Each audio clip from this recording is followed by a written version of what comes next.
Okay, hello everyone. Hello Tom. Hi, Hello, Nikita.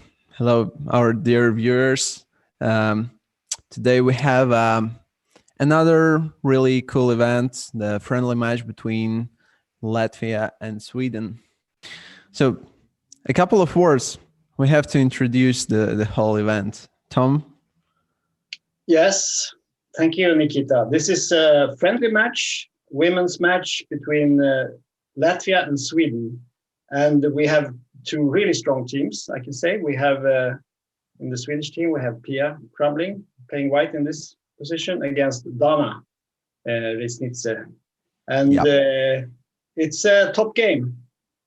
True. True. So should Um, we start talking about this game and then we can introduce players when we go along?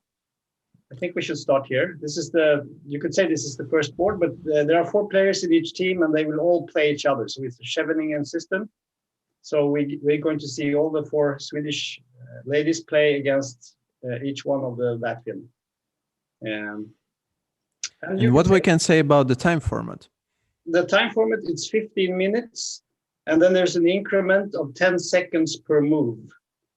And we will play with the schedule that is with 75 minutes between each round starts. So the first round starts now, and the next round starts in 75 minutes, and so on. So we play all four rounds today.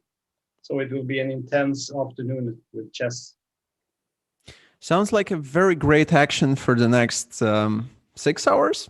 Yeah, something like that. Hmm. So I recommend all the viewers to buckle up. We're going to follow all the games, but we will jump between games and try to catch the action where it occurs. And Mm-hmm. here we see this is a King's Indian slash Sicilian Marozzi position. Yeah. Have you played this position? Yeah, actually, this is a very well-known Makagonov setup, Right. Makagonov line, and I used to be a knight f3 player here, pretty much during the whole life. But then, about 1.5 years ago, I switched to Makagonov, so I know something here. And c5 is not something. Well, one of the two main moves, e5 and c5, very classical approach in the King's Indian, and knight f3 is the main move. So I always thought, to be honest, that c takes d4 is not something very critical because, as you already mentioned, we have this Marozzi setup for white, and it should be very comfortable. Yeah, actually now this setup with H3 in the Marozzi for white is very popular. I know that Grandelius has played it, Mm-hmm. and it's a twist on the old setup playing with F3 because you can sometimes play Bishop E2 to G4 in some lines, which is quite effective. And you put the queen on C2 and rook on D1. So this is an interesting setup for white in the Marozzi. You might think that H3 was not the right move, but it's actually the most popular move against this black system now. Yeah, so I'm playing these positions only with white, and um, I know Dana's style very, very well. So to be honest, I think that this is not the best suitable for her adrenaline style. But she plays knight bd7, and after 1.5 minutes, Pia just brings light square bishop and most likely prepares castling. Yeah, Pia is a very classical player. She wants to have center control. That's how she plays. She doesn't like to Mm-hmm. play these hyper modern things. She wants to have pawns in the center and pieces in the center and so on. And she plays very well. She knows the plans extremely well. She's always well prepared in her openings and the strategy, middle game strategy. So this will be an interesting fight. Donna is much more of a tactical player, so we have two True. styles here in this game. I just wanted to say the same thing, and I guess in this game we will see a fight between control and trying to offbeat. Yeah, Uh, That's what I'm thinking. And I think Dana, she knows this. So she wants to try to, I think knight d7 is sort of a sign that she wants to get maybe out of the sort of the most common theory and just play the game, so to speak. Because if you Yeah. go c6 and bishop d7 and so on, then you're right into the theory of the Marozzi, and so knight d7 and going for some more hedgehoggy setup might be a good idea. Yeah, and Dana, I guess for a very long time, maybe even now, she plays just g6, bishop g7, and some kind of Pierce and Tiger and everything with this setup. So She's a dangerous player, and Pia can sometimes, she plays very, very well, and when she gets her game going, she's unstoppable. I played her many times, and usually we make draws because she's very hard to win against. But sometimes she sort of misses something tactical because she's thinking about all these plans. She's very strong tactics also, but I think Dana has a chance here if she managed to get her tactical game going. yeah, I agree with you. And somehow break this. She mustn't get in too much of a bind, because then she will have problems. Pia is very solid, and she won't give any chances then. So but at the moment, Pia plays a little bit more faster. She has 2 minutes more, and this is a good sign for her. So because she's so well prepared and she knows what to play. I think Dana is more, she's sort of looking for how to play and thinking concretely already now. And Pia is probably just following some major plan that she knows from long ago. And so what do you say? Should we jump and have a look at some other? Yeah, definitely. We can. Oh, that's interesting. Same opening almost, but it's not the same because here black has the c pawn, not the e pawn. Yeah, that's the difference. So it's not actually the same, but it's very similar. It's very, very similar. Yeah, it's very similar. It's very similar, and but this is more the King's Indian. The other one is more the Sicilian. The very typical King's Indian, and in this case, Laura Rogule plays with white. And she plays against Inna, and Inna is interesting because she comes from a chess family. Her father is a grandmaster, and the mother is, I think, she's a woman international master. And Inna is, I don't know if she's focusing so much on chess now, but used to play quite a lot, and she played very well for a while. And I think she went to the United States and studied chess. I think she was in St. Louis. Oh, seriously? Huh? Yeah. Because I know her since some Rilton Cup. I think we even played a couple of times, and so I know her family also a little bit. So, but haven't been in touch for quite a while. No, she was very active for a while, but I'm not sure she's that active now. I think she's been doing other things and not focusing so much on chess.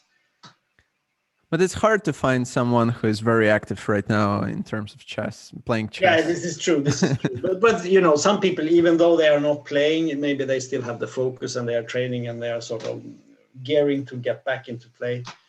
But for Inna, I think she has maybe other things going for her than chess right now. True. But I know she plays a little, and What can we say about the position? That's interesting. I mean, compared to the other position we saw, black has a very clear target here on the e4 square, the pawn. Yeah. So black has some easy ideas to try to attack this pawn. But again, there is the lack of space. That's the problem for black. So if white manages to keep everything locked down, so to speak, then black can have problems in these lines. I don't know the exact theory here. It's a little bit unusual with rook b8 and a6. Usually you see these lines with maybe c6 played and something like that. I think this is even more flexible and more interesting, Maybe. Yes, to maybe. my view. So first of all, as you already mentioned, rook on e8 and knight on f6, they're definitely speaking one language and tries to attack the e4 pawn. Right. This is one important point. And I think this setup, rook b8 and a6, is actually very tricky because compared to the c6 setup, there's no weakness on d6, which Yeah, gives that's true. a lot of options to prepare some kind of knight c5 and then bishop d7, and maybe then if black gets enough time to play b5, they can organize something on the queen side. Yeah. Then there's the question of the d5 square. I mean, white has this d5 knight jump at some point, not here because e4 is falling, but at some point this could be annoying for black. So this is a very interesting position, I think. And I think we should go to the next game. What do you say? Yeah, and I just wanted to mention that it looks like in both games, girls decided to who plays with black. They decided to give up a bit of a space and go for the very fighting chess. I like this approach. So Yeah, that's promising for today. Oh, here we have another one. we have a fighting day. Ooh, This is a theme for today, right? ooh, that's interesting. A little bit unexpected, to be honest. Yes. This is not quite the same because white has not played e4, but of course white can at any point go into a Marozzi with e4. I think But we white, already said a couple of times this thing today. This is yeah, not the same, but it it's not the looks. same, but it's similar. But what we can see here, it's sort of a combination of the two previous ones. We can see that black has again tried for the rook b8, a6, and is aiming to play b5. But b5 doesn't actually solve black's problems because once you play b5, white can take it and play b4, and suddenly c6 is very weak. So b5, even though you can do it, doesn't necessarily mean that you're going to get a good game for black here. True. So this is a very tricky position to play for both sides, and we can see that black's last move is a move on the other side of the board, h5, and white played h4. So it's black can play b5, but maybe you don't want to do it. Yeah, I agree with you 100%. B5 is something a bit premature to me, and I always thought that in this type of positions, you have to be patient enough not to rush too much. Like you already prepared all your pieces to strike, but this is not moment to strike yet. So maybe it is better to play something like Queen B6 followed by Rook C8, or also as Katrina did, Knight G4 looks. Yeah. That was my idea, knight g4, and then you have this bishop h6 at some point, maybe just to disturb white, because after e3 maybe d3 square could be at some point a problem with knight e5 to d3 or something, or just knight e5. And now we see the d5 square. Yeah, this is going to be a very tactical game, I think. Yeah, and I'm not sure if you heard and know something about Katrina. I don't know so much. Probably not. So yeah, we were studying by Yanis Klovans, me and Katrina and many other promising youngsters. Yeah. So she were very active until some point, and then she decided to switch from chess to other things. But still, from time to time, we can see her.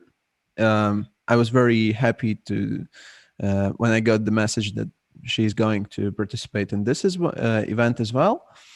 And she was always very tactical player, something similar to Dana's style, but at the same time, I would say that Katrina is more positional player, although she likes tactics and combinations and everything. So you can see by the last two moves. Yeah, but my impression in these types of lines is that if you play too positionally, you're just going to be having problems with black. You have to try to create something and introduce some sort of tactical things to have chances. So I would also like to mention one thing for those who are watching here, that the ratings are actually the chess.com ratings, not the ELO ratings. true. Yeah. So the ELO ratings of these two players are much higher than the ratings you see on the screen now. And by the way, Katrina shows the idea you already mentioned just 1 minute ago, that after white plays e3, maybe somewhere d3 square could be slightly weakened. Yeah, and that's what we have. She's looking for tricks. I think that's the right. Yeah, that's good. That's good. That's how you play it.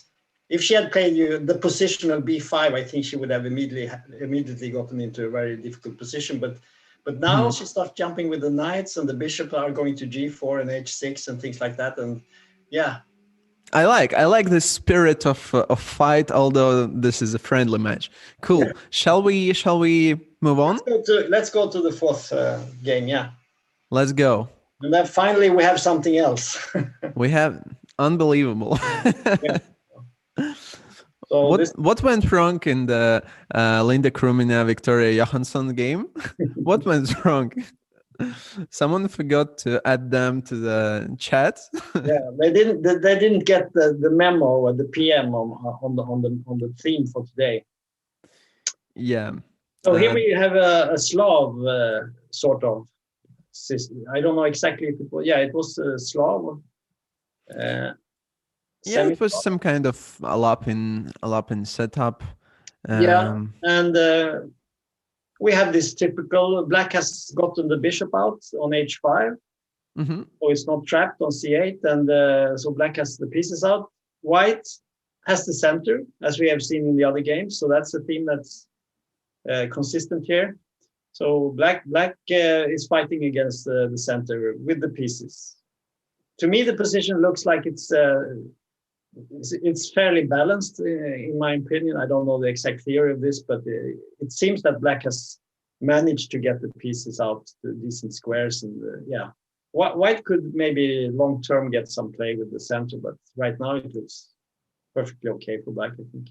Yeah, true. Definitely, center for white is one of the main topics, at least so far. Yeah, it's still early. I mean, the game hasn't really started. They have just gotten the pieces out. So yeah, we will see what happens. So let's go back to the top board. Pia, yeah, but I wanted to say that out of the 4 position in this one, I think black has managed to get a very decent position out of the opening. So if I had to choose to play with black from these 4 positions, I would definitely choose this one.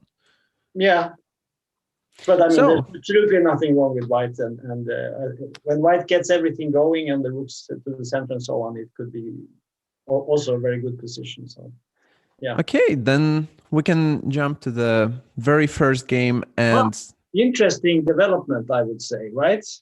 Yeah, and first thing to say that Pia is playing extremely quick. She has over 10 minutes, while Dana is down to 4 minutes. And yeah, this is something very tough. Dana has made a very committal decision to play e7 to e5. And she has gotten a weak pawn on d6, and she's given white the square d5. So this is, she needs to get compensation for that, right? Oh, I think white has everything under control, to be honest. Of course, it's under control, but I guess Dana is looking for, some sort of unbalanced situation with getting some tactics going. And I think she has some plans, like bishop to e6, maybe knight goes to d7, goes to c5, maybe rooks to bc, and maybe trying at some time to. And that's what we already see at the board. Yeah, I mean, white should be better here. I think so, but yeah, it's a difficult position for black for sure. The bishop on g7 is the main culprit because it's not doing anything. If you could remove the two bishops, the two black squared bishops, exchange those two, that would be a great help for black. Then black would be perfectly okay, I think. Yeah, right now I think just minor pieces are just much better. Right. I mean, for Pia, and she has a clear target on d6, so maybe something like rook fd1 to bring last piece, which is not participating in the fight yet, and then try to put more pressure with queen b4 and maybe.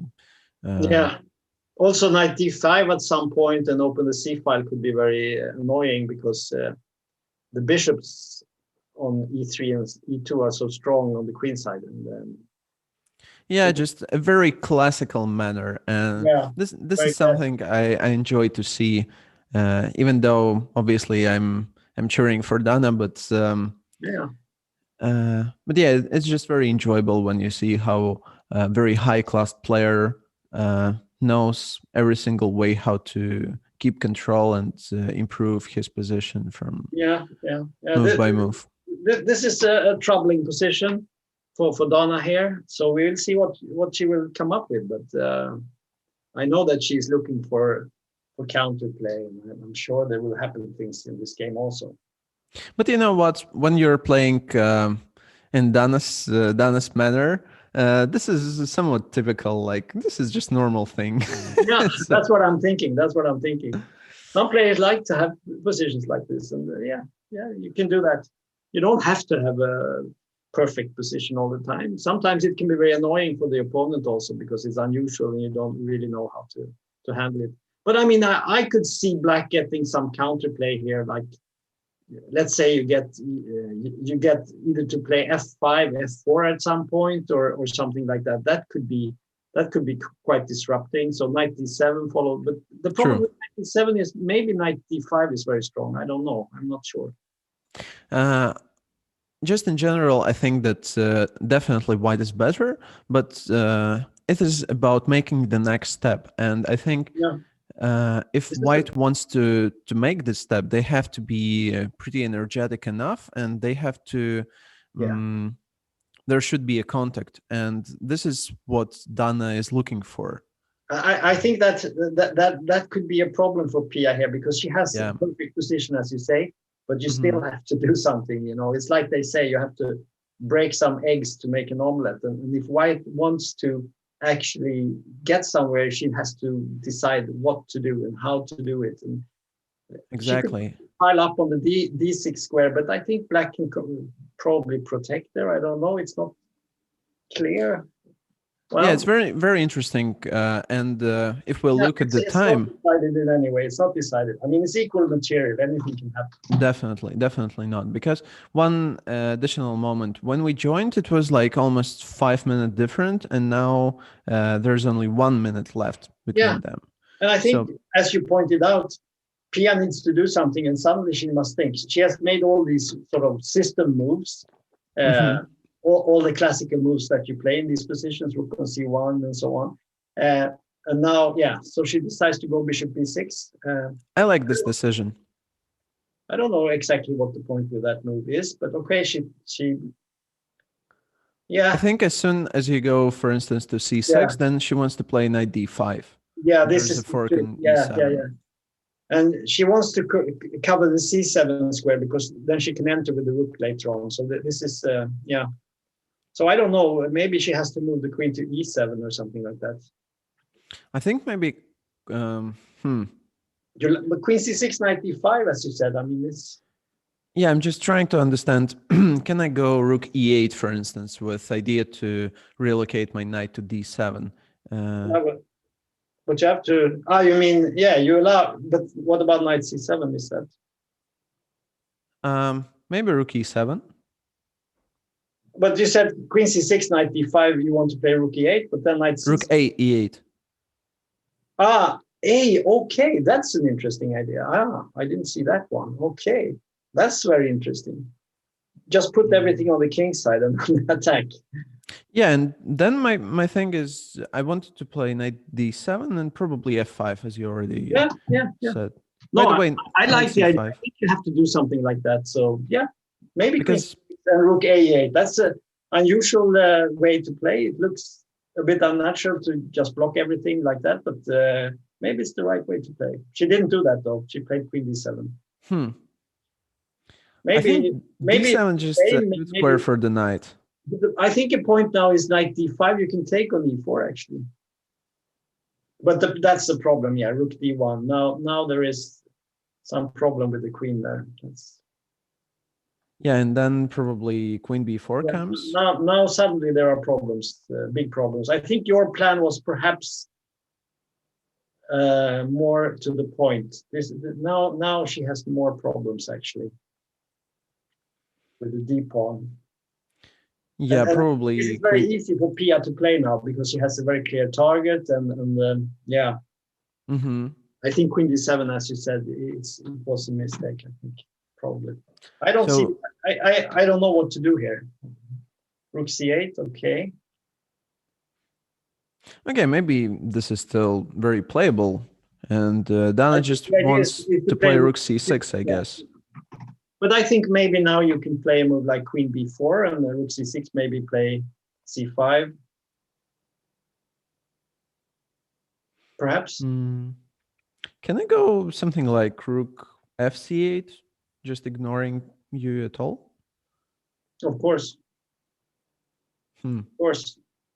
But then it's very, you have to calculate a lot, right? Because then white can take a pawn and probably you can well, the thing is, I want to play bishop h6 or bishop f8, and I think this is something Dana have to do. Otherwise, she's just under huge pressure, and all pieces are so perfectly placed. Yes. I agree with you. Yeah, it's a tough fight now, and Black is fighting to survive, but White is also fighting, and obviously it takes some time because she's using a lot of time now, and it's almost catching up with Donna. So this could be a really terrible time pressure fight in the end. Yeah, this has to be insanely complicated. Shall we move on, or we're? I think we should move on and get back to this a little bit later. Yeah. Okay, let's see what is going here. Oh, things have gone. This is really. Should we go back a few moves just to see how this happened? Because yeah, definitely. Let's say we were somewhere here. Yes. And Inna played knight e5, a very natural move, so Laura just protects the pawn, and she goes for c5 as well. Wow, what a fighting chess. This is something extremely aggressive, I would say, no? This happened to me once, actually. I was playing against the great ex-world champion, Vasily Smyslov. Oh. And we played in New York, in the New York Open, and in a position, he suddenly played c5, just like this, anti-positional, but tactically very strong, and I lost the game. He played very well, and I really learned something from that you don't have to make the sort of good-looking moves every time. Sometimes you make fighting moves, and c5 is one of those moves. And wow, c5 was really impressive. Yeah, now we have some weak. Yeah, she can. What a tense fight! What a tense fight! I don't know. Obviously, if you take on a1, that's too much, right? Yeah, I wouldn't even look. You wouldn't even consider it, no, because the knight on h5 must protect f6, and g4 is coming. So yeah. I mean, the price for this defender is much higher than a1 rook. You should never take. But she goes for it. She goes for it. Oh wow!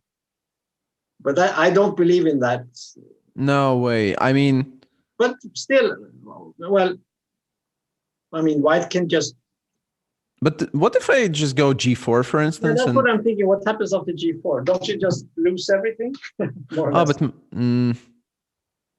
Yeah, I didn't know. G4 looks like just a killer move. No. Yeah, G4.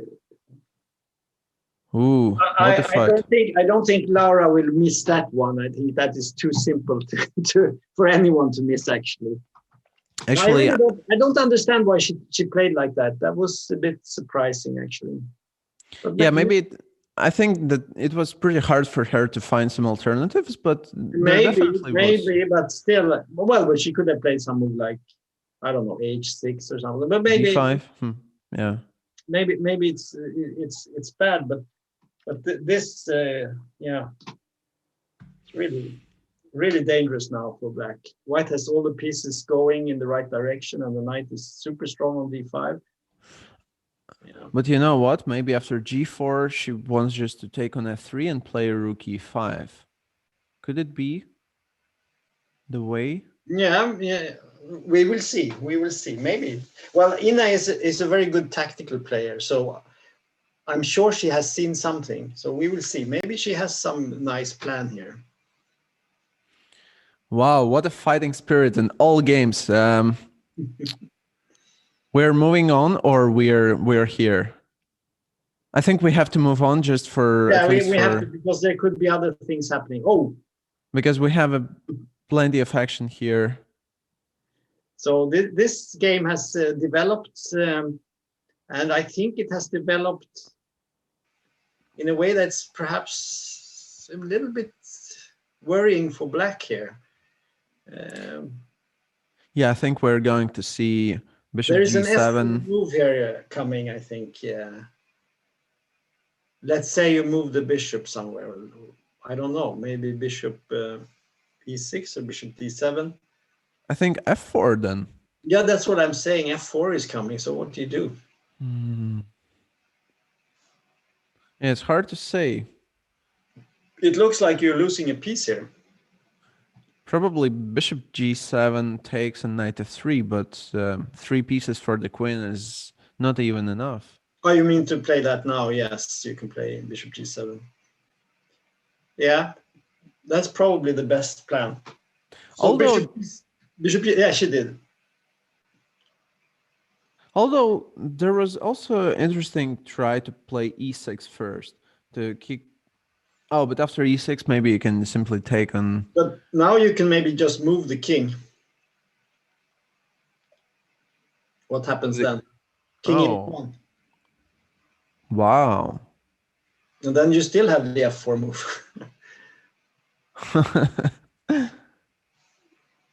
Maybe then I have to try something like E6. Yeah, and then we have a fight. Wow, what a tense fight. Right. But after E6, yeah, then the bishop will be trapped. Because I play knight F4 and then the bishop F4. I don't care about bishops. I just go for the attack. Oh, but she takes. Yeah, I think that is very smart decision. Yeah. Because three pieces here, minor pieces, are so well communicated and working. And also, yeah, and the knight on D5. Again, we have this knight on D5. Yeah, this is it just has a become killer. A theme here, and the knight on D5 makes it impossible to move. You cannot move the e-pawn because of knight F6 here. So I would try here F5 followed by yeah, you E5. have to do something, but it doesn't look very safe for black here. Yeah, but nothing looks very safe here. So this looks like it could be a white win, but it's still not over. And but you know what? I think now white has a threat of taking on F7. That's why Katrina plays Rook F8, because there was Rook F7 takes and Rook F1 goes back, check, and there is a checkmate somewhere. It looks like it would be mate. Yeah, I agree. Wow. So now you could, I don't know, maybe double the rooks or playing H5, or I don't know. There are many moves here. E4 would be also. Actually, I thought maybe we can try to somehow to catch the queen with Bishop B6 and possible. there. But I think the queen might just escape and come to A4, and that would be actually good for black to get the queen out. If you can get your queen out, there are some weaknesses around the white king. So if just the queen gets active, there are some small chances to swindle white, I think. So, but yeah, we'll see. You know what? I would just play e4 and secure that there's no f5 Yeah, I think e4 ever. was the best, but now maybe she gets a chance because rook f2, f5, as you say, probably the best. It doesn't solve black's problems, but at least it's something. And then you, f5, e6, e5, just yeah, to just kick them away, all of hit them. all the pieces, and then. By Yeah. the way, maybe f5, bishop runs away, e6, knight runs away, and then g5 Yeah, somewhere. something like this, and try to open. If you can open some avenue for the queen, b5, I don't know. I understand she wants to weaken the knight, but yeah, I don't know. Actually, this is very interesting because after exchanges, knight loses a bit of Yeah, it's true. control and outpost here. So, But maybe you can just play e4, your move, and suddenly it's it's stable again. yeah, I think that with precise play, white definitely have to be in a very decent control and probably even close to winning. But when both girls has about It's 1 not minute on the time, clock, this is white very has, tempting. yeah, no, this can go either way. It's not clear at all. As I like to say, we have a fight for 4 results here, so everything can happen. Yes, yes. So let's go to the last one and see. Let's go to the last one. Oh my goodness! Here we have also plenty of action, and it looks like white is in the control. What is this move? I'm not so sure. Yeah, I'm not sure either, because I thought that it was necessary to exchange on c4 and then. But now you can, yeah. It's, I don't know. It's very well. The bishop on h7 is not good, but the white king is maybe slightly weakened also. I don't know. Wow, what an imbalance here. Yeah, Pretty much in all games.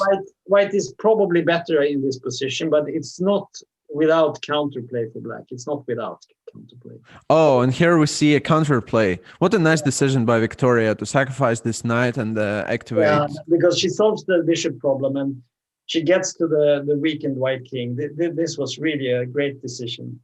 Although I'm not sure if.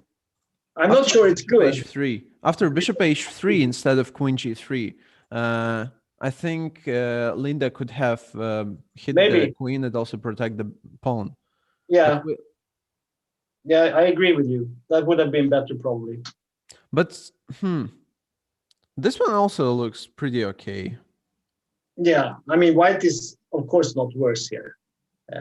It's just a question if black can sort of try to stabilize. What? Yeah, like the plan for white is very clear. d6, knight d5, knight f6, for instance. To bring the knight to the... Yeah, it doesn't look super good for black here now because white suddenly has an enormous attack. Wow, what a... He has to take on e4, I think. Actually, I think this is a blunder, no? Or no.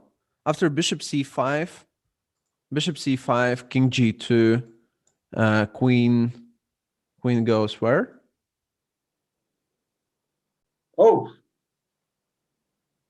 I didn't see this one. Bishop c5 suddenly. Bishop Black c5, king that g2. Was surprising. So knight e4 was a mistake. Oh, this is a sad mistake because it's losing, right? Because e4 is falling. King e2, queen e2, and a bishop on e4. But there's a mate on g7. What happens? But there's. I'm trying to figure out. Yeah, but king g2, queen e2. Yeah, what can you do? There's checks. If you go to h3, you take with. Yeah, maybe rook f2 is the best try. Probably. And how you're going to defend against this bishops and the queen? Well, you have to. But now you can go for an exchange. But what is this chess? Like? Yeah, this is crazy. No, this is still, and with little time, anything can happen here. This is really, and this is not so clear because the deep pawn is very strong. Yeah, and maybe white is winning here. I don't know. It's hard to say because if white is not winning, they probably just lose instantly because the black has 3 protected pass pawns altogether. Yeah, but d6 You just go to promote the pawn. D6 take on B7. Oh, So, I like this move. I like bishop c7. yeah, I think it's winning for white. I think white is winning here. I'm not sure yet. Well, D6. Just what if king comes to... Oh, but... But you're Yeah, gonna, white can take on yeah, b7. you take on B7, you take on A5 later on, and you, Yeah, true. White is winning here. yeah. But what a tense fight. And you can't imagine. So can we move on to the Yes, first game? Because this is probably finished. we have like super action here. What is this? Oh, Dana has made some sort of a comeback in this game, or maybe not. I don't think so. It's not a comeback. No. Oh, but after taking, is there something like e3 and what is this? Can we take on F7 now? Queen takes F7 or something? Takes. No, I don't think so. I'm just. No, because there's E2, right? There's E2. Yeah, there's a. No, but then there's Bishop A5. But then the Rook D8, yeah. Rook D8, yeah. So yeah. Ooh. Maybe. Actually, I'm not sure about this one. Donna has only 10 seconds. Oh, what a mistake. What? Oh, that was a sad mistake. Oh, yeah, indeed. What a game. What a game. What a fight. And well, we have a first result. First result. Sweden. Yeah, but it seemed to be a really great fight. So let's see what's happening here. Laura. What Laura is doing here, I think she has a huge advantage. 3 pawns. Well, we look. I mean, I'm a bit impressed that Inna has managed to get to this position, because at one point it looked really, really bad, and this is of course bad also. Yeah, it's mate probably in a few moves, maybe, I don't know. Yeah, Queen B8 and Bishop. Well, maybe not. The knight is protecting. So. Well, at the very least, Queen B8, yeah, has to be played, and then King G2 should be good enough. Just securing this pawn, or Bishop G2 also could be played here. So this is matter of taste, I would say. Yeah, this is easy win. Easy win. I think we can move on. I think this is not so interesting right now. Yeah. Oh, here the fight continues. Yeah. And white did not manage to break the black king side. And then the game is not so easy. And suddenly she has all these coordination problems with all the pieces. But now Ellinor attacks the f6 pawn, and I don't really see a way how we can protect it. Maybe you have to take on d7 now. But you're going to take with a knight, right? Probably, yeah. And what is this position? So I think Katrina wants to bring her rook to a2. Probably. Because after rook f6, do I have rook d7 or not?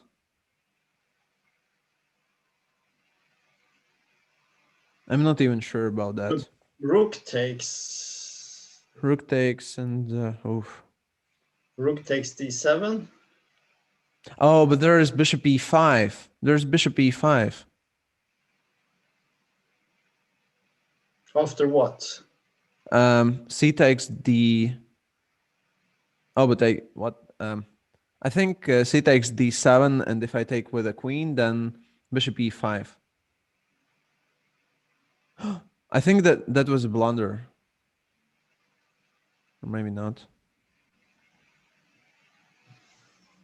What is going on, Tom? It is impossible to calculate and comment. It should be good for white now, I think, because you're going to get the queen, right?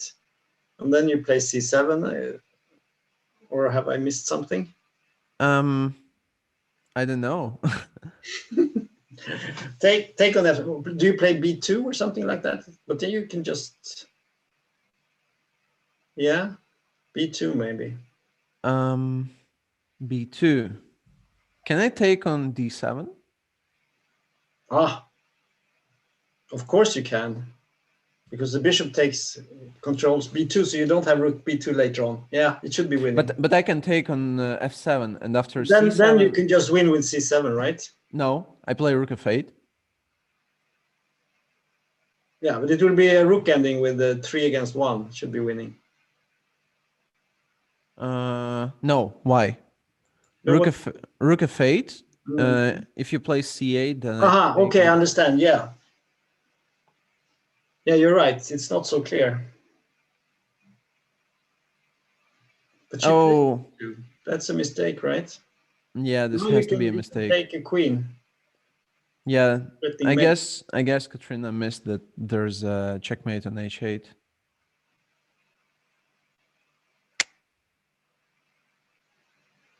And now something like queen b8 or something. Oh, rook b4 also has to be good enough.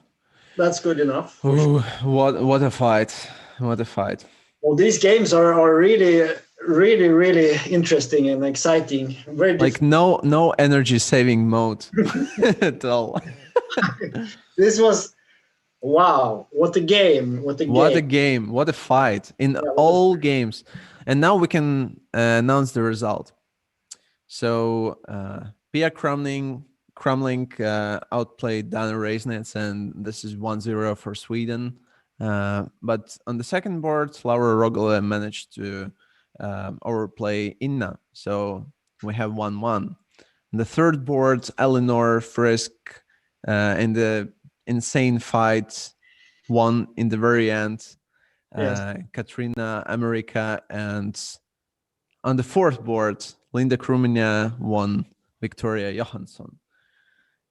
And so here we have Pia.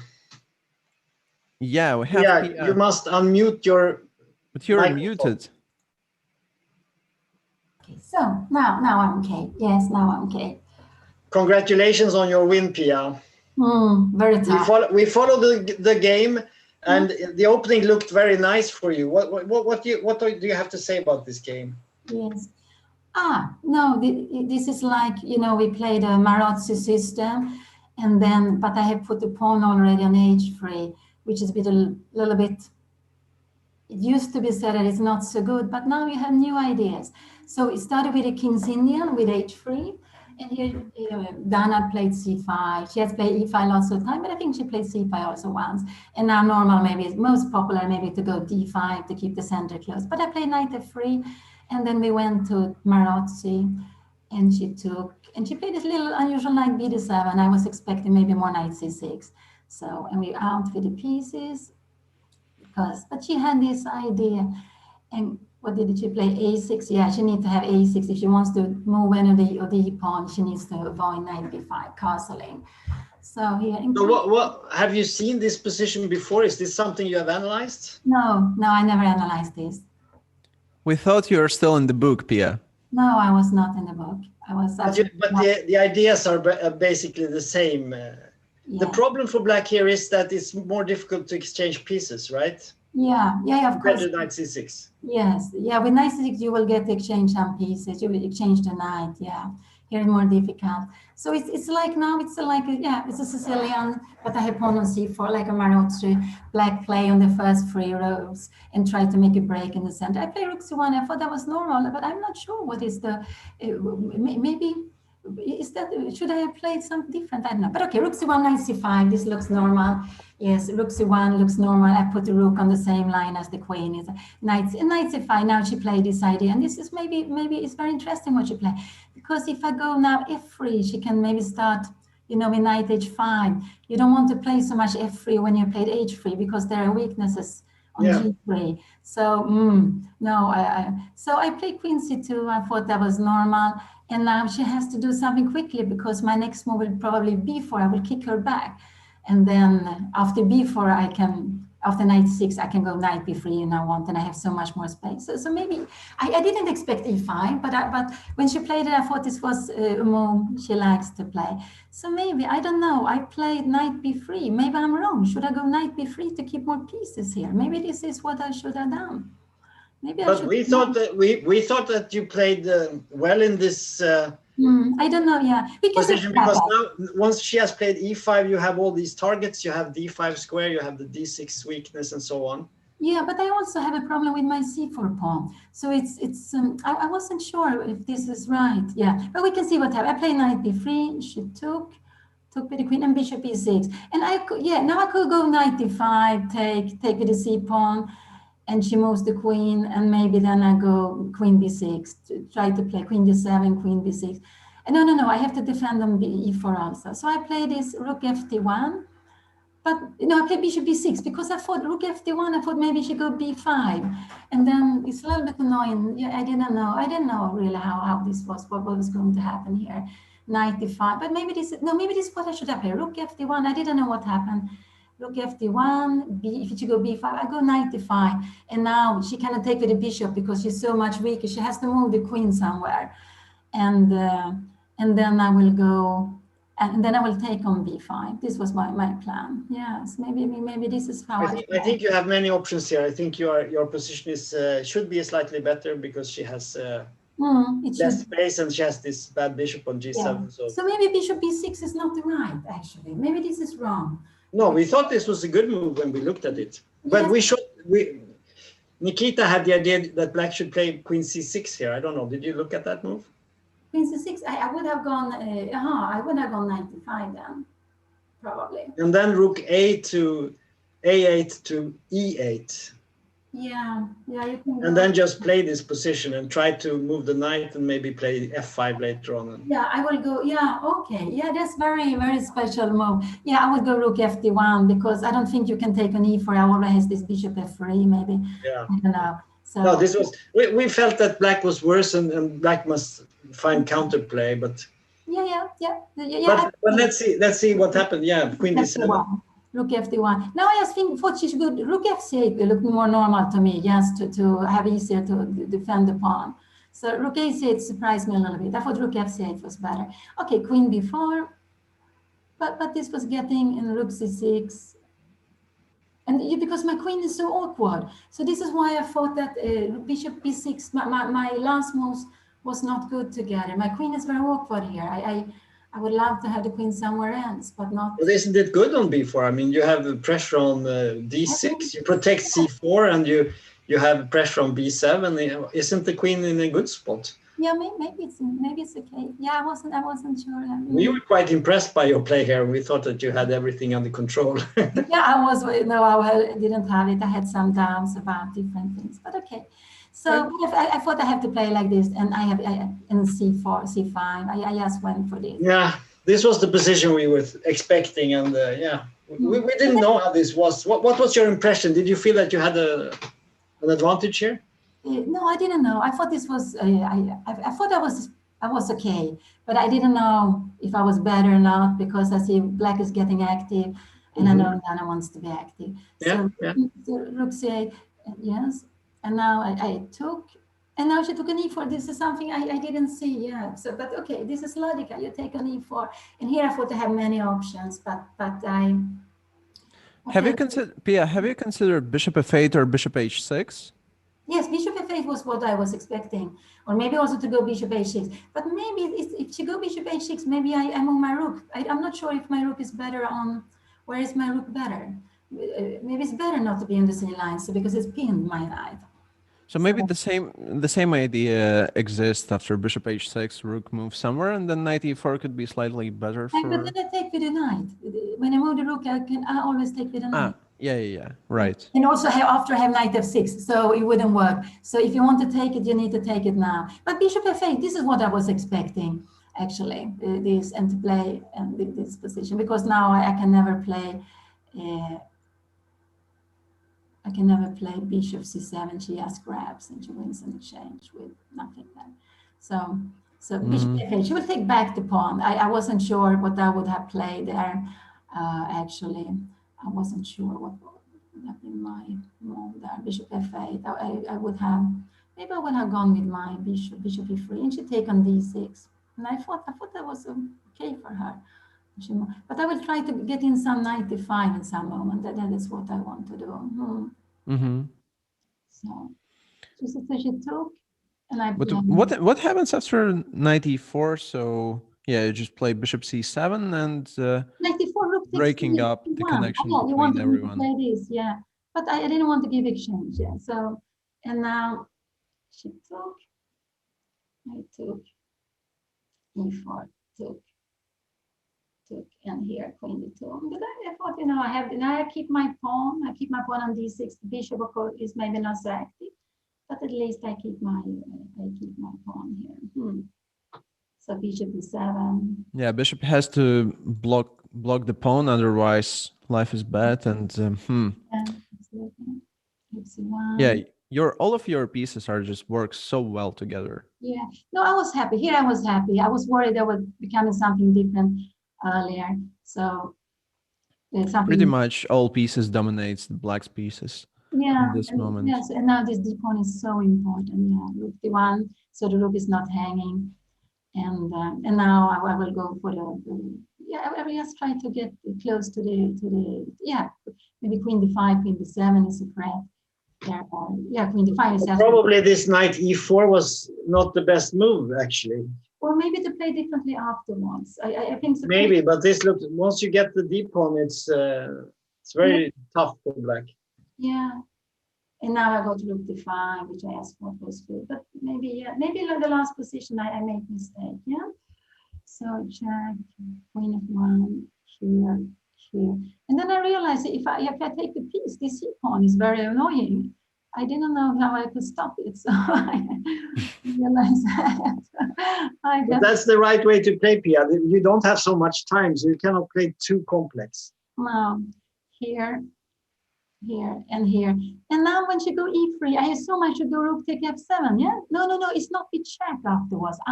But we were looking at that. We couldn't make it work. No, I don't think it works because I don't take the check afterwards. So, no. Yes, but I take on f7, rook take f7. What will you play? d7 maybe? After rook take f7, what do you play? Queen takes. You play d7 immediately. Yes, I have to play immediately. I forgot that. It's very important that it will be a check. So maybe rook takes f7 works then. Yeah, I think rook take f7 is the right. I was thinking of it after the game. Yeah, we were quickly looking at queen takes f7, but that didn't work, I think. Oh, Pia, but what if rook f7 and I thought about rook f7, then e takes f2, you have to go king f2, right? Yeah. King f1. Yeah, but I always have it's a pin. As soon as I can remove my book, it will be check, and then it's my time to play. So true. Rook take f7 looks winning, and then queen takes and d7 to keep the king on the last rank. So I always queen with the check. Yeah. So and then there was a blunder, Yeah, but anyway, Pia, it was a great game. Congratulations, very impressive, and Dana played also, I think, very well. She was a bit unlucky with this very nice shot, knight takes e4, and you found the right. It was really a high-class fight, I think. Yeah, great game. It was very good tactics, good positional play. This was an enormous round. We saw all the games, and they were all very strong fighting games. Incredible. And it was 2-2. What do you say about that, Pia? 2-2 after the first match. No, I'm not surprised. I think this will be a very, very close match. And it's like winning one game will give, it means a lot, no? Winning one game. It will be very difficult to win any game here. So it will be very close and very exciting. And it's just to play and to enjoy it. Yes. It was very enjoyable, and your game was definitely one as good as every game. Fantastic fighting from both players, and someone has to win. That's how it works. And there were 4 decided games, no draws. Thank you very much, Pia, for joining us, and it was very impressive. Yeah. Good luck in the next round. Thank you. Bye. Thank you. Bye.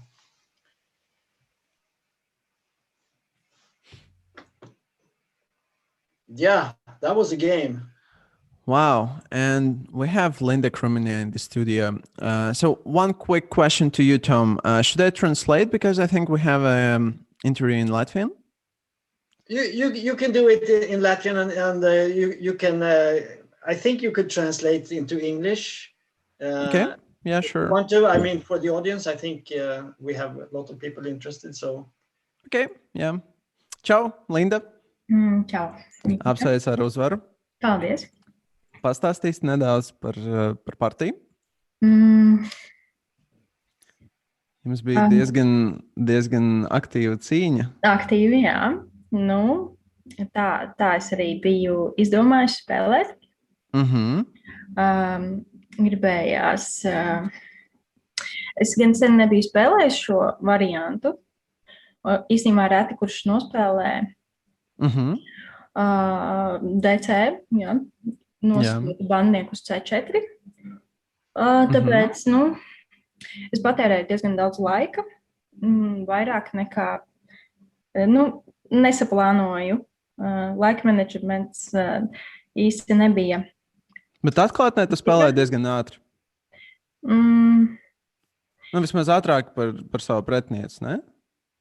Mazliet, jā, sākumā. Un pēc tam savukārt mainījās otrādi situācija. Pēc tam savukārt man bija mazāk laika. Un tieši tad sākās sarežģītāka spēle. Bet, acīm redzot, man pretinieci arī tik labi nenorientējās laika trūkumā un izdarīja vairāk kļūdu. Tā kā... Labi, tad es pārtulkošu ātri. So it's time to translate real quick. Linda says that there were a couple of problems with time management, that she could have played a little bit faster, and in the opening she spent some time because this line, she were not expecting like this one as the main one. So it took some time to understand how to bring all pieces and what to do here. But afterwards, the game flipped a bit, and the whole character of the fight changed. And we're switching back to Latvian. Sure. Un tātad šeit mums sekoja pirmais sprādziens G4 un lainas G5. Jā, es gribēju uzbrukt ar bandniekiem, pēc tam mazliet tomēr pārdomāju, F4 nenospēlēju. Tu gribēji šeit F4 vēl nospēlēt? F4, F5. Jā, kāpēc ne? Bet, nē, protams, ka tas būtu pārāk avantūriski. Bet, es tā teikt pieteicu savu uzbrukumu, tā teikt, kad ejam uz cīņu. Tā kā, Varbūt bija kaut kādi kritiskie momenti, kad... Jā, protams, bija. Šo to nepamanīju. Ko nepamanīju? Es nepamanīju uz priekšu, ja mēs pājam uz priekšu. Kaut kur šeit... Bišķiņi izlaidu varbūt? Jā, man liekas, uz priekšu vēl. Man liekas, es varēju palikt bez bandinieka. Bez bandinieka? Kur? Man liekas, ka jā. Un es turnsē 8 vietā, man liekas, viņai vajadzēja iet zirgsē 4. Šo es Kāpēc tā?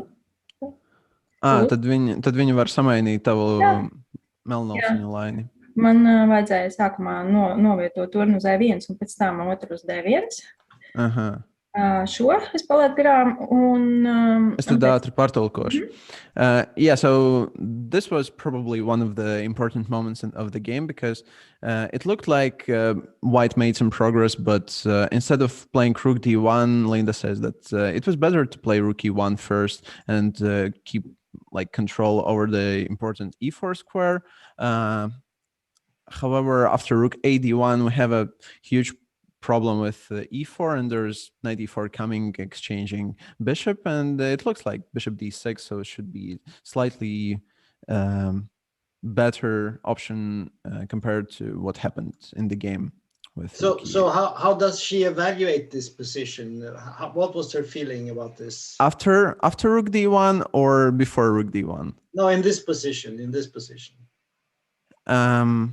Jā, kādas tev bija emocijas, ko tu biji domājis? Nu, es jau teicu, ka es sapratu, ka es esmu palaidis garām šo momentu.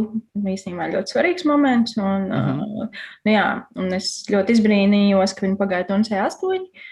Ka viņi nepamanīja šo zirgs C4. Varbūt pamanīja, bet varbūt viņi domāja, ka tas nav tik svarīgi. Es nezinu, bet... Un pēc zirgs C4, kad bija domājis, ka tev joprojām paliek nedaudz labāka pozīcija? Vai? Nu, man liekas, ka tad Melnijā, ja nomaina vienu laidni, tad, manuprāt, pozīcija jau normalizējas un vairs man uzbrukuma iespējas, es domāju, vairs nebūtu tik lielas. Tā kā, Yeah, so after playing Rook AD1 and Linda says that I've missed knight e4 and like position after knight e4 and knight g3 stabilizes for black, so probably it should be around equality. Definitely missing big. I think we were talking about equality when we watched the game, but we never looked at this moment. So yeah. But she didn't play knight e4, right? No, she played rook e8, and then we have queen b6. Un varbūt vēl viens kaut kāds brīdis, kad svarīgs brīdis. Jā, uz priekšu viņa nopurēja figūru, par ko es biju mazliet pārsteigta. Man ir viens jautājums šeit. Tu vispār nebija domājis par zirgs C4? Biju. Manuprāt, tas nav ļoti bīstami. Aha, ok. Es atkāpju uz dāmē 1, varbūt es kļūdos, bet man liekas, ka te, ir zirgs B2, varbūt bija. Un ko domā par zirgs G4, ka tas... Es negaidīju, kad viņa upurēs figūru. I were not expecting to see knight G4 and sacrificing a whole piece for these pawns. Un ko tu biji gaidījis? Ko tu gaidīji kaut kādu lines D6 vai? Es domāju, varbūt viņi ņems bandnieku uz B2. Now it's only nevar ņemt bandnieku uz B2, jo ir sitiens kaut kāds uz lēns F6, un tad lēns H7 melnais lēns paliek, man liekas, tur uz ilgu laiku. Only a couple of minutes before the next round. So I think, maybe you want to ask something. No, I just want to say maybe it's time to prepare for the next round. Yeah, sure. Linda might want to not analyze too much. Yeah. Mums sāksies partija jau pēc dažām minūtēm, tā kā apsveicām vēlreiz, novēlam veiksmi, un pēc 4 minūtēm sāksies jau nākamā kārta. Paldies. Jā, čau. Thank you. Thank you. So we didn't get to see the final. We can maybe look at that later on. I think that was fascinating, but it takes a lot of time to go through all these. But we can look at it because we didn't see everything. Yeah, we saw this. Yeah, and probably in the last critical moment after C4 and knight E4 was... That's why during the live show I said that D6 would be something that first comes to mind just to block... I think you have a point. I think D6 would have been maybe a safer option. Although you have to calculate a bit what happens after rook E8. Yes. Rook E8, D7, and bishop C5. I have no idea. Complex. It's complex. It's not. Although, yeah, it's hard to say. But I have inner feeling that life should be good for white with precise play. I think you should keep the knight on c3 because it protects e2, so the queen cannot go to e2 and check at one point. Because then if you move the bishop from g2, the king can be on king g2 very safely. Okay. I don't know, but that's what was my feeling. Because now you get this problem with the check. But maybe this is still winning for white. Might be. Yeah, I think rook f2 is very precise. And here... Yeah. Suddenly... But probably now you should maybe try to... I don't know. Maybe it's not so easy. But I think after queen g5, it's lost. Yeah, maybe g6 was better, no? Maybe. Although again, maybe I can go for the same bishop c7 with d6, d7 ideas. But maybe you shouldn't take on f2. That might be an idea. Oh, that's interesting. Maybe play queen g5 here instead. Because then you could maybe take on d6 if white plays. Tom, what about f6? Yeah, maybe. So my point, I go f6, and if white takes on f6, then I want to take on f2. After king f2, I have queen f7. Right. Yeah, this. And after f6, maybe I even can consider rook d5 and sacrifice rook for the pawn and the bishop, and then take on f2. And I'm not sure how winning is that ending. I agree with you. I think this is the critical moment, actually. Maybe the mistake was to go for these exchanges. It's easy to miss because you think you have all these pawns, but actually the only pawn that counts is the d pawn. True, right? True. Yeah. And after these two exchanges, I think, well, at the very least, queen g5 definitely was a concession for black. Because bishop c7 is so strong. It's a killer. Yeah, and rook on f2 pretty much doing nothing, so even not existing anymore. So there is no reason to exchange now. You should do something else. Okay, but anyway, very good game. Can we sum up everything that happened in the first round? I think that in general, I like this women chess because it's so much more competitive to what we see in the top level of, in men's competitions. I think one of the themes we saw in the first round was this fight between space and peace activity. Yeah. This was a theme that happened in all the games, and the games were extremely sharp. That's my. What do you think about the first round? Yeah, there was something in the air about space and giving up space from the one side and controlling from the other side, and very instructive so far. Yeah. I like the way how girls are playing, and we can see that all of them actually are very well prepared, and yeah, the whole atmosphere so far is very fighting. Yeah.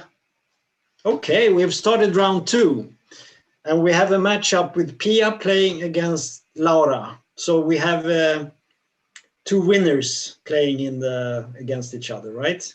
Yeah, exactly. And we have the exchange variation in the Queen's Gambit.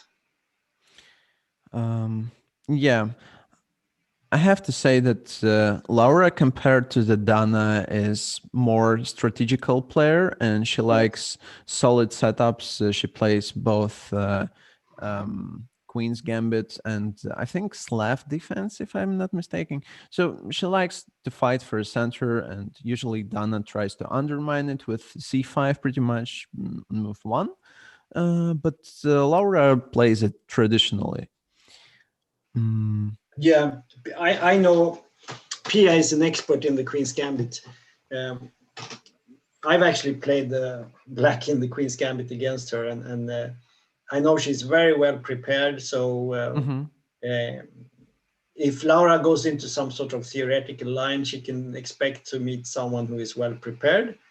So this will be a very nice game, I think. Very interesting game, and as you say, maybe the styles of these girls are more resembling each other. So we'll see. It might be a very strategic game. Yeah, I'm also expecting a strategic fight. But this is not really a strategic opening so much. It very easily gets extremely tactical once white starts to play for e4 and things like that. So, but I think Pia is going to avoid such options. Maybe we'll see. That's interesting. I think Pia is. It will be a preparation, I can tell you. So okay.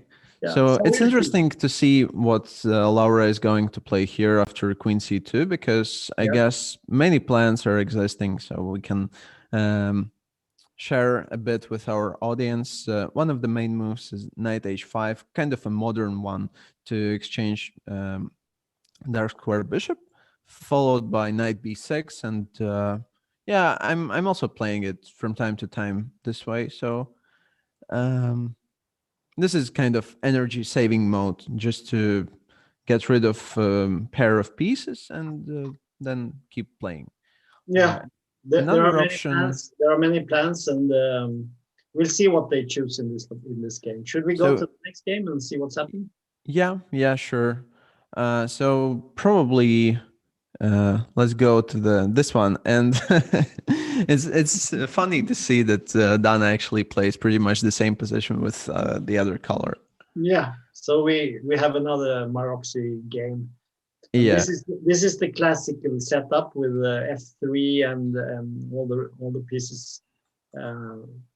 But Viktoria is actually choosing an unusual move. She plays rook c8 and a6. This is not the most common.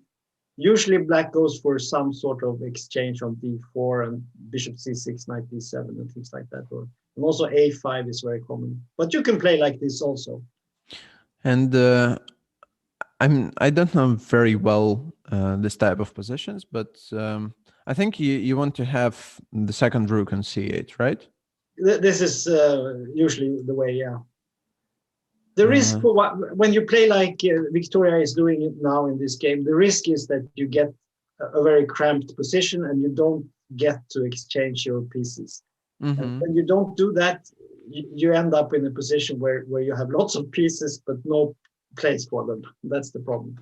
Overpopulation, yeah.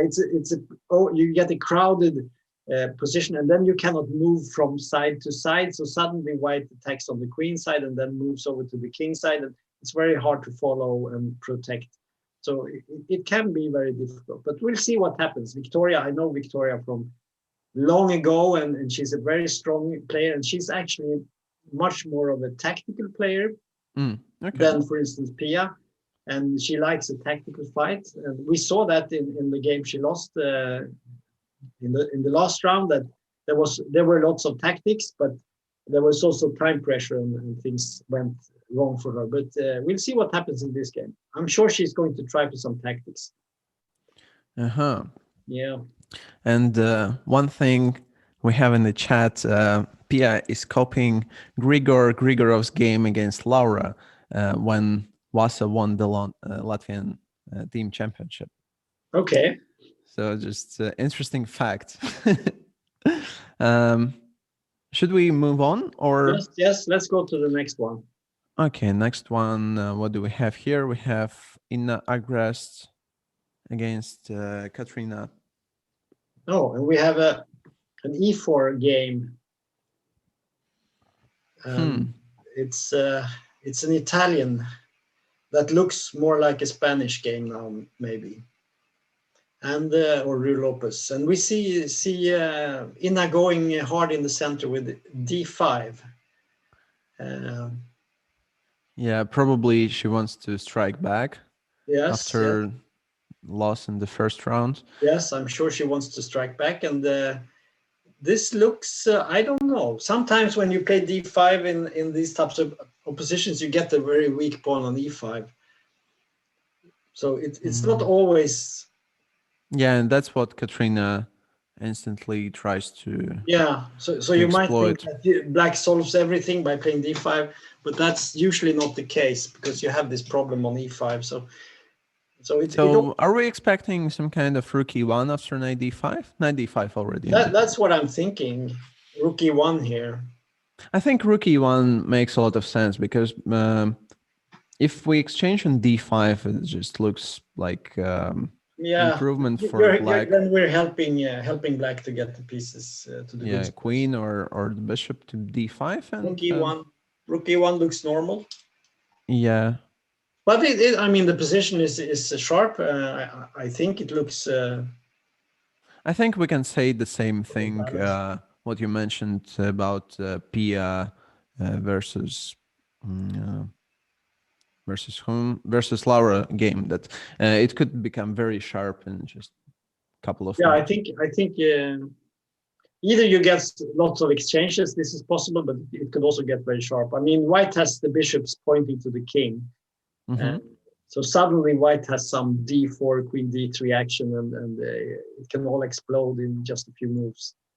So yeah, we'll see what happens. Using this battery to checkmate the king. Yeah, Because... suddenly these pieces come jumping at the king. But at least visually, I like black's position more. I think it looks more active. solved... I agree with you, but white has this, long term. Suddenly, this happens. White's pieces are well placed in one sense to attack. True, and also white's position is very stable, very solid. So, although indeed, I think black did solve their problems in the opening, but let's say after something like rook e1, they definitely have some ideas to attack the e5 pawn or attack the king or create some action on the queen side. So we'll see. Yeah, it's a very sharp position. Lots of pieces on the board, and anything can happen. And probably we can move on to the last game. What we have here, we have Ellinor Frisk against Linda. So what was the... This is a modern game. We have a modern defense, giving up. Again, our topic about the space continues also in the second round. Yes. Is it some kind of modern tiger, or? I guess it is. I have read his book on the modern defense, and it's a very good book. I don't remember this exact position. This knight on h6 looks. It's a little bit worrying because. Indeed. White's move, you could play queen d2. The knight is actually trapped. Yeah, I dislike. You have to do something. Maybe king h8 to be able to go back. I don't see many options here. I think you have to do something. Yeah, c4 looks somewhat premature here. Yeah, then you lose your counterplay in the center. So. I don't know. c4, bishop c2, and yeah, f5, you could do that. but... Yeah, maybe just to protect the piece, you could play c4 and then maybe f6 or f5. No, I think actually you have to go for king h8. I'm not sure. Maybe you could do c4, but that's a concession. You don't want to do it, so. But yeah, it looks like a concession because after c4, okay, bishop c2, maybe you can play f5, but let's say white just goes b3, attacks the chain of pawns, and I don't know. Well, yeah, it's true. Yeah, it's true. My inner strategic master doesn't believe in this position.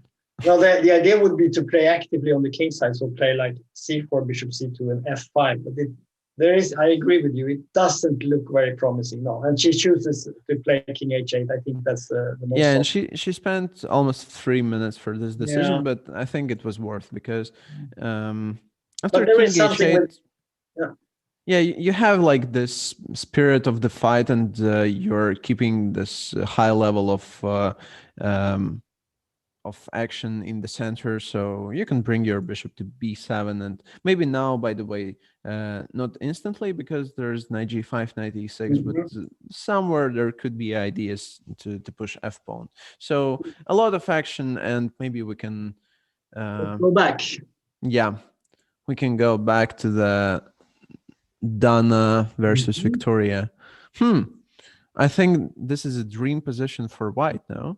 Yeah, it looks really nice, and I think a little bit of what we said was that if black plays too passively, you get this position with less space and lots of pieces, and we have such a position. Okay, black has managed to exchange one knight, but yeah. It doesn't look too good for black here. Yeah, white's pieces just works so much better. if you take on d5, you have all these weak pawns on a6 and b6, and if you don't, the only alternative would be to play knight. I don't know, what can you do? Knight to d7 maybe. I think knight d7 has to be played. Yeah, probably. Just to protect the pawn on b6, and what is this? Then white has to make a choice. Should you play something like a5 and try to... Yeah, I was also looking at a5. This is something very, very standard idea, but maybe it's good. Maybe it's good. Because you have all your pieces on this side, so you need to although maybe we're not obliged to rush after knight no, e7. No, you can wait also. Because after a5, let's say, takes and bishop goes to the corner. Oh, but I have knight b6. Then you jump with the knight. That's the problem. Yeah. And you have these rooks and the bishops and the pawns. Everything is coming in. This is worrisome for black. Yeah, and I'm pretty sure Dana is trying to strike back also after the loss in the first round against Pia. So, but she didn't play. She played actually a good game in the first against Pia. But Pia was at one critical moment. I think Dana slipped a bit, but she found this knight e4 very good. She found a very good tactic, but Pia was very sharp and played bishop c6. Very, very nicely played by her, and it turned out that the ensuing position was good for white. So, but I agree with you. I think Dana is trying to strike back, and she has excellent chances to do that in this game. So Viktoria really is a big problem here. I think a5 is the right move, but we'll see what happens. So let's move on. I think Dana is going to think for a moment, and as I said, so far Pia is trying to avoid direct contact and just goes for the positional action on the king side, which is fairly logical. And I think that Laura is also doing okay. Yes, it's very important that she hasn't moved any pawn on the king side.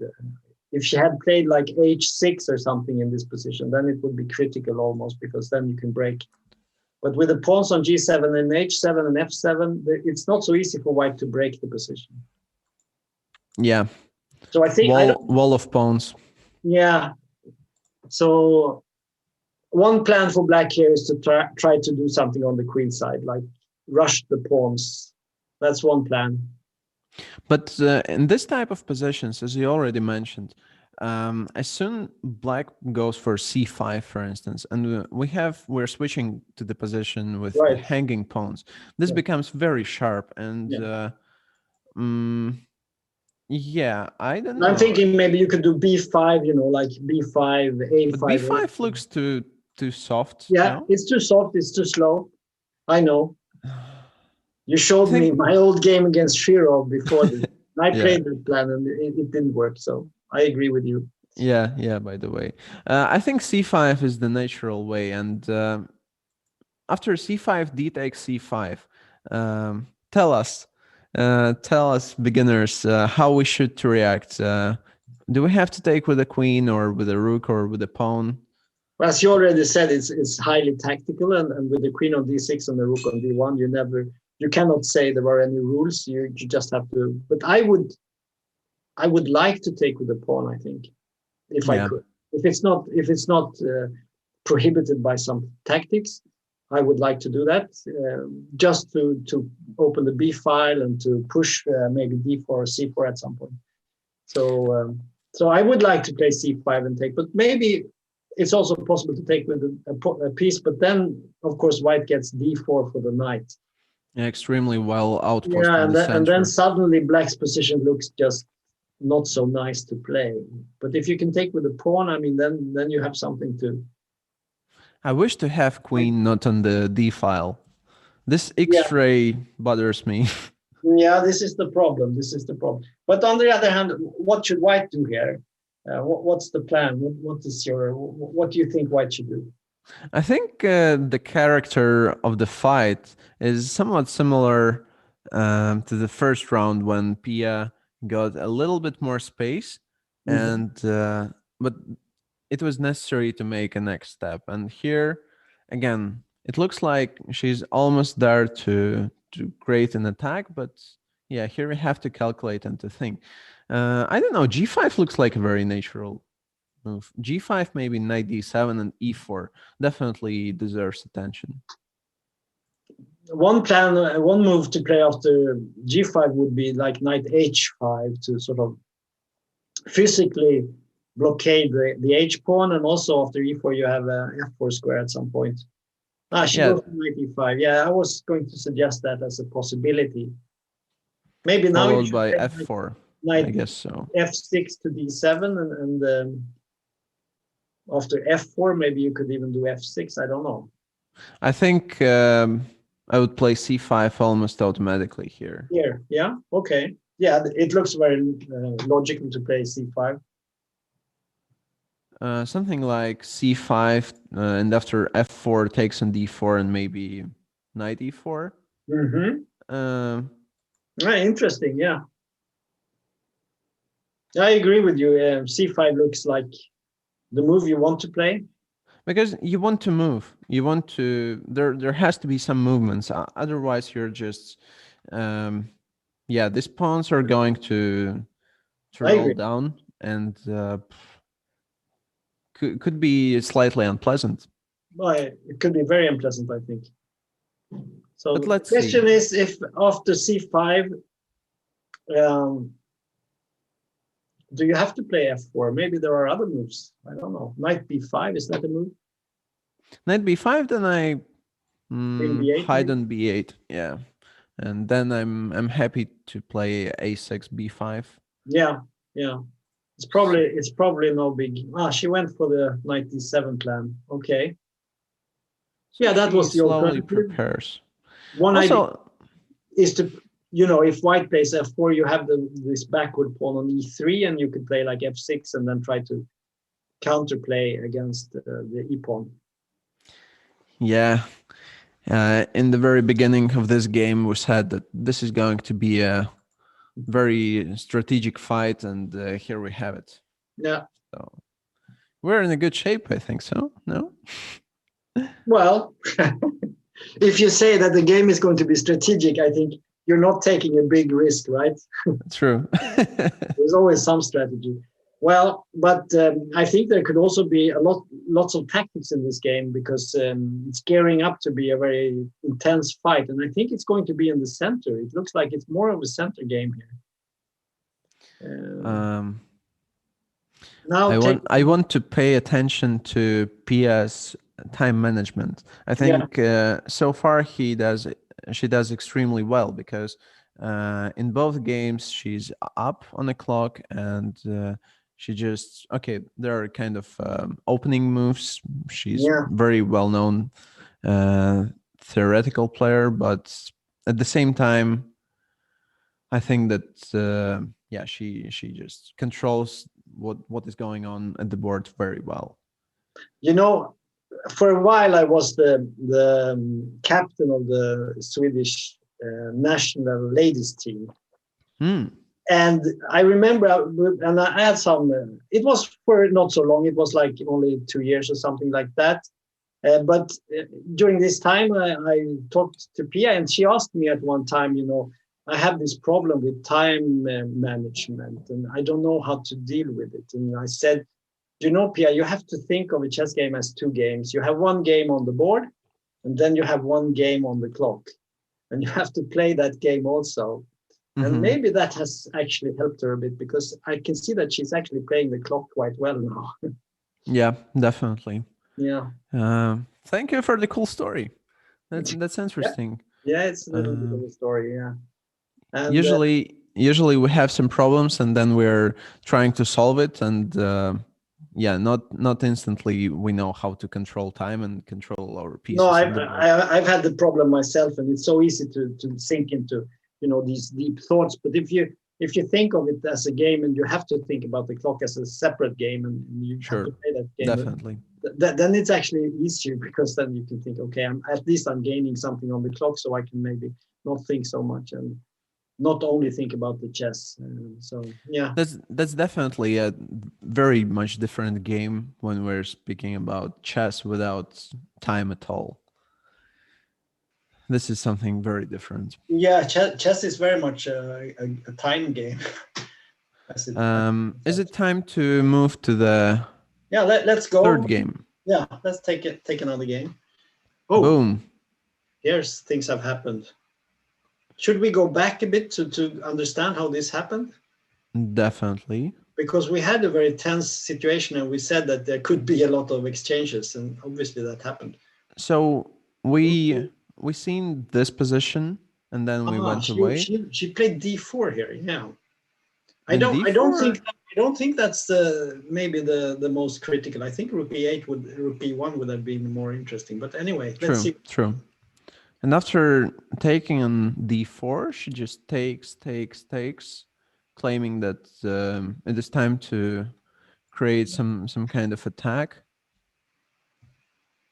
But Inna spots the threat, and after bishop e4, she plays c6. And bishop d2. Yeah, there was the d4 was the problem was for white that the pawn was difficult to protect, and that's.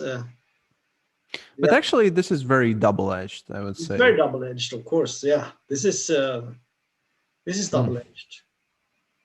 So, and here by force we're reaching this position. Mm-hmm. Queen d4 takes.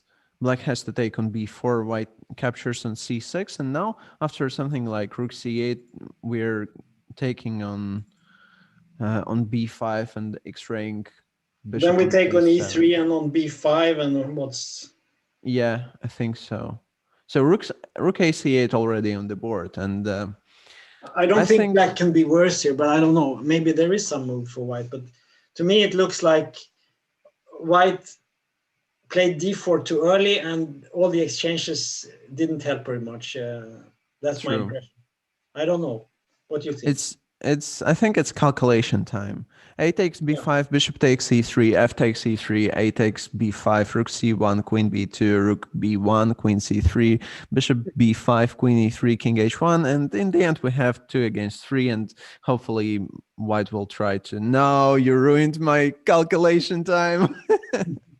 Rook d8, I think, is the move here, and maybe there are other moves also. I don't know.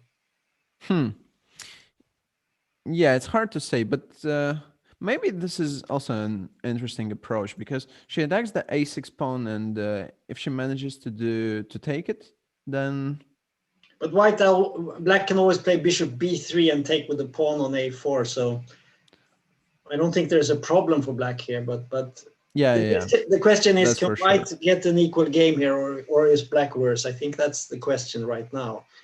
Because of the bishops, and especially the bishop on a7 is so strong, and black is more active.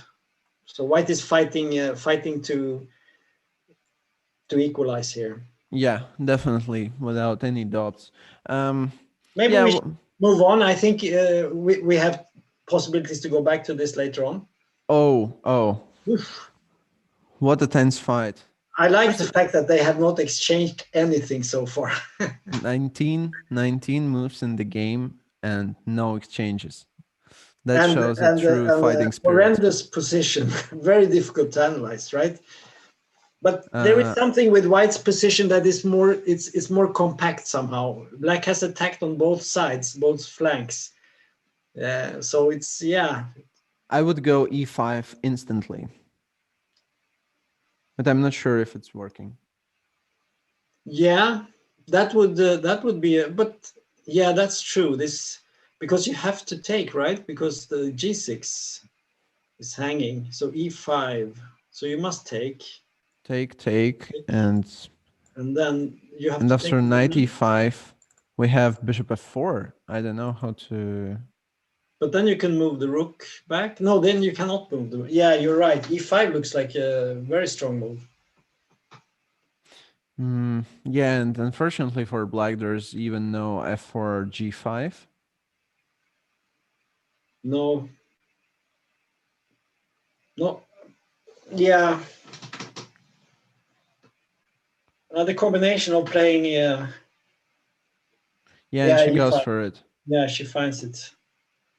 playing h6 and f5 has left the g6 square very. But now you know what, Tom. I think that maybe black can capture an e5, d takes e5, and just rook f7. So like giving up this g6 pawn, and after king h7, probably knight f4 or knight h4. Hard to say. And after that, we can take on e5. So or bishop e5. So the thing is.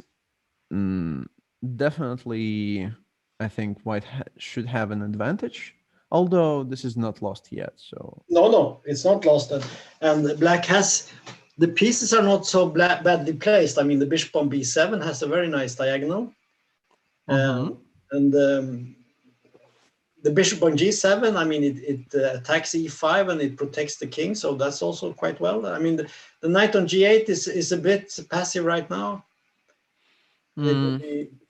Yeah, he's waiting for his time to shine. Yeah, it's waiting. But on the other hand, white has a knight on f1, not doing so much. So let's wait with him. we have to wait and see here. This is very sharp. Extremely sharp. I think you have a point. Take. Did you say take? Yeah, take and. Take and rook f7. And the rook f. Yes. Yeah. She plays it. Wow. Yeah. Interesting. Yeah, that's good. So now white has to decide: is it time to take on g6, or is it better to play like some move like maybe f4 to sort of? But maybe then you can play some g5 or something. I don't know. But I don't know. Well, I think f4 should be a possibility, but I don't know if it's good actually. I like the fact that after knight g6, king h7, and knight goes back, there is a sniper looking towards the king, and there's only one defender on f5. Yes, it is very sharp, but I think white has to go for it because, well, yeah, if you have opportunity to activate your bishop, then you have to do that. Yeah, it's definitely a very critical line to take on g6, and she does. Yeah. I was thinking if there's some option not to go back with the knight and try to use our time, let's say to go for something like g4. Yeah, I was thinking about g4 also as a possibility. Maybe take. But there's queen c6. Yeah, that's the problem, and then it's mate. So she goes back. Bishop e5. Wow, I think actually girls play so far pretty qualitative chess. Yeah. Maybe now you should go for something like f4. Yeah, f4, bishop f6 maybe, and queen f2. Yeah, something like that. I don't know. Ooh, I think this is sharp. Even though it's sharp, it's also a positional game. I like these structures. I like this imbalance. Yeah. Where, and not standard. Not standard at all. Seven can come very strongly at some point. Mm-hmm. Wow. Yeah. Oh, it's really it's very, very sharp position. Is it time to go for the third lap? Maybe you had some idea like playing knight takes f5 and then queen takes d7 at some point. Oh, nice. So for instance, now after bishop f6. Maybe now you can take on f5. Hold on, but how you want to do it? No, she goes for this one. But we have this one in the air somewhere.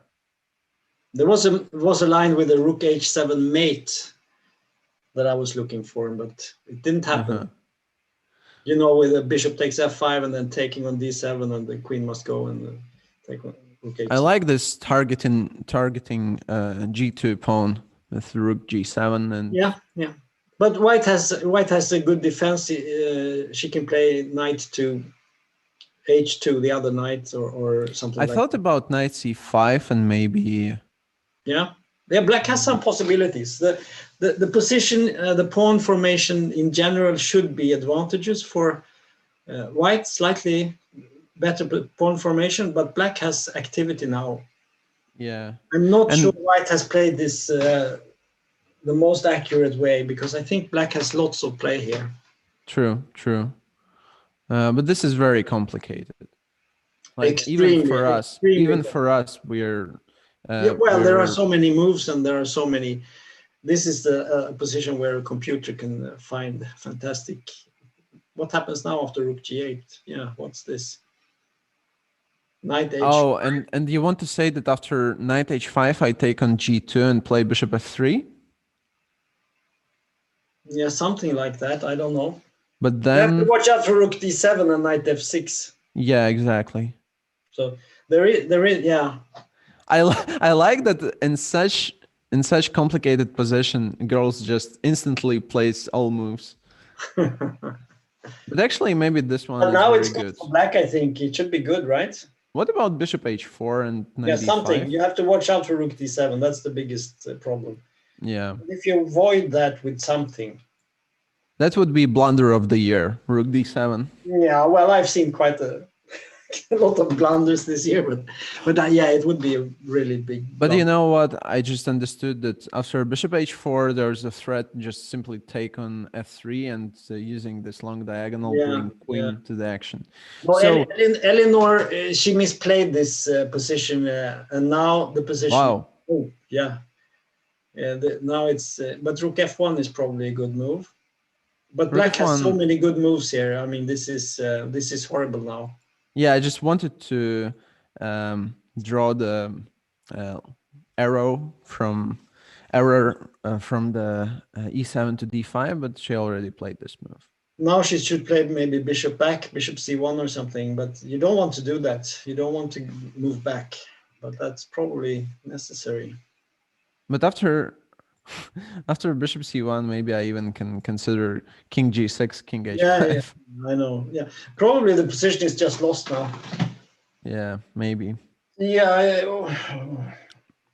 well, she has lost the queen and the pawn for two rooks, and then she has a very passive position now. Can we move to the first game? Let's go third lap.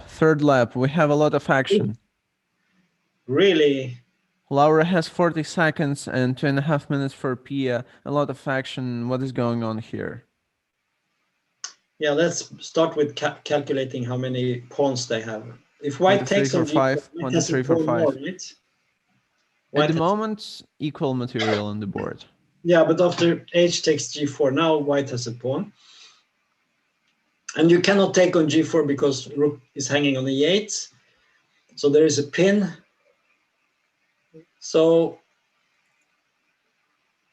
my first reaction is that it's probably better for white. Yeah. I don't really see anything happening. I think this is a very logical move. It's logical, but there is no pressure because it's protected. So you can actually just play like f5 or something. Yeah, f5 going back. It definitely has to be much better for white. Yeah, I think it's better, and also times. But I know that Laura is an excellent time pressure player, so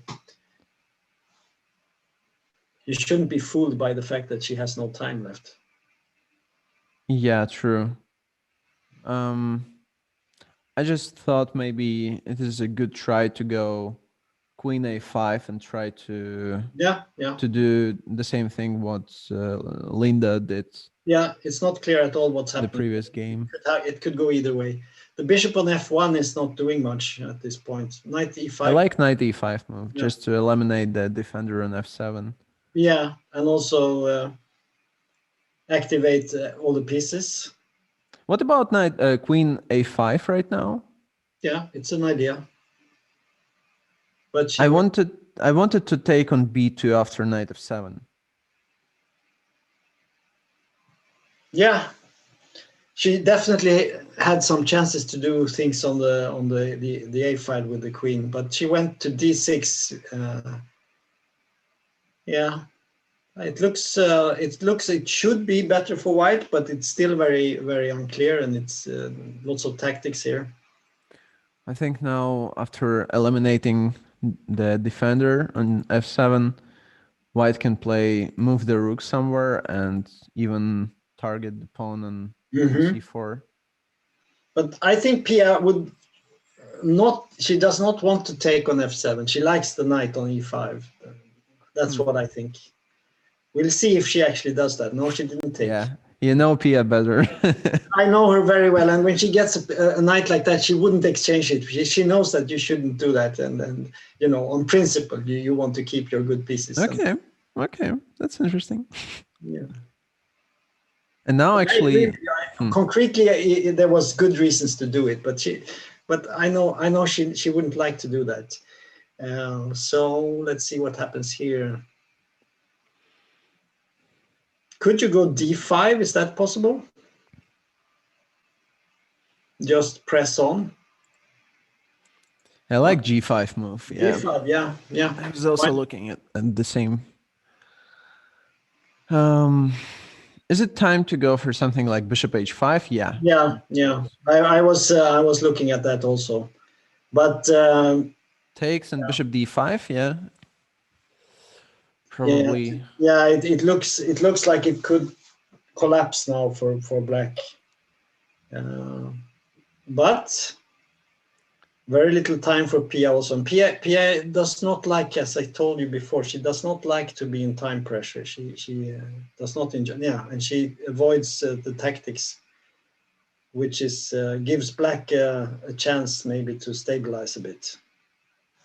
Yeah, let's see. I think if we move the knight, there is a knight d5 threat, so this maybe not stabilizing. Maybe she can make some queen b7. I was looking at queen b7, but queen g3 also possible. Of course, now white can take on f6 and take on g7. Yeah. And start attacking again. But this is fascinating fight. True. And she goes for knight e5, huh? Again, not expecting keeping the knight. Keeping the knight. Yes. But now what does she want to do? Some knight d5 or something? Does she want to do that? Maybe just f6, no? Opening I don't think she would play a move like f6.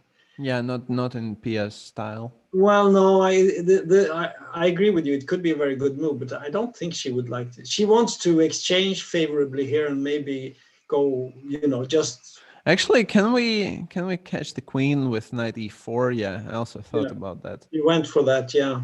And there's a queen c4 threat. But queen, oh, that's really strong. Yeah, that should be winning. Now queen takes c4 is. Are we going to see an epaulette mate on f? Not okay. Yeah, it's a smothered mate. I think it's called. Yeah. Yeah.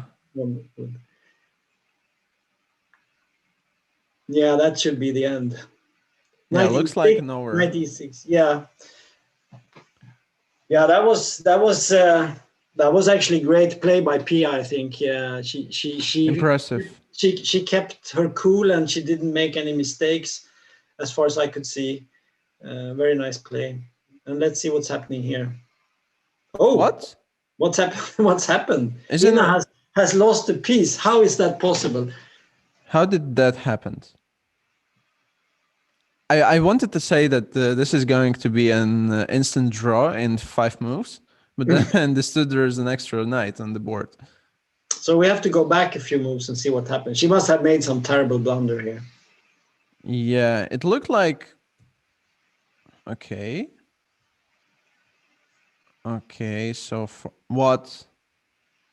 No way. Queen g6. Yeah. Oh. That is painful. That's the pressure of playing with little time. But could we go back just a few more moves, because we had this interesting position just after all these exchanges where the bishop was on b7 and everything, and we felt that perhaps this position. What happened here? Yeah. So after queen c1. Inna took on a4. I mean, so far very logical, and this looks logical. Yeah, it looks like black is like in a full control here. Queen b3, I like. Yeah, although there is a bishop d1.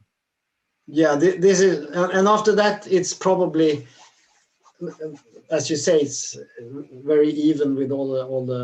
But even this position, I mean, having two snipers on the board and so much dominate position of all pieces, this has to be still better.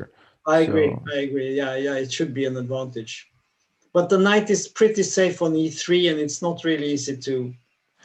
And rook d4, I think, is a mistake. You should keep all the pieces, probably. Yeah, I think this knight just secures all the light squares. Okay.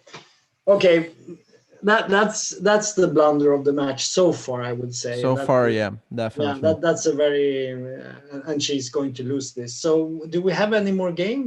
Yeah, we have one more game. So let's have a look. This game. White has managed to save herself. Ellinor is not, because when we looked at it, it looked very bad. Yeah, now it looks almost winning, no? No, I don't think so. I mean, the bishop on b7, the queen and the king very open. It's extremely hard to win this for black, I think. No, for white. I mean for white, sorry. It's not so hard for black, actually, if white makes a mistake, because you will mate with the queen. But if white puts up some good defense against the queen, probably. It's hard to make a move for black. That's maybe it's Zugzwang, I don't know. But maybe you for can both sides. Make a bishop move. Make a bishop move. I don't know. Maybe a bishop somewhere. Just any move, because I don't know. Let's say or this move. Queen d6 is a threat. How do you? Okay, actually, maybe this is not a bad idea. It looks pretty good. Huh? What? What's this? Well, I would consider this one just to. But you have to play like knight f4 now. Knight f4. But maybe then she has an idea to play rook e6, rook e7, f6, no? But it's impossible to do things like that when you have everything hanging, I think. Because the queen will come in somewhere, queen d1 and queen h1, and I don't know. Maybe there is a double attack with a check and we're not in time to create. Yeah, I agree with you. There are some possibilities. Maybe bishop a8 would be strong. Although, maybe bishop c8 also is interesting. I don't know. It's so hard to look at this one. There is so little time also. I mean, it must be an enormous pressure for both of them. Can you take f6? No, then you take it, right? Yeah, so I think we take, and somehow this king looks a bit safer on h7. Yeah, now when the f pawn is gone, I think it's should be better for black. I don't know. Now both rooks can. Yeah, maybe. But what about take on h3? What happens? Is it? Do you have anything? Yeah, I like this pragmatism. Just to take and look what. Take and hope. Yeah, take and hope. No, but now I mean, no, I think white is losing now. The bishop is very strong. It can protect the king very well. There are no threats here. Yeah. I don't believe in this. I'm not sure about that one. There's an interesting try to go queen d2, and after rook f2, there's she goes for it. No, but you just keep your rooks up on, because I don't think you can actually. Huh? Can you actually? Well, maybe you can with the queen on d3. Maybe now. But there are no checks.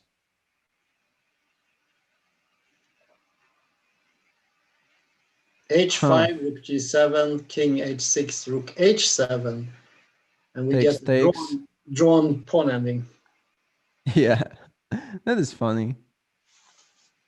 It's a possibility. But after h5, there's no threat again. Queen d5 check. Oh, actually, this is smart, because after king f6, they're like the same idea, but pawn is not hanging. Yeah, that's true. This is good. And maybe there's an idea to go queen h1 and just push the pawn. Yes. Hmm. No, Ellinor has some problems here, I can say, for sure. Yeah. Oh, but now just queen g1 and takes on g7. Yeah, it's winning. Yeah. Wow. Yeah, this was a sad game for Ellinor because she had many chances, but the tactics didn't work out for her. Queen h3 mate. There's mate in one. No, but it's better to take a rook than to go for some uncertain tactics. This is the first time when someone says that mate in one is uncertain tactics. But okay, yeah. No, I agree with you. I think you should play queen h3 if you see it. But she didn't see it, but she saw the rook, and that's enough, right? You're killing your opponent's hope with queen g7. Yeah. Yeah, a lot of turnarounds. I don't know if it happens to you, but for me it happens when I play like on the internet and you make a move and you take something. Oh, did I have mate in one? Yes, I had. It happens from time to time because you're just playing so fast and you don't recognize that you had a chance. It just suddenly occurs and you forget it. You don't see it.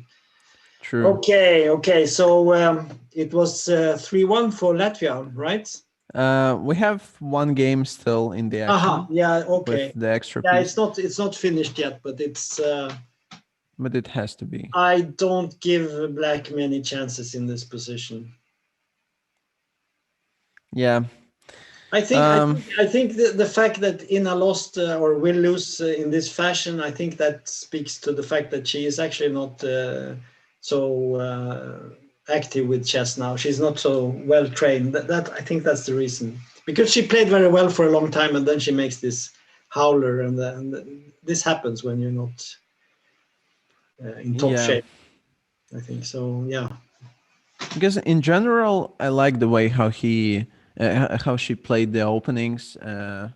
Yeah, she played. She has a very good decent style. positions. I think I've seen many of her games, and she plays brilliantly, and she knows her openings and everything. And I think she proved that in this game. But there was this: if you make a move like that and just leaves a piece, of course, then it doesn't matter if you know the opening. It's going to be bad anyway. But Katrina has played well in this game because she defended a very tricky position, in my view, and she got a good reward for this stubborn defense. Definitely, yeah. Hard work pays off. Yes, it pays off. But she still has to win this game. I mean, it's won, but how do you win? I mean, it's not always so easy, because let's say we fantasize that black manages to exchange the pawns, then we have a draw, right? Yeah. So you have to actually win. But now rook d6 looks very strong. Who said that the most difficult thing in chess is to win winning games? I don't remember, but I've heard this saying. Maybe now you can just play g4. That wins, right? Easy. I'm very bad at memorizing who said the exact thing. I know, it could have been like Tartakov or one of these guys. Maybe. I think now we can just push the g. Yeah, g4, g5 is easy winning. I don't know why she went into this. Well, maybe she had, because there was the threat of rook d6. Yeah. So this is, of course it's winning. It's just a matter of finishing the game. Yeah. She should win now. g4. What happens after rook takes f6? Just yeah. Yeah. Is it winning or not? It has to be winning. Maybe winning, but why go? Yeah, it's probably winning, but why go into something like that when you can just... Maybe she doesn't know how to win this. Yeah, and maybe this could finish in a draw. I remember once I had a game where I didn't remember some easy winning thing, and I moved around forever before I realized that it was very easy. This happens. So, by the way, we already had this position twice. Yeah, there is a risk when you're not twice thinking about it, that suddenly you end up with the same position. Yeah. So, and okay, relocate knight to the better square is. So now there is a idea. big threat. Big threat of a fork.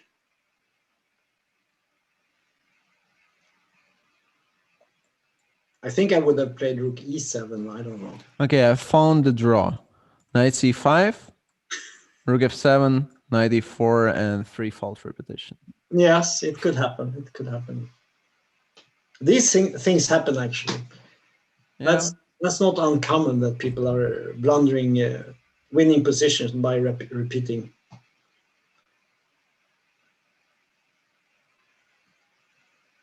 Yeah, and actually I think that Inna is doing right thing right now. So, yeah.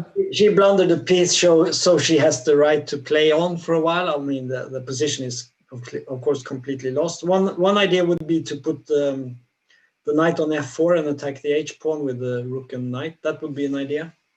I think maybe relocate the king to h3 and play like knight f4. And maybe I'm always saying to my students that there's nothing wrong with playing every single position till the end. Even if your opponent looks at you and thinks that you're a crazy person, okay, so what? Just prove that you can win. I don't know.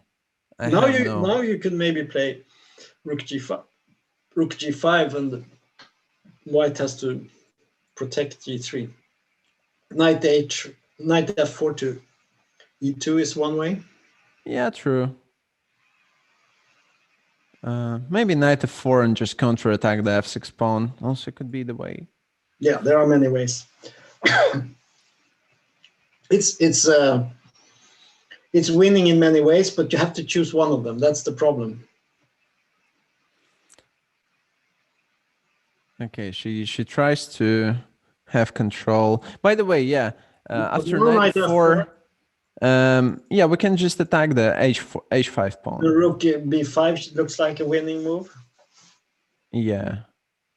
This should be easy. Yeah. If we can't break the defense from this side, we can do switch and attack it from the other side. Mm-hmm. Yeah. And white has all time in the world to do that. Yes. Yeah, now it's it's beginning to be resigned time for black, I think. Yeah, maybe it is even possible to go king f5, and yeah, that's what she did here. Yes, she has gained ground. Maybe now she can play like, I don't know, maybe. Well, just rook b7, rook b8, any move. Yeah. Rook c5, also good enough. Also possible. Why not? Knight e6. She could also play, yeah, but then you can play maybe rook a3 and attack the pawns. But maybe one idea would be to play rook c3 and then knight e6. Okay, now we are going to have someone in our studio, and who is that? Yeah, that is a small surprise. Okay, good. It's Dana. Yeah. Hey, Dana, please unmute yourself. Hi there. Hey. Hi. Congrats with the victory. Congrats with the victory against victory, yes. Not bad, not bad. Yes. So that has to be a good feeling to strike back after losing a game in the first round. You know, that's one of the lessons that has to be learned. When you lose a game, the only thing that you shouldn't be trying to do it is to try to compensate for that, because that's the fastest way to lose. We have a very philosophic mood in our studio. Really? But I sometimes you just have to forget what happened and just play a new game, and you did that. So very nice. Should we look at your game? I think this game is not Yes, so please. interesting. Katrina is going to win it very soon, and I don't think we should spend too much time on it. It's so completely lost. Yeah. So interesting. You played almost the same opening, but with reversed colors, like in the first round. This was, yes, we started with the English opening, and then it turned out into some Marathi, yes. Yeah, it was. I had to smile when I saw this position because I thought, okay, now we have the same one with reversed colors, and you already know how to do that. No, it's actually, I mean, probably the estimate of the position would be equal, but it's actually very easy for the white for white to play. Mm-hmm. Just, you're still dominating the center. You're developing the pieces, castling, and then massively improving your position. Well, You have many useful moves, such as bringing rooks to the B and C Yeah. files or D files, and specifically in this way, I like to put these rooks, rook AB1 and rook FC1. Then I think it's kind of solid. So yeah, this is so Allows, just for example, the normal plan for black would be knight takes d4, bishop c6, then knight d7 to c5, and then with the rook on b1, I would then have a counterfeit with b3, a4, and black cannot really manage to get the counterplay with b5. So that's you can also that's play the idea. b4, and then after knight d7, you win a piece with b5. Also, Yes. Also an idea. That's what Boris Gelfand said one time, that if I'm controlling 40 squares and there are only 24 squares left for my opponent, and I don't care who is sitting in front of me. So yeah, you just got all squares in the world. B4, A4 looks like a dream position. I mean, of course, when you are promoting your pawns, you always have to be cautious not to make or turn them into the weaknesses. I mean, it's like the word. The word you've said you cannot eat. The same works with the pawns. Once again, one philosophical note: you cannot get it back. Yes, once you made the move, you have to be sure it doesn't start hanging. Yes, it's your strength rather than weakness. Yeah. Yeah, here we thought maybe you would play a5 and go for an immediate attack, but you decided to wait a little. I think so. I mean, that's also one of the lessons, to be able to sit on your hands, not force the thing, because it's very difficult. And I could see that Victoria didn't feel comfortable herself in this position. She used a lot of time trying to find at least some move. Yes, and white is worse than the event. Let's look at this position just for a second from the black's perspective. And yeah, indeed, if you play this one, you want to see some action from the white. Yeah, like a5, and at least position changes a little bit, and there's some action. But it's true. Right now, you're just yeah. So good tactics. But the problem is that your bishop is hanging on b7, and if you dare to play a5, you would still be forced then to exchange your bishop against my knight on d5, and I guess then the white's position would be very solid, and your a5 pawn would still be a weakness. Okay, you would get some point for your knight to c5, yes, but. So you're provoking with this bishop g5 and showing some patience and provoking some weaknesses. My consideration was actually, yes, if she would have played rook e8, trying to protect the pawn, probably I could even take on e7. Oh, that's beautiful. Just to take a double. And then 2 times queen take d6 and the b6 pawn is also hanging. Yeah, that's a very good transformation. So that's why I went for this. Yes. So f6, I guess it's in my favor. Yeah, because the white E6. squares are getting weak.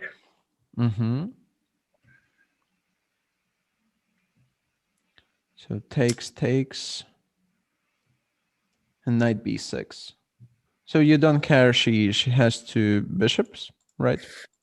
I guess so, because it takes time for her to somehow get them into the play. Well, I do have quite a decent plan of making my passing pawn strong. And this one on g7 is just like a big pawn, right?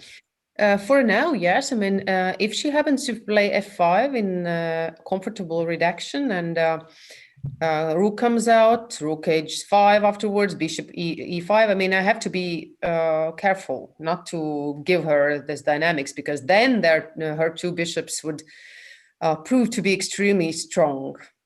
But the problem is time. I mean, for her, not the time on the clock, but all my moves come with tempos. Yeah, exactly. Yeah. I'm not taking on f5, so this is not draws. This is the beauty about chess, yes, that I'm not forced to take anything. I let her take if she wants. Yes. Yeah, indeed. All moves came with a tempo, and like 3 moves in a row. Just I want to pay attention, our viewers' attention. b5 with the tempo, a takes b5 with the tempo, queen goes to a7 almost instantly, not losing any small piece of time, and 6 moves in a row with the Now tempo. I'm already turning my dynamics into a material advantage. Yeah, by the way, we're trying to be instructive as well. Yeah, and here you're just having some extra material in the end of the day. Boom. Yeah, this looks very winning. Yeah, a very qualitative chess, I would say. Yeah, very nice, very nice. I mean, kind of nice positional game after the totally crazy game with Pia, yes.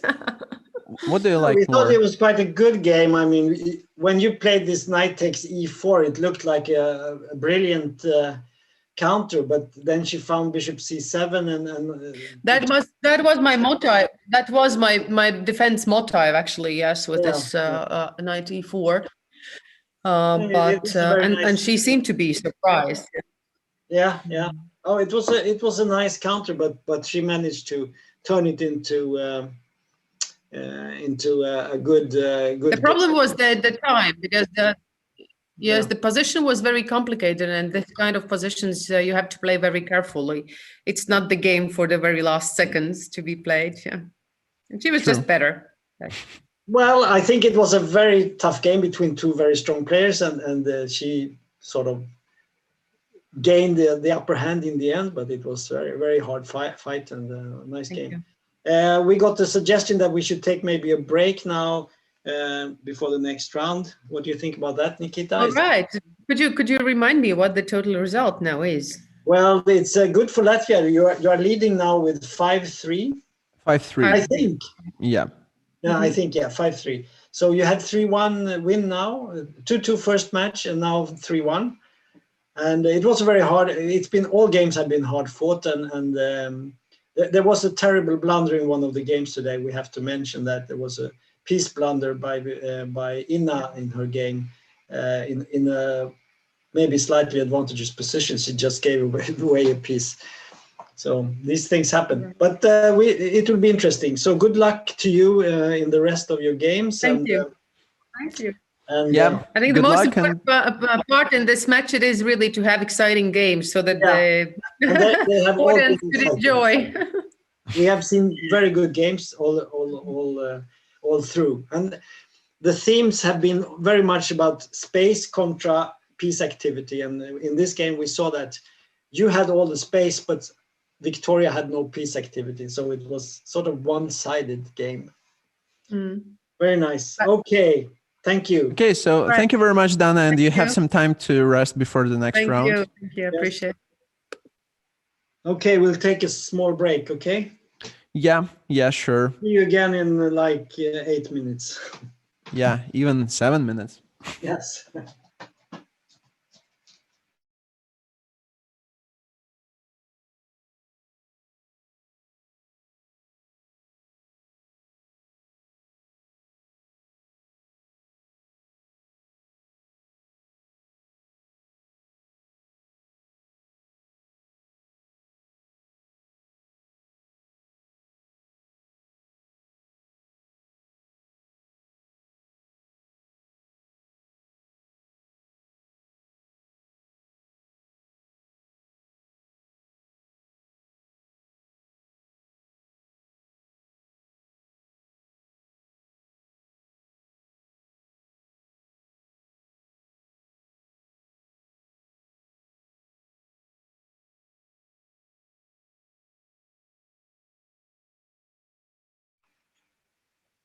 Okay, so we're back for round 3.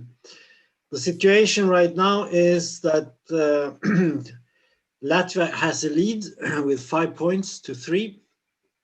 They won the last match with 3-1. And now we have a matchup with Pia playing black against Katrina. And as far as I can see, again, we are having a type of Maroczy position with pawns on e4 and c4. We've seen it in many games, and now we see it again.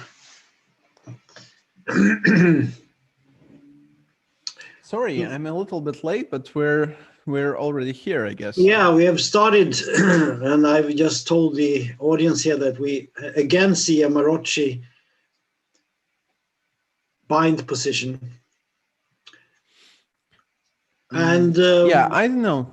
To be honest, it's strange to see so much games in Maroczy, because yeah. I thought that Maroczy is somewhat dubious to play with black. So somehow it hasn't been a success for black, right? We've seen lots of white wins so far. So this center, gaining the center has proved to be quite valuable in these games. So we'll see what's happening here. But Pia is playing now with the black pieces, and she's choosing one of these hedgehog setups with pawns on the 3rd rank. And yeah, this will be interesting.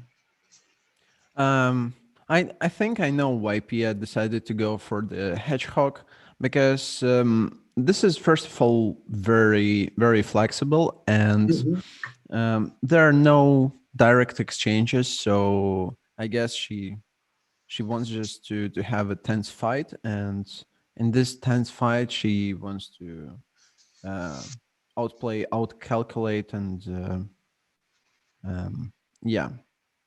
Yeah, and also there is a difference. I mean, when black has the fianchetto, then you have this weakness on d5, and when you play the hedgehog like Pia does, she has very good control over the d5 square. So it's not so easy to dominate as it is when black has fianchetto the bishop to g7. True. Yeah. The question is, but it's still. I mean, in principle, white should be slightly better in this type of position. The question is how to bring the light square bishop to the game, because it's not so easy to get it to b7. No, you need to play some queen move, maybe queen c7. I don't know.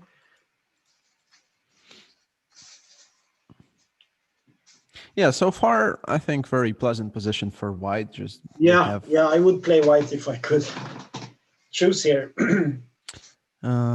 It's actually a good question. I'm a bit surprised that she does play like this, because it's well, not.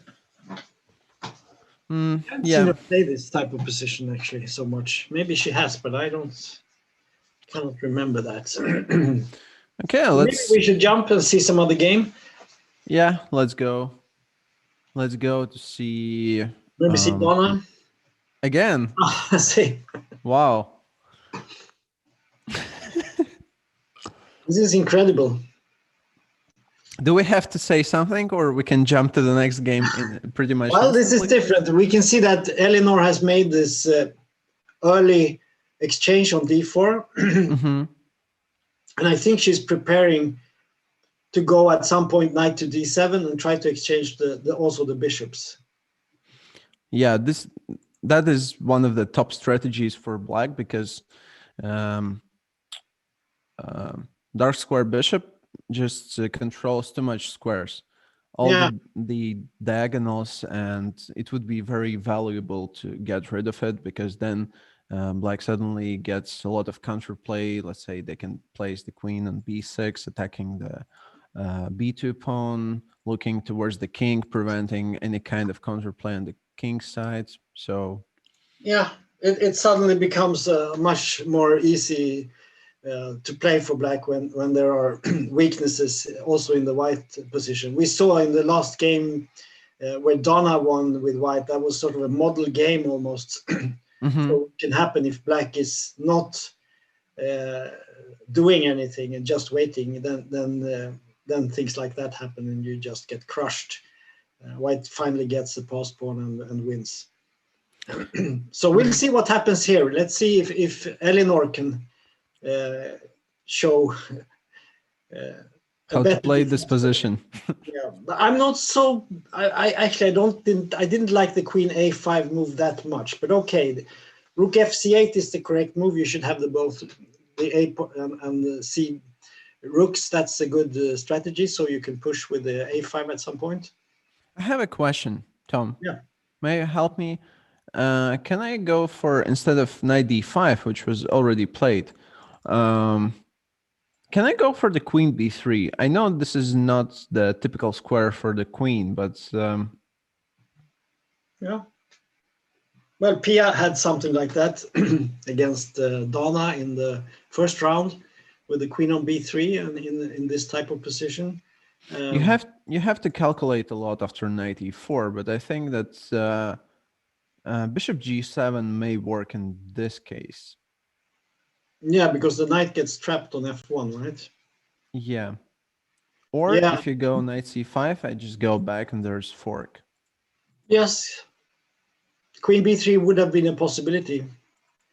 But she went for knight d5, and that's also interesting because she threatens to take on e7, and black has many options here. I mean, you can take on d5 with something, you can play maybe queen d8, but then you get a double pawn on the f line. So I don't know. How would you play here? How would you react? I think I was considering knight d5 as the main one, and I thought that it is necessary to take with the e pawn. So what is this position? Let's say black goes bishop f5. Then I claim that I have more space and there are no defenders around the king, so maybe I can exchange. In this case, I already can exchange dark square snipers because situation changes, and with this pawn formation already and without knights on the board, this is different story. So rook c3, queen d4 coming with the tempos, and it would be interesting to maybe go for the attack to the king. Yes. That's what I would. White still has more space, and when you get this e takes d5 exchange, then suddenly the e file is vulnerable for black. The e pawn is weak.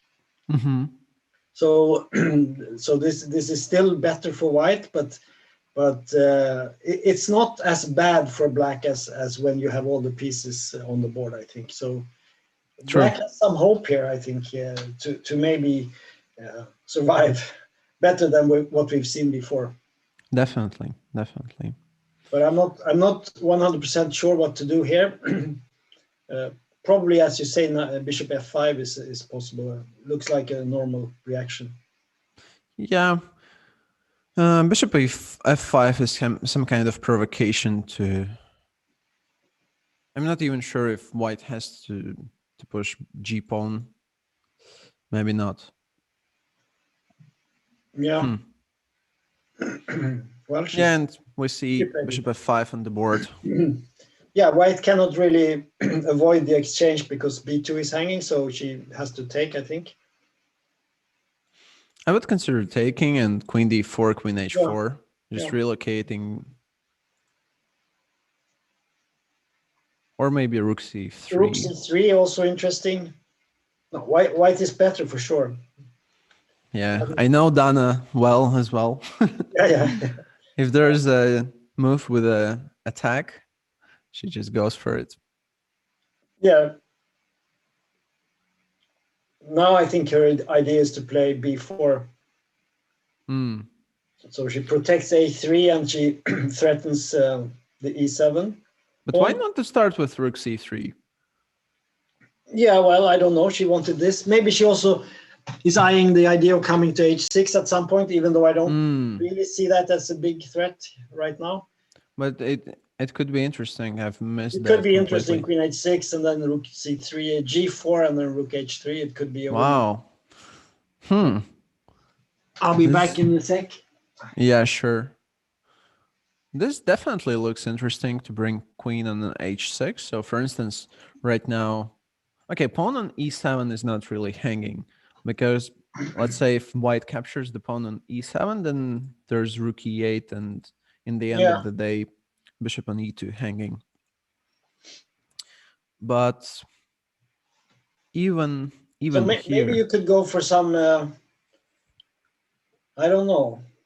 rook c7, but then b4 and queen is somewhat trapped on the queen side. Could you play something like queen b6? Queen b6. The idea is, okay, you can exchange, but I would exchange and play rook c3, maybe. Oh, but then you have b5 and rook c3, rook a3. yeah, that's my point. That it looks ugly, but maybe it's not so easy to punish. And once you get the queens off the board here, I think black can start to breathe again because there are no kingside attacks. And it will be a strategic fight on the queen side and maybe later in the center. Maybe black is okay. I don't know. Yeah. Because I want to is try to definitely- tie white down to some defense. Because if I get queen b6 and let's say you don't want to exchange, you play some queen move like queen c3 or something. Maybe you can go a5 and suddenly black has some options in the But position. what if after queen b6, I just go queen d2 and then play rook c3 and going for all the same ideas? Yeah, you can do that.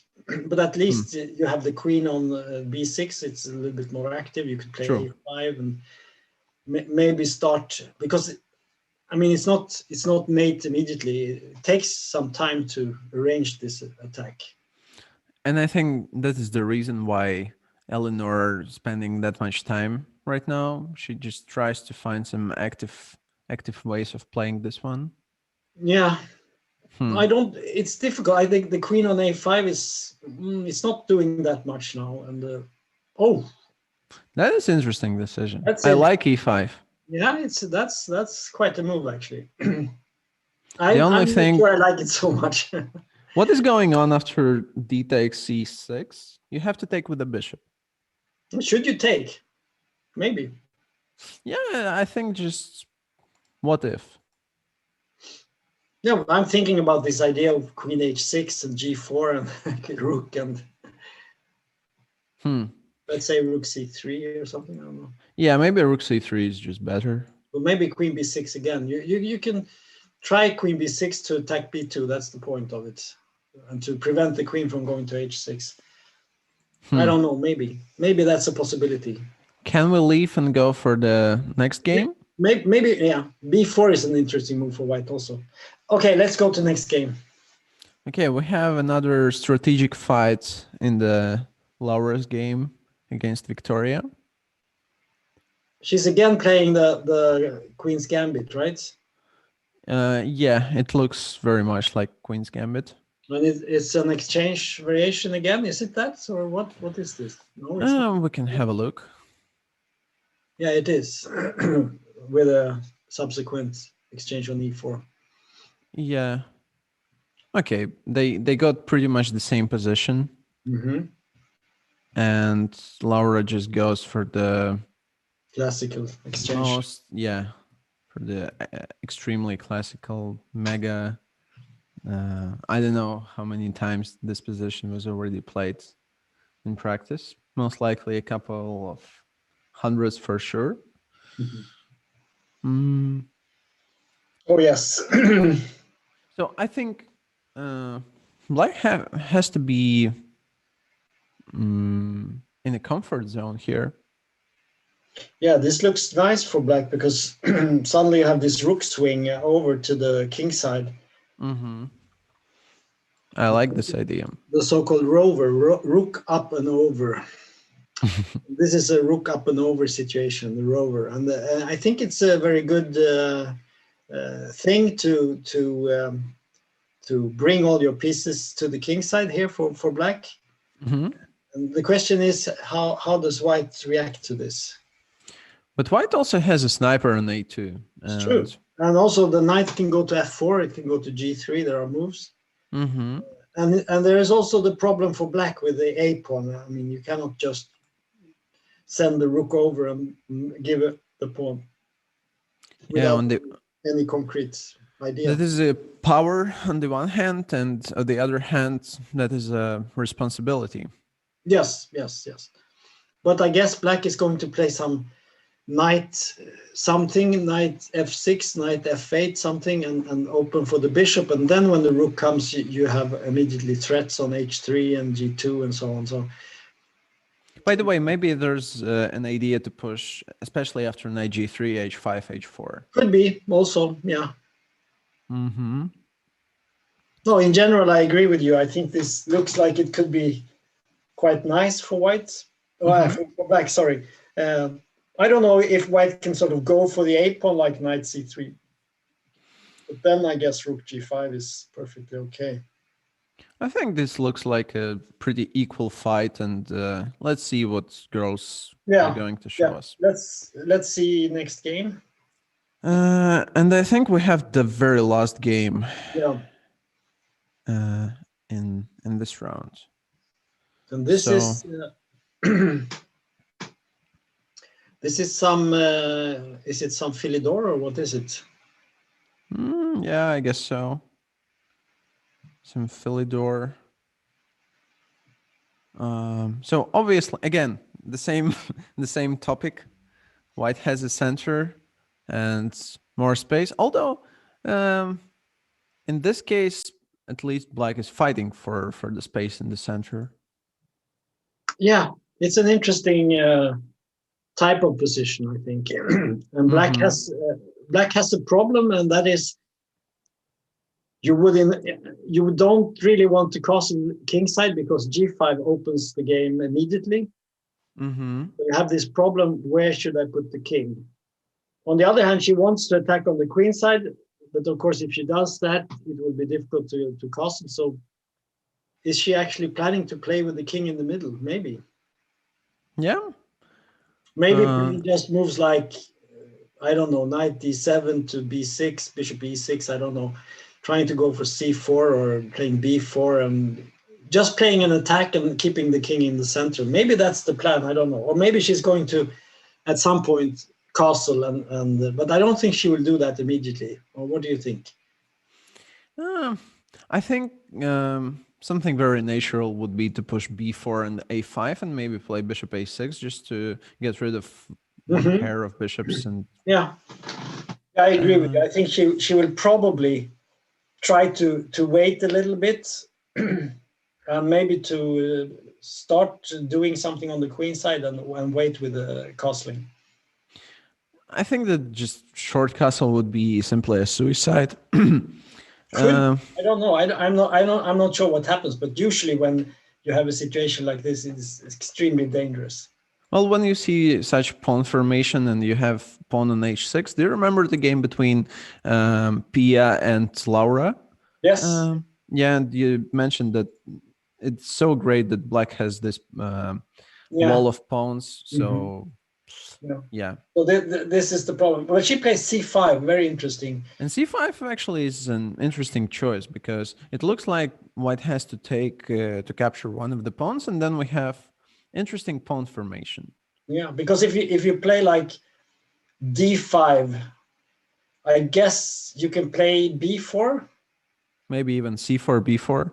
Yeah, c4 first or b4 first, whichever, and then you can take on e4. So white, as you said, probably has to take... Actually, c5 is an interesting decision as well. I were not considering this one very much, but... Yeah, I don't know. If white finds the right moves, maybe it will not look so nice. Maybe you can just take and play knight d5. It could be possible because you open up for bishops, and I'm not so sure about the black position. Do you want to see how it went from the very first moves? Yeah, we can do it. Let's go from the beginning. Let's see what happens. Oh, Queen e7. Yep. That's quite unusual, I think. I don't think I've seen it. I don't think I've seen that. Have you seen it before? Yeah, actually, I've played it also 3 times in my life. I know that white can play that in the French Queen e2. It's Bishop g5. So she goes instantly for the aggression and provokes h6. And maybe a smart choice, right? Yeah, it's hard to say. It could be. It could be very smart, or it could be just a loss of tempo. Yeah, but since she hasn't castled kingside herself, she still has the g4 option. And true. So okay, now both sides just a6. So she was kind of preparing c5. Yeah. Interesting. And Inna still spending some time to figure out what is going on here. Yeah. yeah, she takes. And now the question if it's possible to take on e5, for instance. Yeah. Okay, Tom, we're not playing this game, so we can sacrifice pawns much easier. But you went, yeah, we could do that. But yeah, it would have been a very interesting sacrifice here. Just to and this type of sacrifice is often the solution in this type of position, because your opponent hasn't developed and you just need to break the position, and then suddenly everything happens. And I agree with you. Knight e5, queen takes, bishop f4, and then e5 and bishop f5 and so on. It looks very, very strong for white. But as you say, you have to really analyze it. We can sacrifice their pieces, but true, it's not so easy when you sit there. So it's much more difficult to make this decision when you're playing the game. Yeah, and now she can, of course, take with the knight. Then she has e4 covered if she wants to. Or she can take with a bishop, and she already did that. So I guess because she has always knight d5 anyway. So there's no way for black to win any material in this position. I think black has to think about keeping the position closed here. So how to do that? Yeah, well, I don't know. Knight d7 looks reasonable. Knight d7 is one move. A move like bishop e6, I guess you could just play maybe knight d5 anyway. Looks very dangerous for black. Because b5 is hanging afterwards and d5, everything is hanging. So maybe knight d7 is the best. Yeah, knight d7 looks like a bit more solid.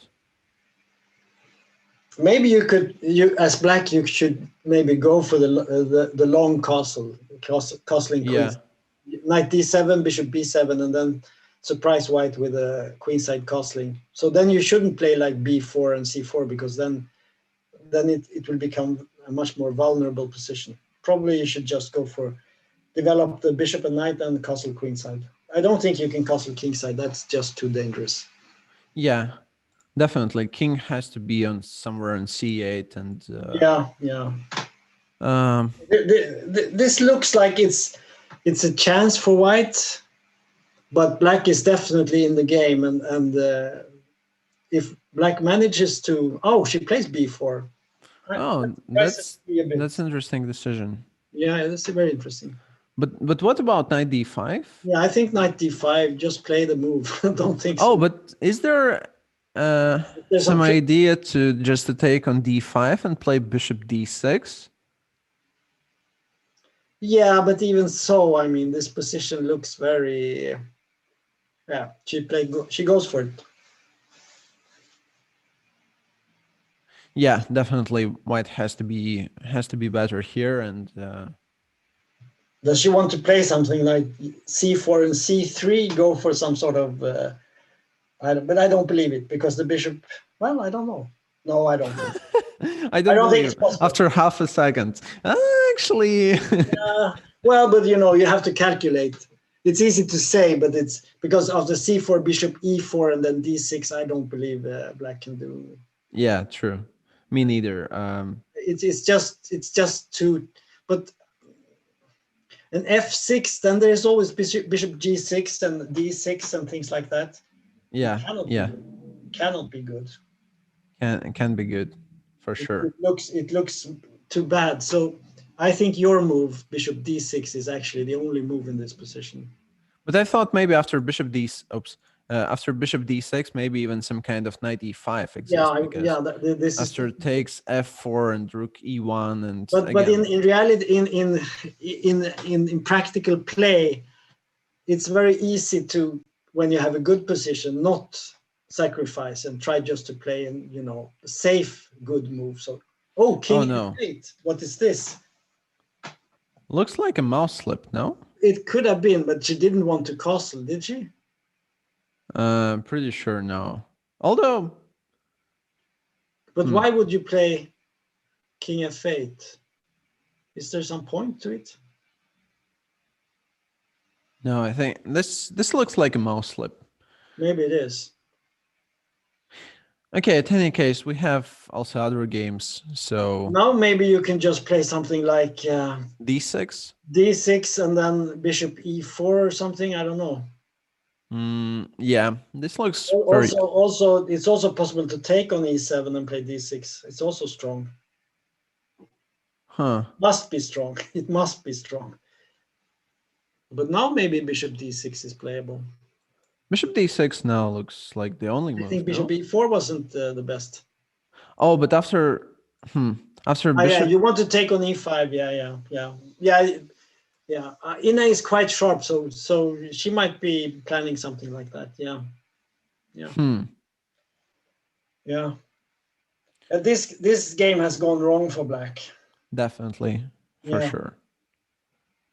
So maybe this c5 idea was not. It's not really in the opening. You usually don't do that. So I think it was not so good actually.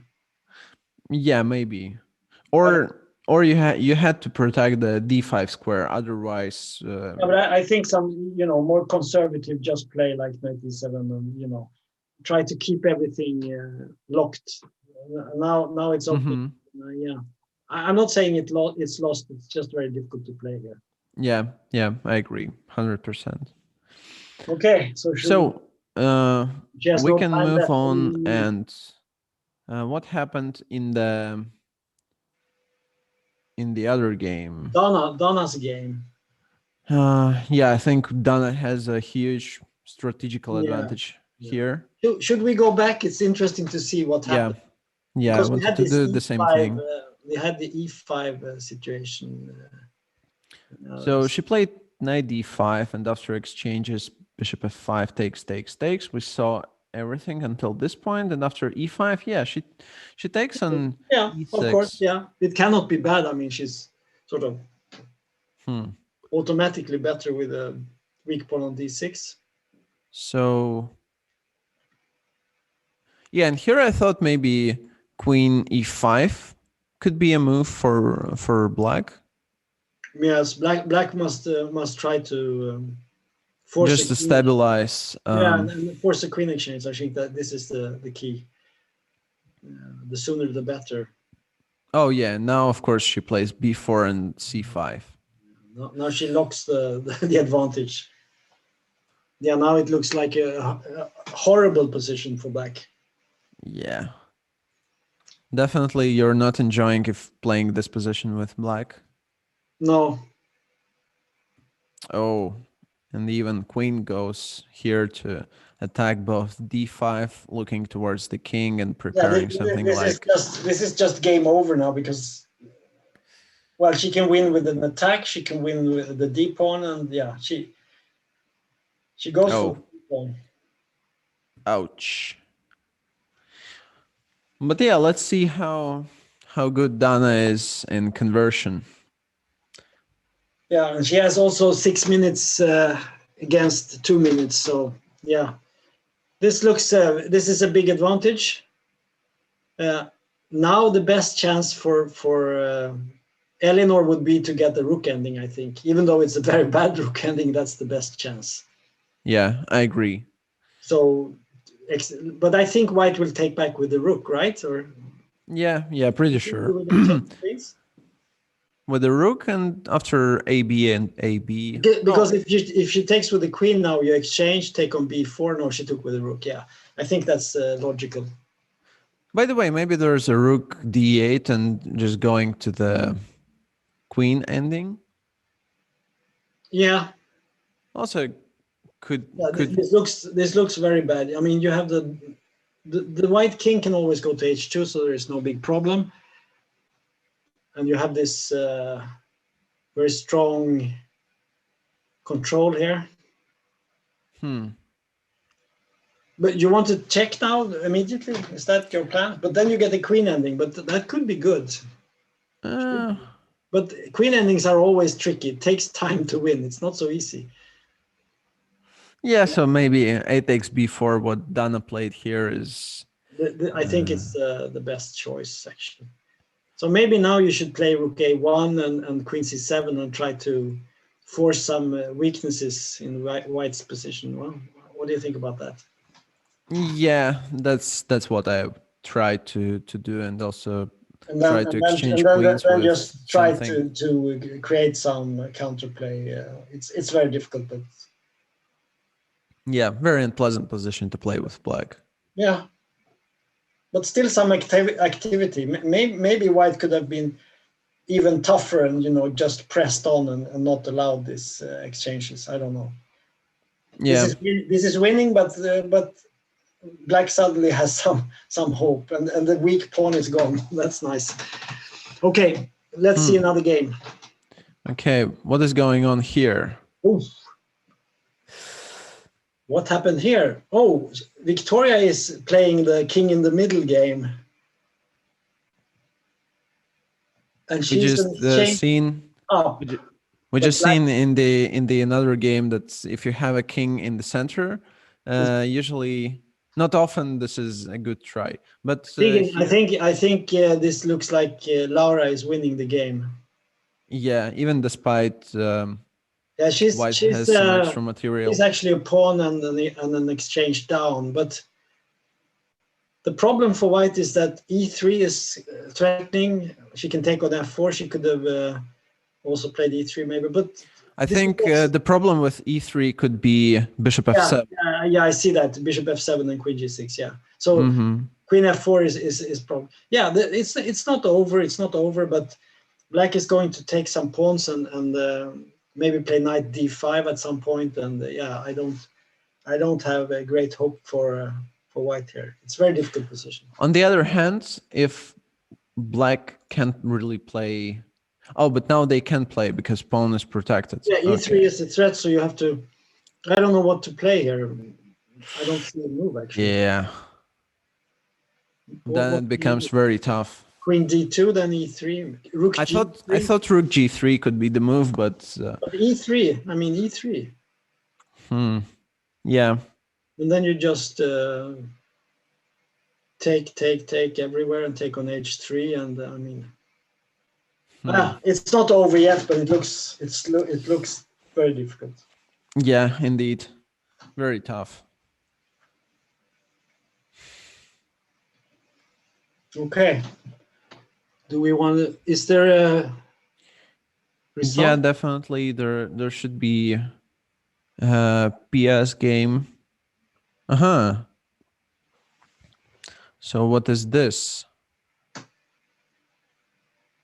Pia has one extra pawn, and the second also looks like falling. She managed to break out of the hedgehog. We can go back a little bit. Go back to the position. We had a position when we said, "Where do you go with the queen?" And she didn't go with the queen. That was a very interesting transformation. Maybe we should go back and think about this. Go back one more move with the knight on this. Yeah, because we were talking about playing queen c7 and b6. That would be the sort of typical hedgehog way of playing. But she plays in a different way, more like a Sicilian game. True. With e5. So that's quite interesting. And instantly she goes for e5, attacking the knight. What is important? Opening. Here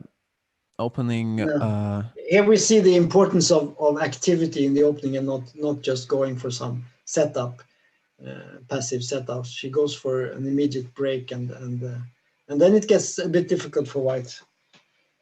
I think white should still maybe be better, but now it's very double-edged, and it's very double-edged. But it still looks like it should be better for white. How did she win this pawn? I don't understand that. Okay, knight e6 and knight g. Oh. Okay, so she just white can't really keep control over this diagonal, so it means. So she should have played bishop g3 maybe instead of bishop e3. But then b2 would hang, yeah. Yeah, in this position without dark square bishop is just bad. We have a very favorable exchange for black. But still the game, of course, maybe take at some point and play knight. Okay, when I see such positions, I've played Sicilian pretty much for during whole life, and I know that this is a dream. Yeah, this is very good. Okay, just take, and simply take. That's where the pawn came. King h1. What was wrong with rook d6? Oh, bishop a3, bishop c5. Ooh. Yeah. Yet another one. But it's not so clear. You can take on c8 after bishop a3. Yeah. But then c4 is falling. But maybe you would like to lose the c pawn. Then you can play bishop b3 and have some counterplay. Go for opposite colored bishops. I don't know. Yeah, but at any case, this one is just much better. Huge advantage for knight a8. That's interesting. What a nice move.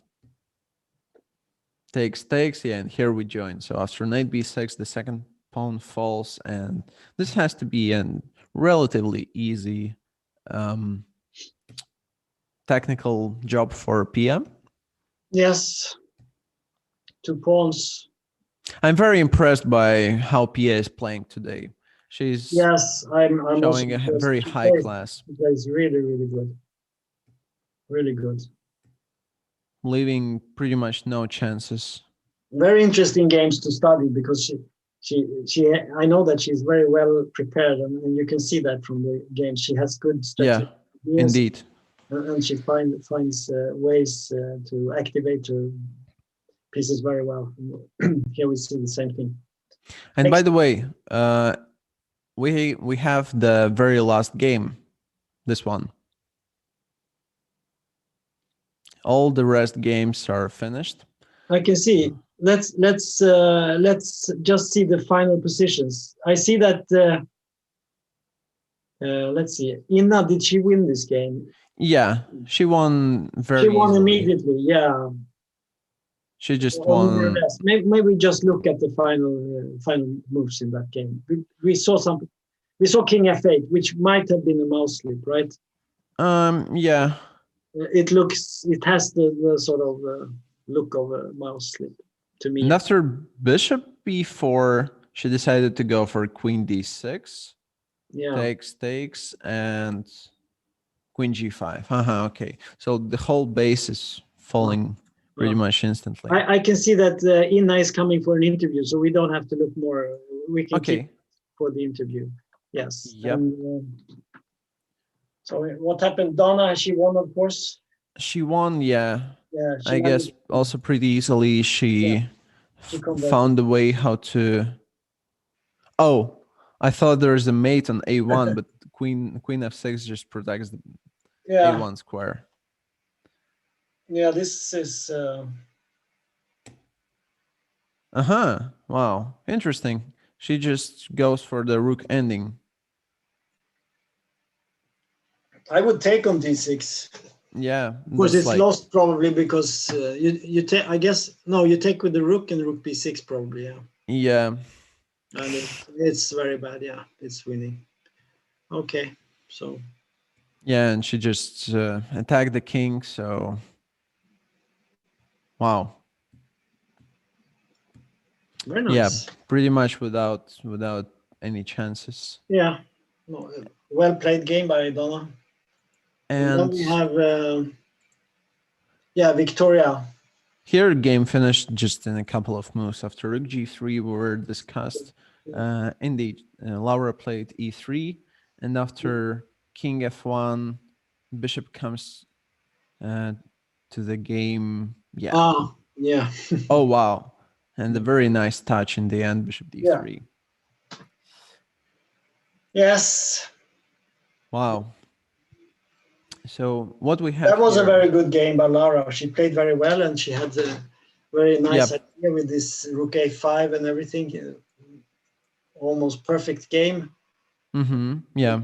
Viktoria didn't actually get in the game at all, in my view. I agree. And what's this? This is Pia. Yeah, she will win. So we will have a 2-2 if Pia doesn't completely. Well, there's little time, so there might be, but the position seems to be quite clear. I think it's just so easy for black to play.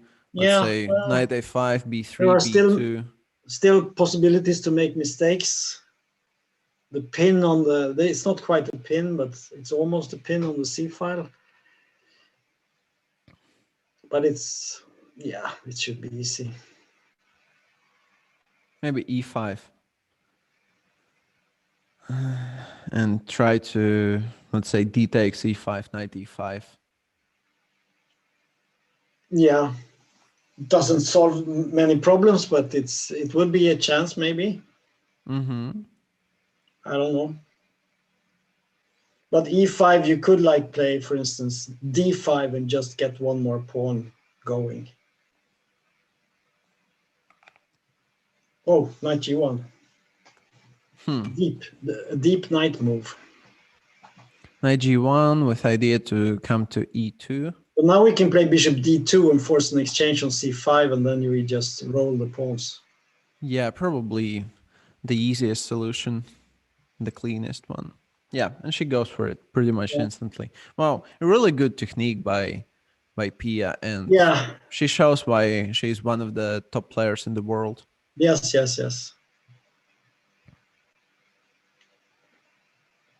Yes, she's very professional in her attitude. She always, she doesn't go for something fancy, difficult. She always tries to play it as simple as possible. That's one of her strengths. Yeah. And when we had interview with Pia and Dana, I was preparing a little bit and read a couple of articles and checked Wikipedia. And I figured out that there was one fact that I didn't know, that in 1983, Pia was nominated to Chess Oscar. I didn't know that. Yeah. And so I think in 2009, they just decided not to have this Oscar anymore. But it's interesting. What do you think about that? To have something like this for the best player. During we actually have a prize like that in Sweden. I don't know if they are still giving it, but we have something called the Chess Gideon after Gideon Stolberg, the Sweden. And it's given to a player that has been, doing some good things during the year. Yeah, not unsurprisingly. So it's 2-2 in the end, and what's the result at the moment? It hasn't changed. We have 7-5. 7-5, and then there's the last match coming up. So advantage Latvia. And we're waiting for Inna. We are waiting for Inna to come. Yeah. Okay.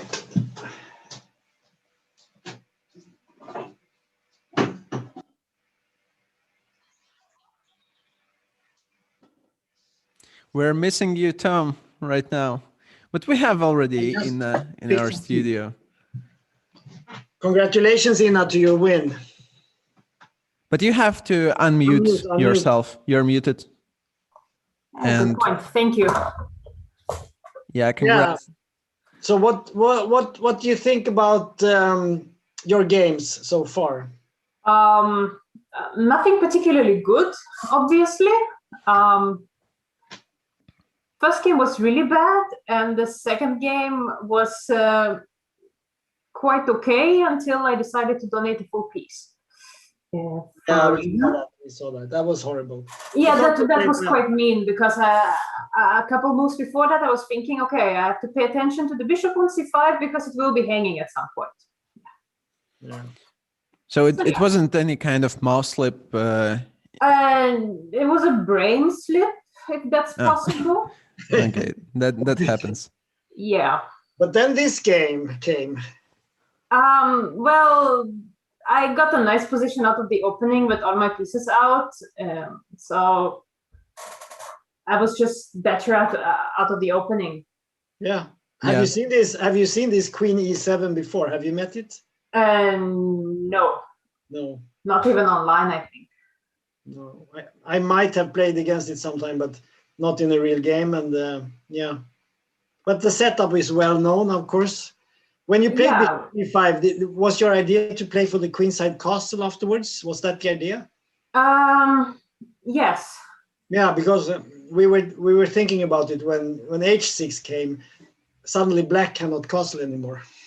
Yeah, that was I kind of wanted to provoke H6, and then I thought that okay, she will have to try to castle queenside, and okay, she already moved all her pawns, so that's promising. Mm-hmm. So that was kind of my point, and she started to move her pawns very quickly instead. And I was thinking a couple of times if I could sacrifice on b5, but I couldn't make it work, so I decided not to. Yeah, there are many sacrifices you can try here, but yeah. Well, the particular point was in first time when she played. I think when she played c5. Yeah. No, before she played c5, actually. So we have position after g5 right now. No, before this. To go back. Yeah, when she played b5 here, I was already thinking if I could take on e5, take on b5 twice, but I could not make it work for white. I mean, I get 2 pawns for the piece, but I don't get the third pawn, and my e4 pawn is hanging, so I thought it's not worth it. Yeah, no, I think I think you made the right decision here. Yeah, I think so too. I didn't want to walk into something where she could take on d4 and then go c5 and c4 very quickly. But okay, she hasn't castled, so even if she would take that pawn, I would still have enough compensation. Yeah, as long as you don't lose a piece or something, I think you should. Yeah. Well, fortunately. Then you played g4. Yeah, that was good. And here we were discussing this position, and we weren't sure what black should do here. It's not easy. Well, I thought she has to go bishop b7, knight bd7, and castle, but Castle queenside. You mean castle? Yeah, I mean that's kind of the only way. Yeah.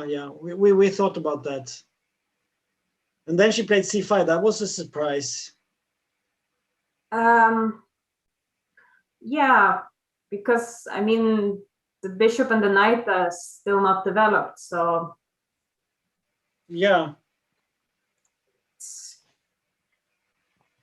Did you consider? I don't think it's good. A piece here? Did you consider sacrificing?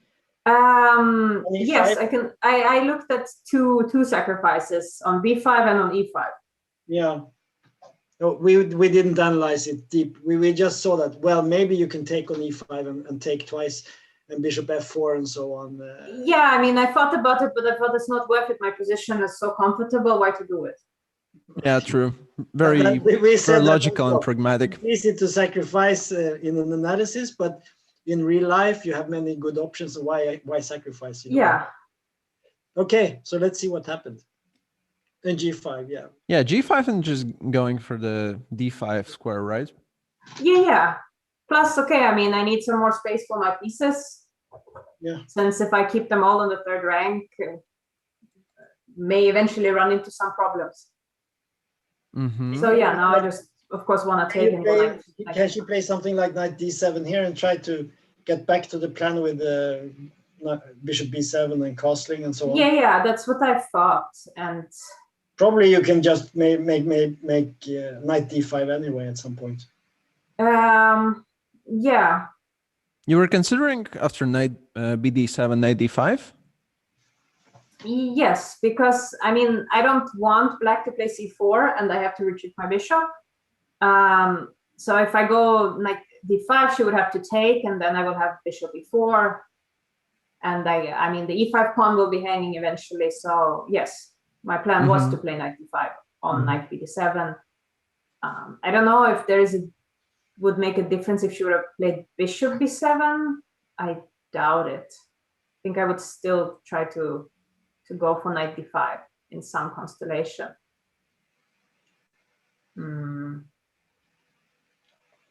She could take bishop. And maybe bishop b7 is a better try for her.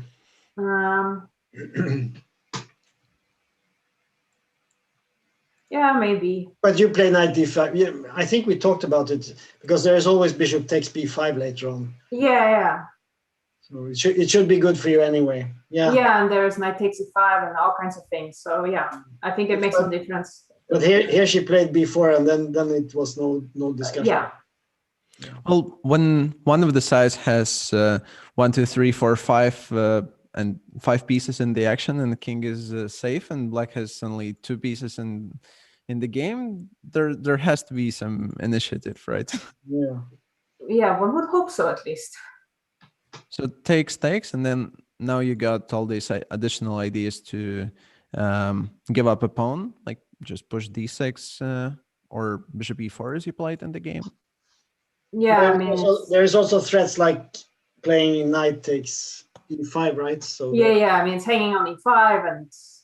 So king f8, we thought maybe it was a mouse slip. We weren't sure, but. Yeah, I actually also thought that for a second, but I mean. It looks strange, but on the other hand, I think she maybe wanted to protect against knight takes e5. That might. Yeah, that's what I also thought, because I mean, if she would castle, I mean, she has no pieces. That looks horrible. No, I think here is very little hope for black. Yeah, it's very difficult. Sure. On castling, you could just play rook g1 or something. Yeah. Okay. Yeah. Yeah, and here, well, this is already over pretty much. Just everything comes with the tempo. Yeah, there's already knight e5 here instead of queen g5, so. Oh, yeah. Yeah, there are many ways now because you're so ahead.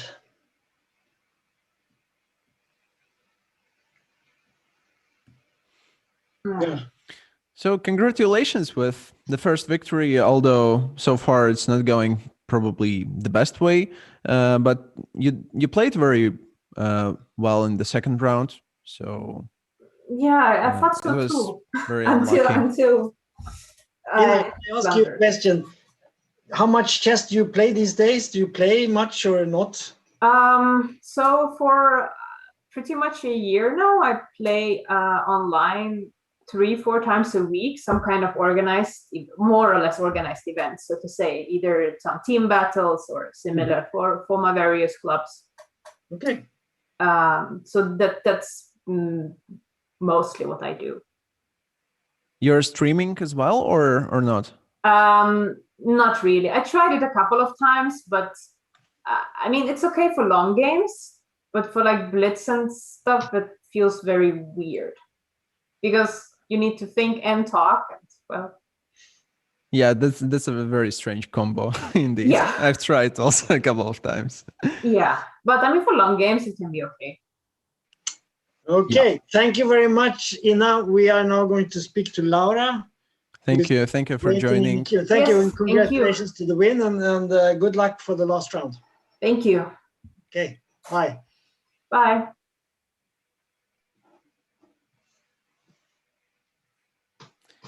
Hi, Laura.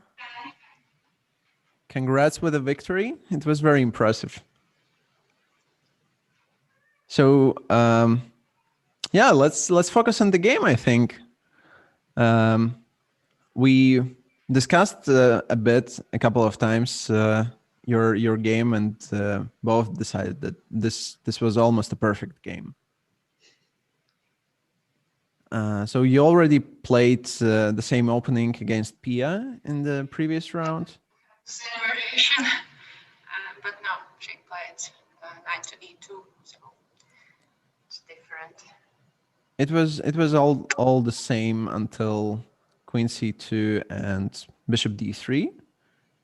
So far it goes like, yeah, and here, what Pia played, Pia went for knight g2. Or not? No, Pia played somewhere bishop f4 and knight f3. Yeah, yeah. Here was knight to e2, and I thought, what's the difference? And I understood that this knight is coming to g3 and then to f5, and I have to somehow avoid it. So right now, yeah, one question: you're still in the book in this moment, or after? I didn't know this variation, so I'm not in the book. Wow. But because you played this line a lot. But I don't know actually how to play against. Right now, still we have. But you play the classical idea with exchanging with it knight e4, yeah. Yeah. So after knight e4, I guess white has to take on the e7, no? I don't know, you could move the bishop, I guess, but like bishop f4. You could, I mean.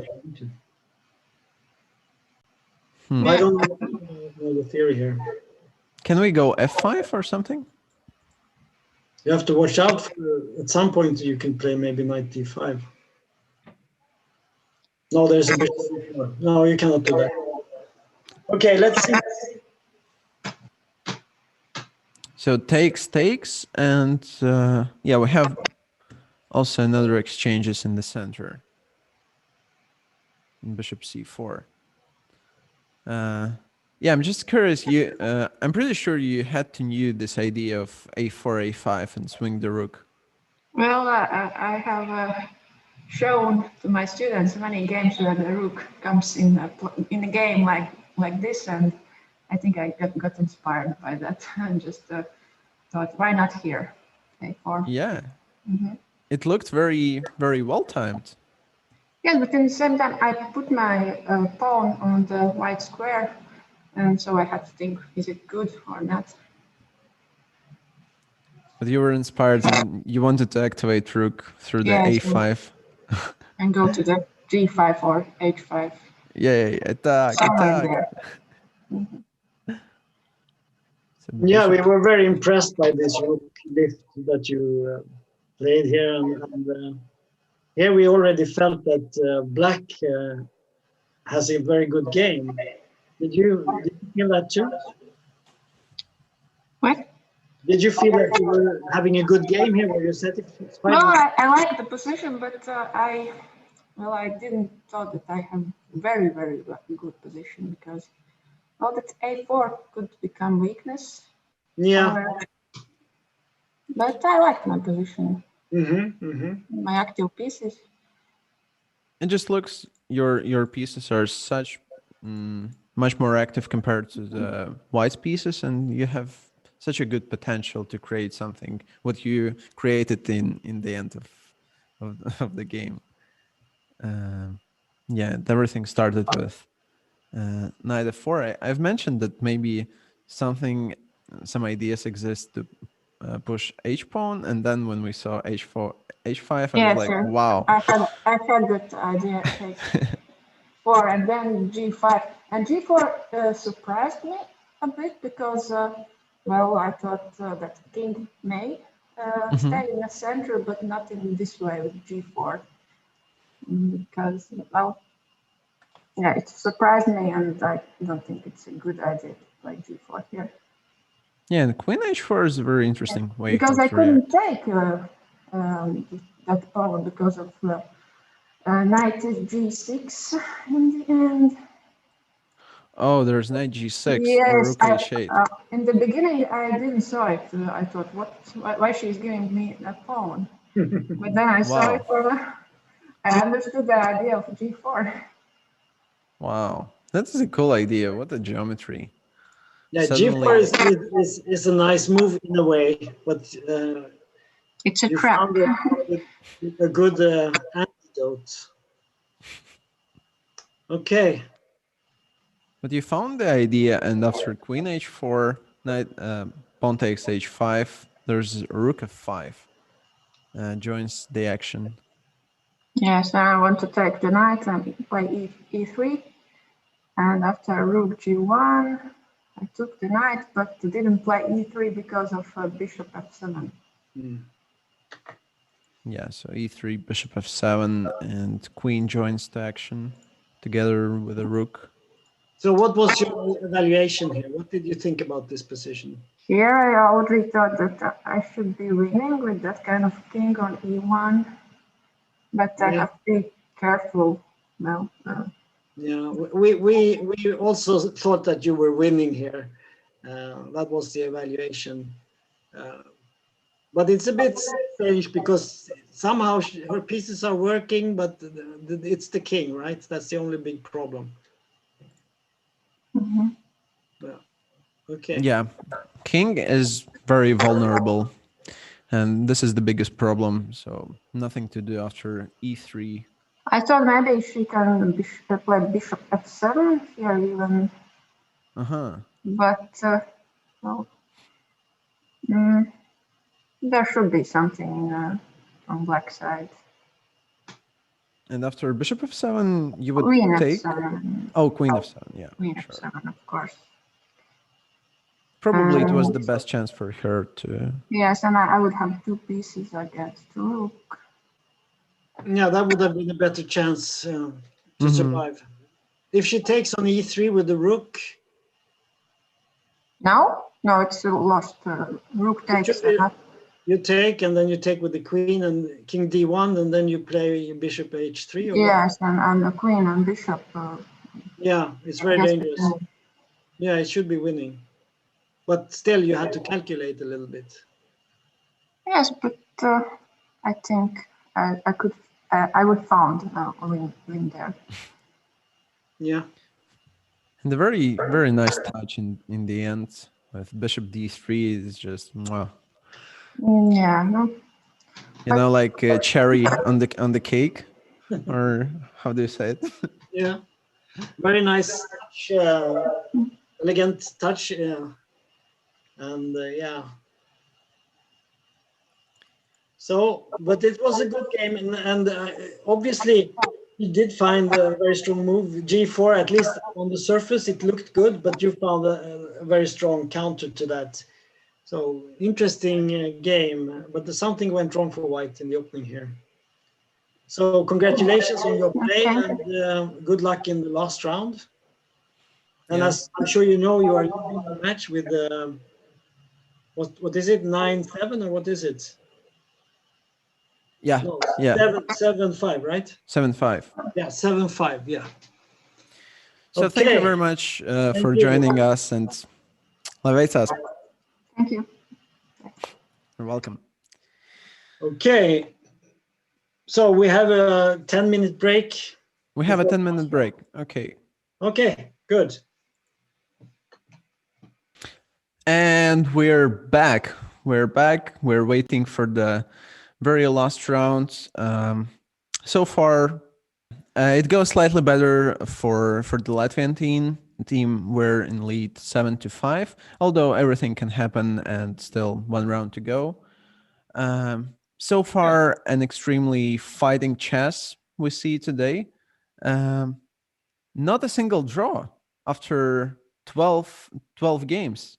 Can you imagine, Tom? Incredible. I think it's been fairly even. It's been quite an even match. And we've seen many, as you say, very hard fought games.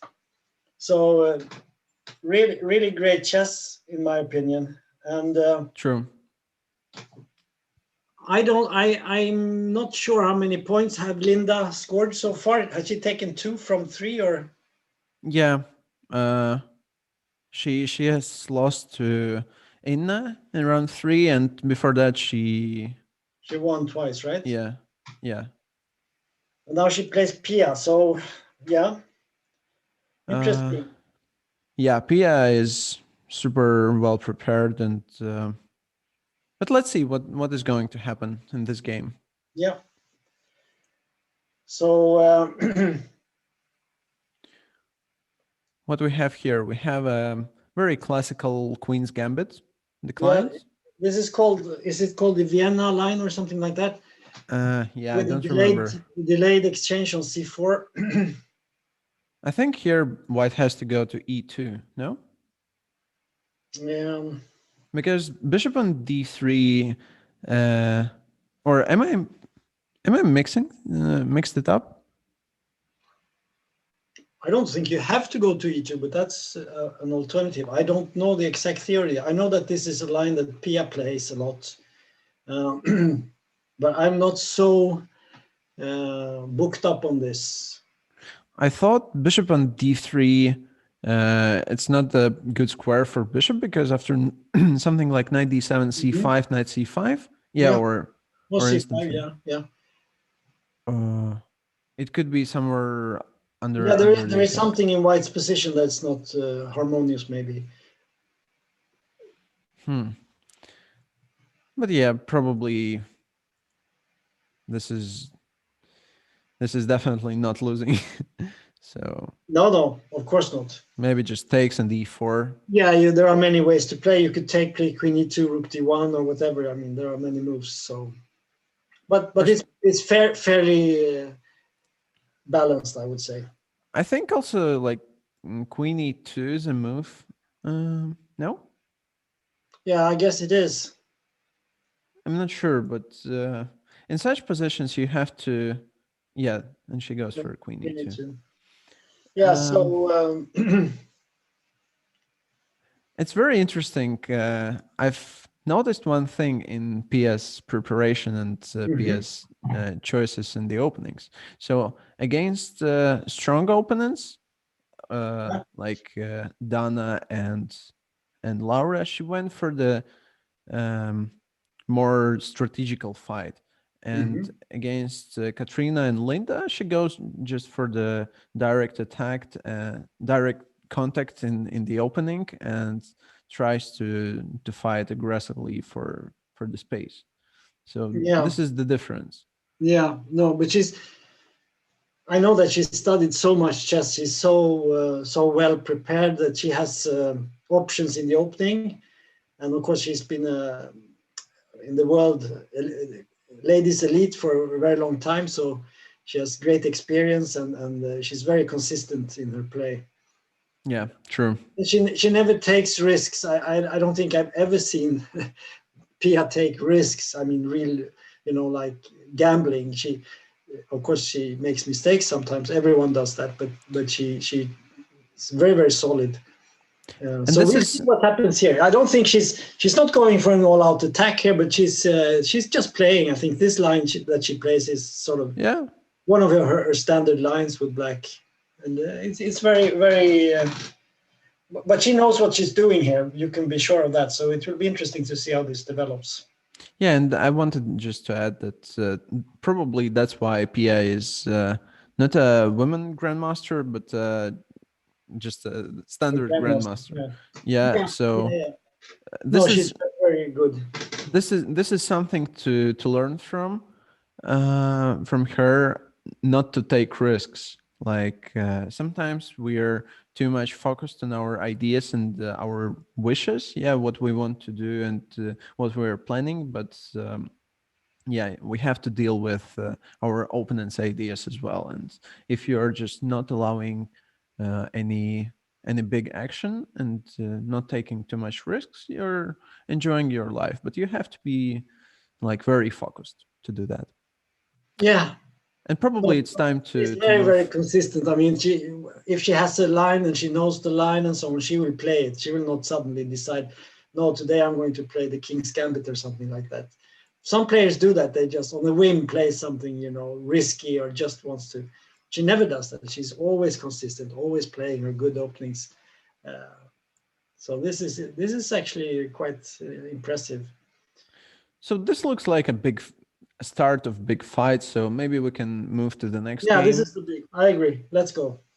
So we already just had an interview with Inna, and maybe it's time to have a look on the Inna against Dana. Yeah. I like Inna's position. Yes, I think so. It looks nice.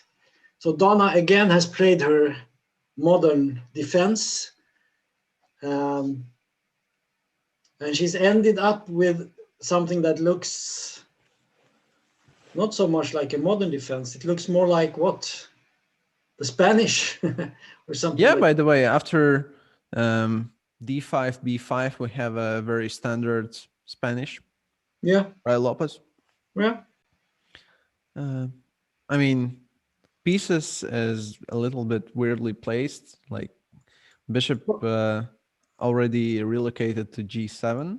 Yeah, White has gone all the way from b5 to a4 to c2 to d3. So yeah, quite a tour.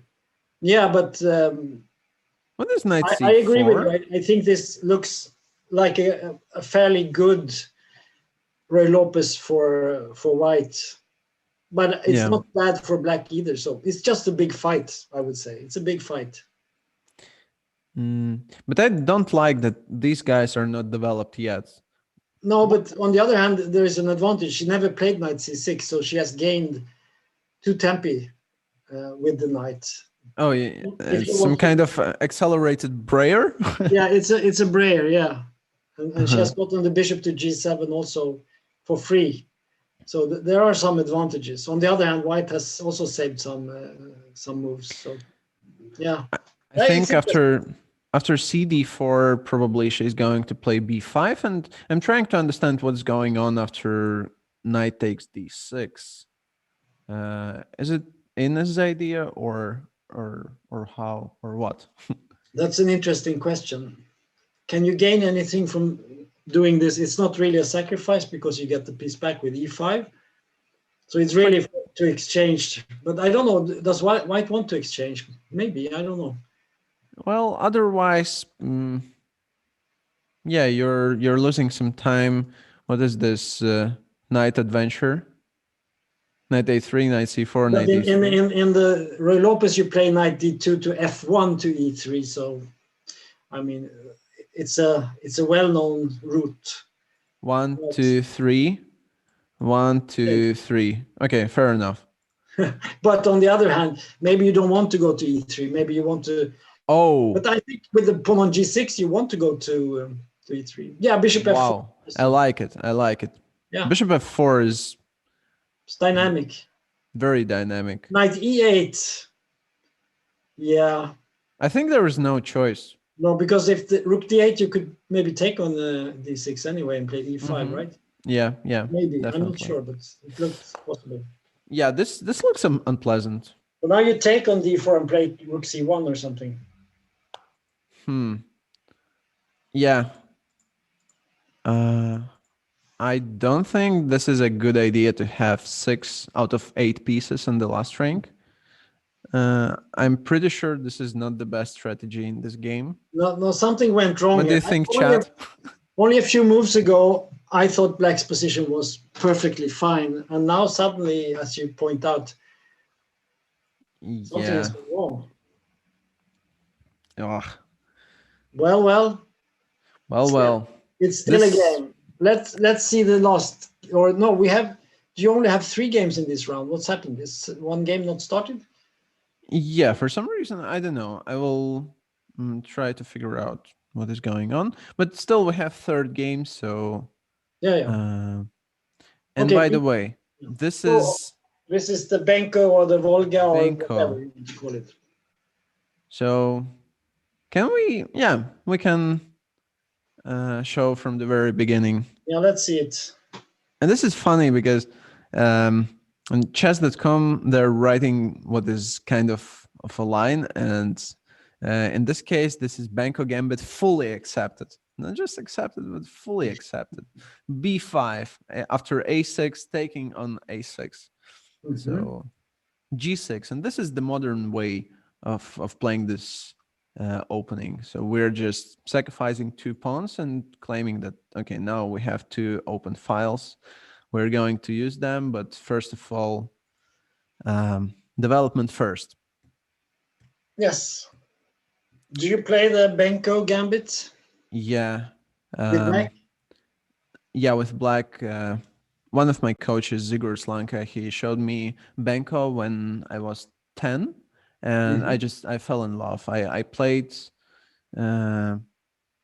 pretty much all the time. And even now I'm using this more in Rapid and Blitz. But 2 years ago, I played in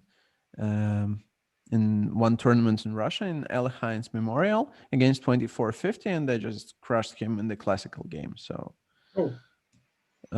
it's very dangerous for white. If you don't know what you're doing, you can end up with a horrible position. And I can say that Ellinor is very well prepared. So she knows that she's not obliged to take on A6, and she actually can just postpone taking this pawn, and even bishop F5 here was a really cool idea. So to provoke E4 and weakening all the squares, and then you go bishop C8 and just grab the pawn on A6. I think it was invented by Ivanchuk in one of his games. I'm not sure, but yeah, first time I've seen in practice this idea. But bishop A6 also is good enough. I don't know. I really like black's position.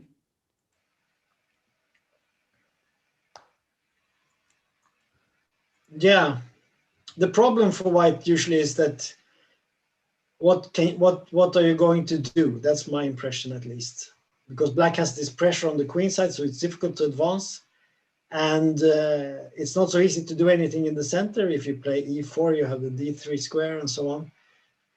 So yeah, it's tricky line for white. I've never played it with black. I played lots of Benonis, but never the Benko. You have to try it, Tom. But I have played it with white, actually. Some. I'm not a D4 player, but eventually when you play D4, you end up playing against the Benko. I had some. You have to try it, Tom. Definitely. Yeah. 100%. It's very enjoyable. It's a lot of fun because. Yeah, you have to study it a little bit. Of course, I know the main ideas, but there are so many wrinkles and sharp lines, so you have to study it a little bit, I think. But it's a very interesting line. I've been thinking maybe it would be interesting to try it out. Yeah. So what do you say about this position, Knight E4? What do you say about Knight E4? To me, it looks like a bit odd, but maybe it's a good move. I don't know. Yeah, I agree with you.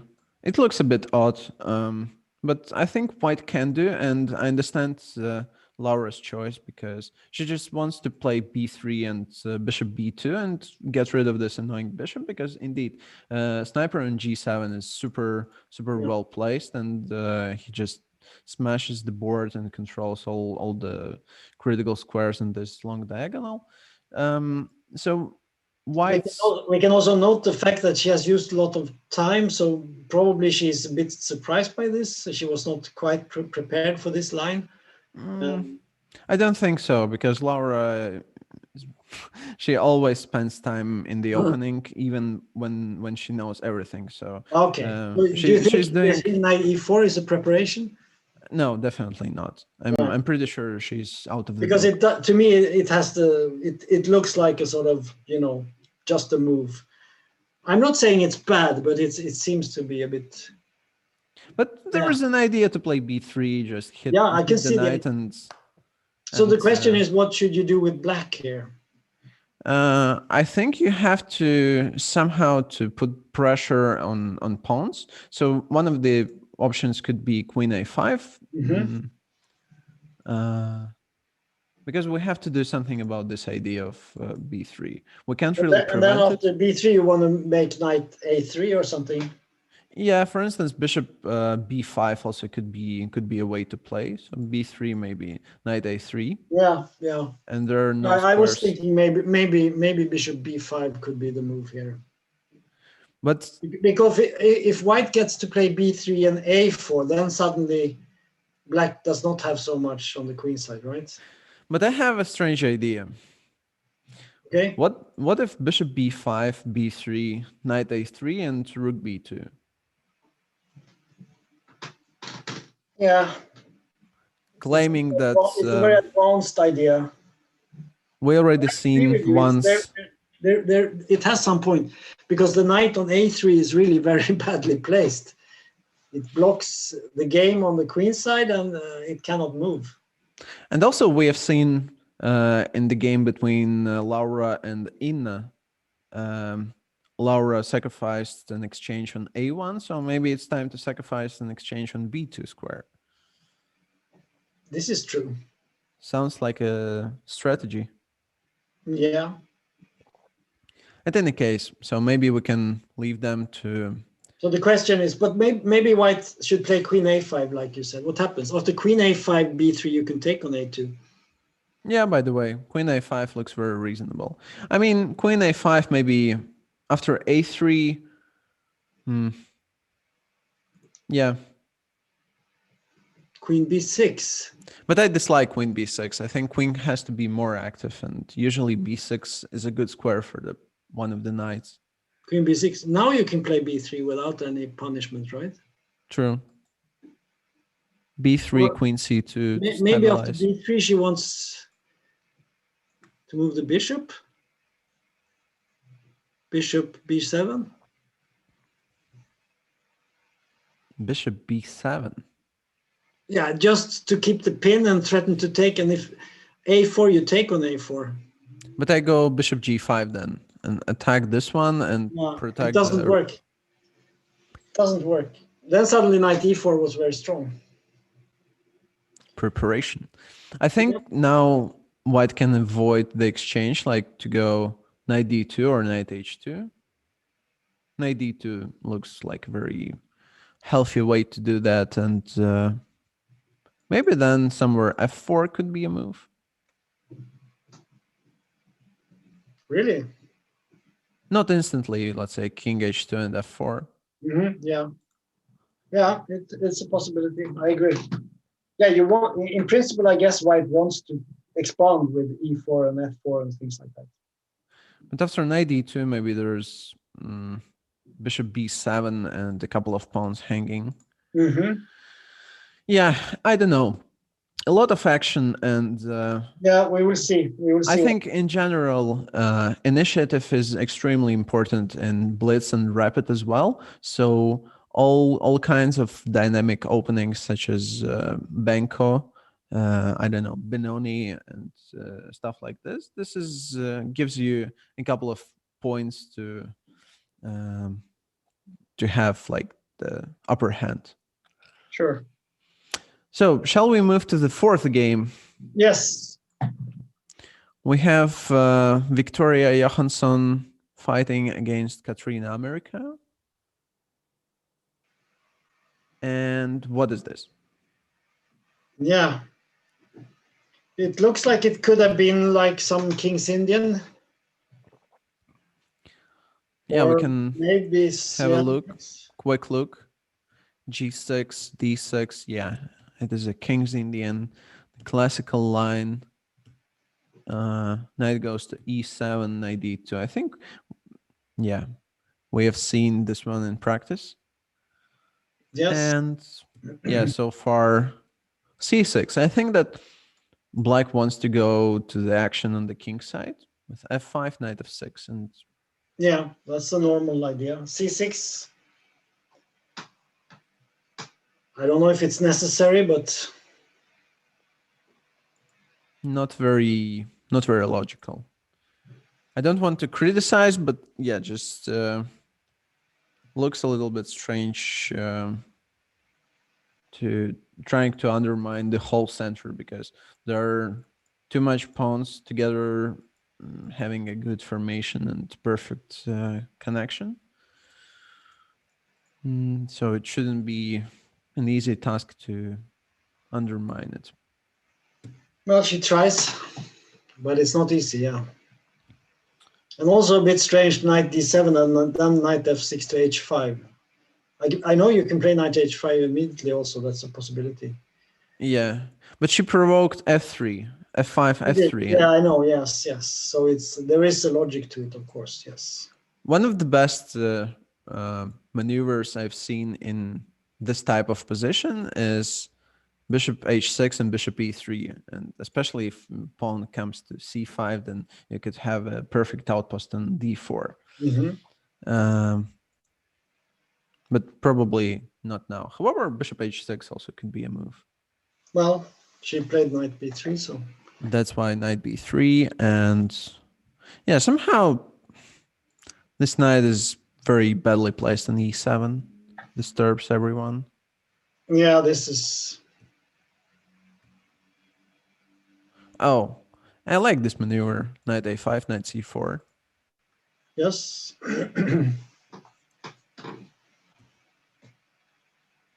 Oh, but now is it possible to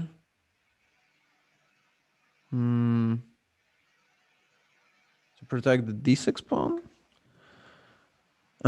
Bishop b5. Ooh.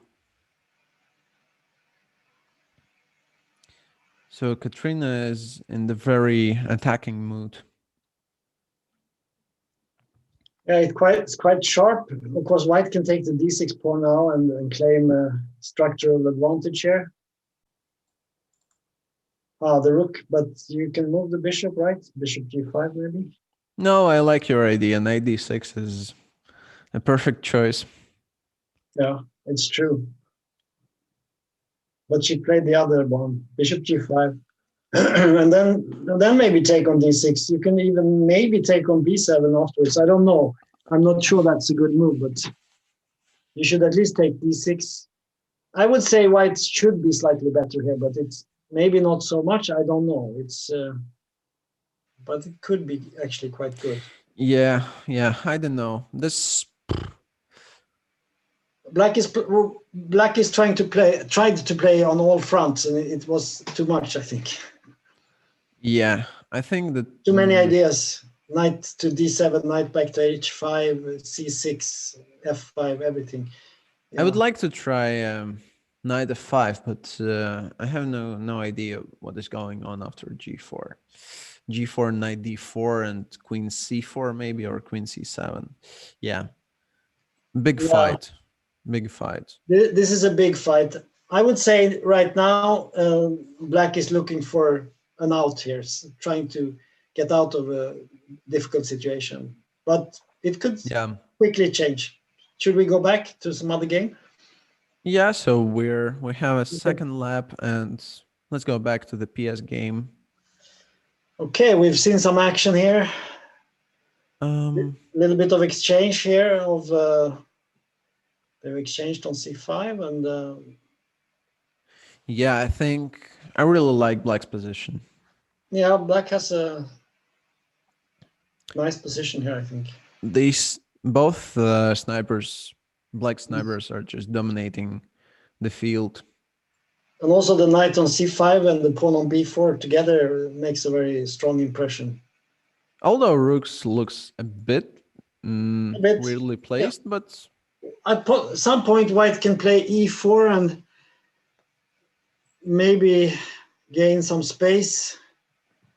Is it possible to take on c4 now? And then you want to play bishop e5 or bishop h2 or? Yeah, take on c4 and take on a4 maybe.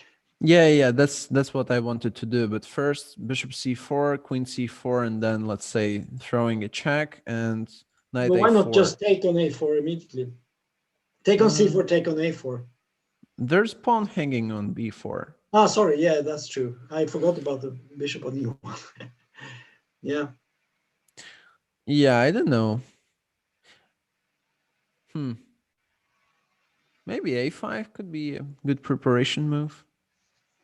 Yeah, But black this knight does on not have to go c5. for these tactics. You can just play the position like in a solid way also. I mean, a5 maybe, yeah, why not? a5 looks like a Very logical. extremely solid way how to stabilize on the queen side before taking some action. I mean, queen b7 is also a possibility because then you prevent e4.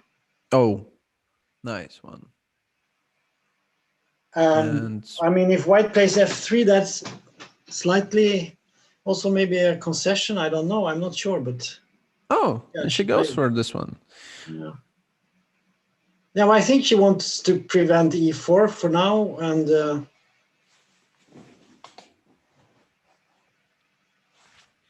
I mean, she wants to activate the rook from a8 at some point. Queen so what do you b7. do here? You could play f3. Is that the only move, or do you see something else? That's a good question. No, there was only f3. So now's the question: what to do? f3.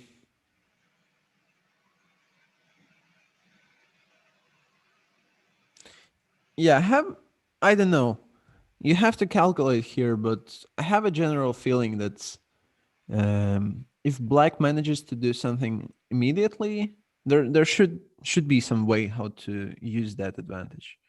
I don't see right now how to do it concretely, but I'm feeling it. Yeah, I agree with you. You want to do something. You would like to try to, but white's position is not crumbling. I mean, it's kind of solid. I was looking at some solid move like, because there might be a threat to play something like e4 and maybe knight d6, to exchange the black squared bishop, and then you have bishop f2, and suddenly white controls the black squares. So yeah, definitely. I think that black has some kind of dynamic advantage, but if that's why probably Pia is spending that much time, because she tries to find the way how to use this advantage. I mean, there are moves like f5. It looks horrible, but I mean, you prevent e4 maybe.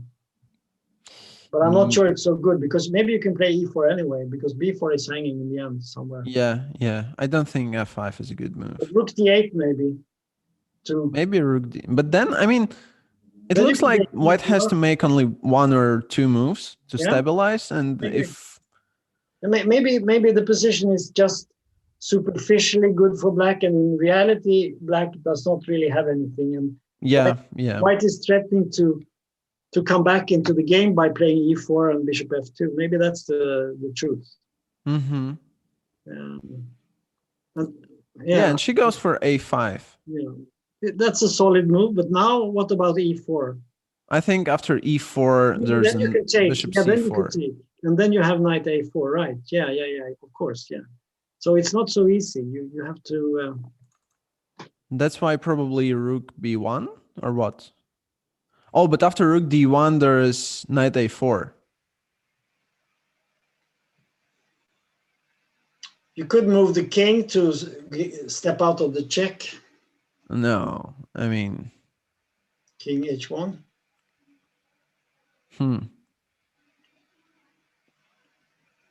Because there is a threat. Because you don't want to take with the pawn on c4, right? Or maybe you can do that. I don't know. It's not clear.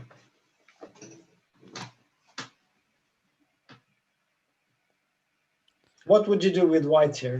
What move would you play? I would try to avoid taking on c4 with the pawn. That's for sure. Mm-hmm. But she played rook c1, and now maybe you can take on c4, right? Takes on c4. So maybe you just... Yeah. But of course, you get now with the queen on b7, it's not so strong anymore because you get two bishops and a rook for the queen. Oh, but okay, then I take with a queen. Yeah, so bishop takes c4 is not so strong. Huh. Yeah, I don't know. This looks like a balanced, but maybe queen b7 was not the best. Maybe a5, like you said, was maybe stronger. I have feeling like f3 is somewhat slight improvement for white. Yeah, slight improvements. Because bishop also got some squares and yeah, sometimes it could be good to play bishop h4. What about moving to the next game? Yes, let's do that. We have Is it Dana? It is Dana and Inna, and we have a lot of action here. Who? Do I understand something? What about no? What happened? We saw a position before, and suddenly, yeah, this looks like a different game. But still, I think Inna has a much better position. Or rook d8, which I thought rook b8, because after rook d8, I want to take on d7, and after queen d7, bishop b5, and there's annoying pin. Yeah. But there seems to be a problem with whatever you play here. I think takes on d7 and queen d7, rook b8 and what and how? So what do you do after knight takes d7? You take on b3, or you have to take on d7. Yeah. Although I would consider this one as well. Yes, it's playable. And after knight f8, do I have rook b6? Probably not. Maybe. This doesn't look like a natural way how to play, so I would just but I think black has to fight. I mean, this is a fighting game. Queen takes d7. What about bishop b5? Isn't that? I think queen b7 could work.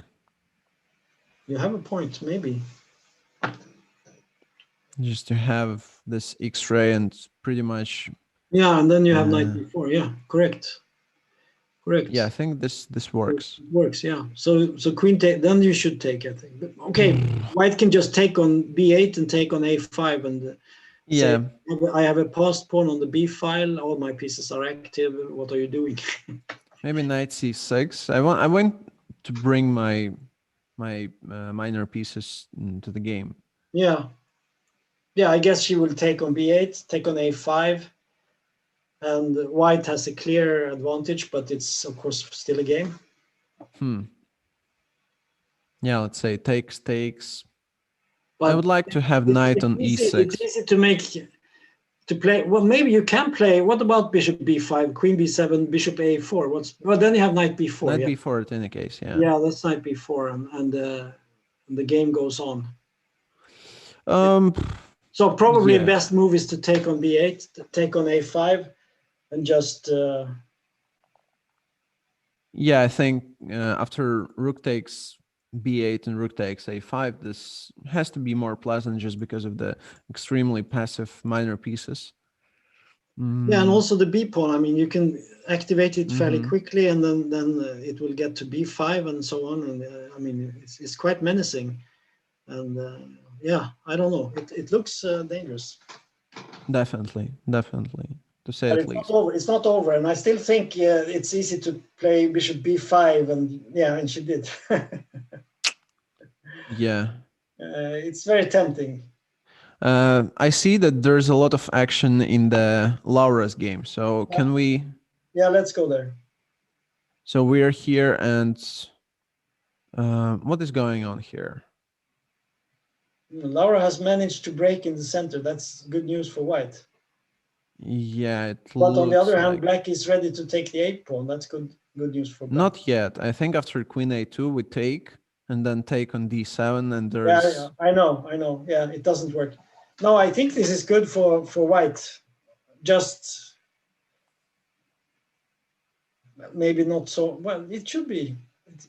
It should be like a pawn up or something.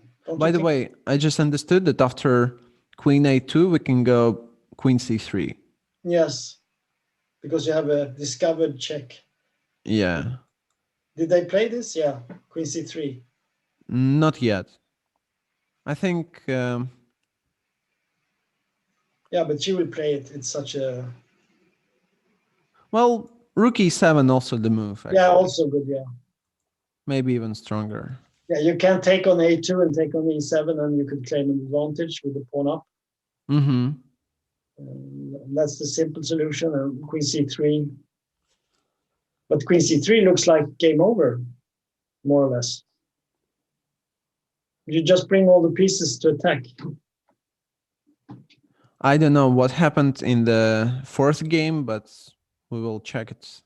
Okay, let's go there. You want to go there? Yeah, I think just to get a feel for what's up. Oh, she took on e7, yeah.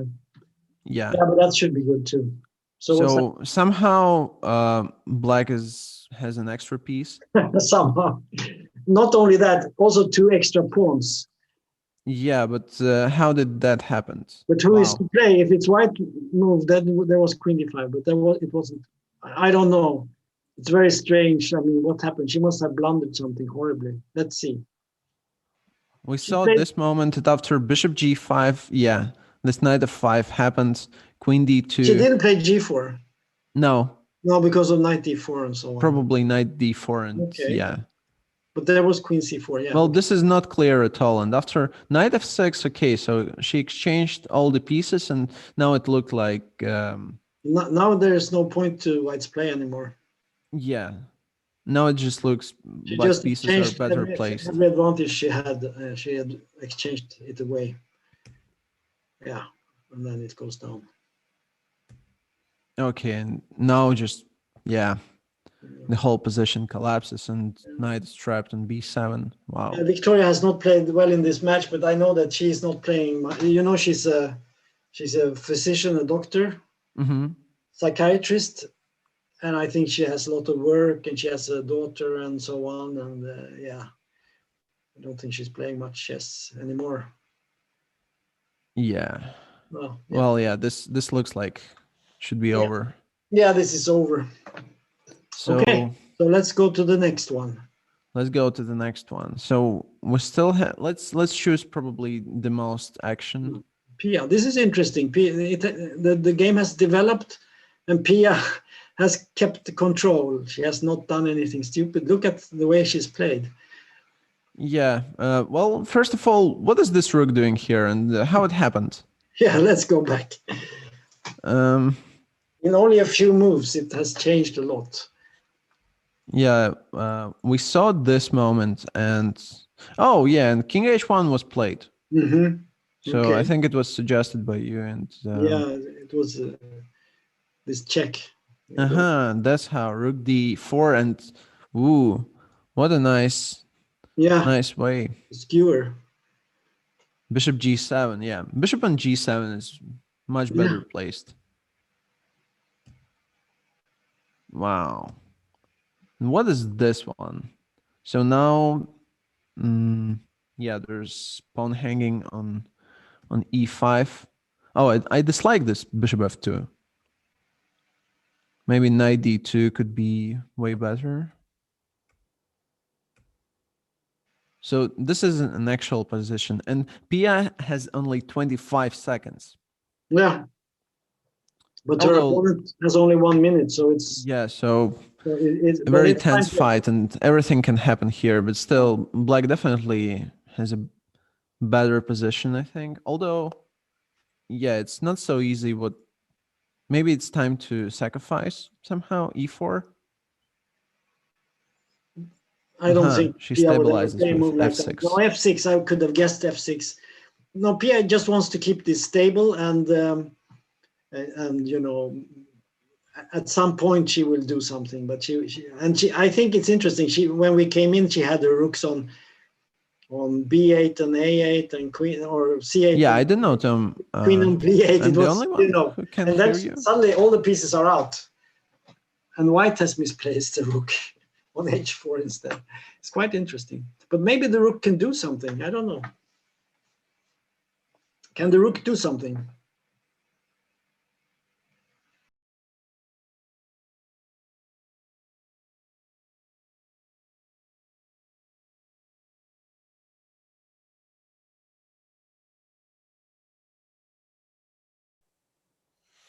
Okay, welcome to our participants in this match, Viktoria and Katrina.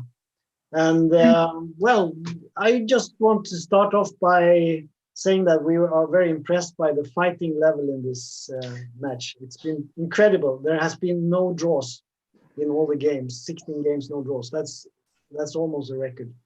But then you had the game now in the last round, you two, and let's hear what you think. Let's start with Viktoria. What do you think about the game? Well, I think, do you hear me or? Yeah, Tom, do you hear me? I asked you, yes. What do you think? Yeah. No, what I think, it was, for me, it was a tough game. I like to play. We were looking at your game, and at one point we had a feeling that you were actually having the upper hand. I actually like to play those positions, but it's always it can be hard. Mm-hmm. Watch out. So I lost. I somehow I went into this. I lost my knight there on B7 somewhere before that. I should have played better, I think. Yes, of course. Yeah, then it was over. So so the opening, Katrina, do you always play the King's Indian? Yeah, that's very typical for me. I don't know anything else, so that's the only one I play. Yeah. Okay. So we were thinking, move on a bit, Nikita. Make a few more moves. Yeah, sure. So we had the situation here, and you played knight d7. You played c6. Is this your preparation? This move?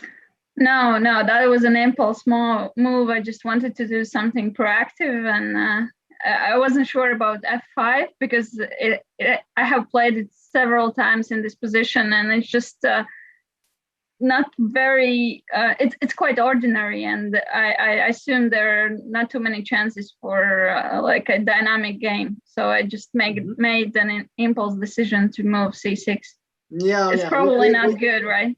We thought we weren't sure. We had a feeling that you were perhaps mixing the plans a bit because you played c6, then you went f5, knight f6 to h5, and there were lots of things going on. And we felt in this game that white played very logical for a long time and had a nice game. But then, let's move on a little bit. What did you think about c6, Viktoria? What was your impression? I think it's possible to play, but I don't know, maybe it's possible to take on c6 here instead. I think what you did was good. I mean, the big problem with c6 is that d6, of course, is a weakness. Okay. And you were targeting that. So, I mean, I had the feeling that you had something. Let's go move on and see what happened. So, yeah. And then knight h5, yes. Because white has only made sort of natural moves and advanced on the queen side. Yeah. Now it gets more tactical, yes. At this position, I felt quite comfortable, but I guess you could have played the bishop g5. Yeah, that's maybe better. That's probably a bit better. We felt that after knight a5 that you had some problem, Katrina, with your d pawn. Isn't that true? I did, yeah. It's true. Yeah, So we felt that white was probably better here, but maybe we didn't, because it was very tactical. I felt the same, but at the same time, it felt quite comfortable because it's not a very stagnating position. It's a dynamic, and with the time, such short time limit, Yes. there are possibilities. Absolutely, absolutely. No, it's not that you are, losing or anything like that. It's But just here about, maybe it was better to take with a pawn. yeah, we reacted to this. Yeah, this was a mistake because the knight on e7. I'm not sure, maybe, but you're also targeting the d6 pawn. I felt that you were slightly clearly better after this move, but knight takes e4. But let's move on a few moves and just see what happens, because yeah, here you play bishop g5, which is... I really like the bishop b5 decision, because after exchanging the like square bishop, as happened in the game, knight f5, creating some mishmash in the center of the board. Yeah, it's, as Katrina already mentioned, everything can happen. Yeah, it's true. At this point, I feel I was a bit better. I'm not sure, but it seemed that way. We weren't sure. We were thinking maybe you could even go something like g4 here and queen c4. Yeah. What happens after g4? Yeah, what happens? You must play knight d4 and then queen c4. Let's see. No, you cannot make the moves. Yeah, right. So g4, knight d4, queen c4. What do? You have to exchange your queens maybe, or no? Maybe you can move the knight. Actually, rook a5. Aha, rook a5. Okay, maybe there's a simple solution. Yeah. Just typical blunders. Well, but you could exchange queens and take on h5, but then probably it's. Well, then it's better for black, I think. Might be, but d6 is still falling. But yeah. What if after g4, knight d4, white goes for queen c7? Maybe that's better. Yeah. Very strange position, because everything hangs in the air, and maybe black even can go for something like rook f3 and followed by queen e2 and try to play against the king. Possibly, yeah. At the very least, I can imagine Katrina doing something like this. Like what? Like going to sacrifice some piece for the activity and try to checkmate. But if the queen is on c7, you have queen f7 maybe. Queen f7? Maybe. I don't know. Rook. When do you want to take on f3? I don't know.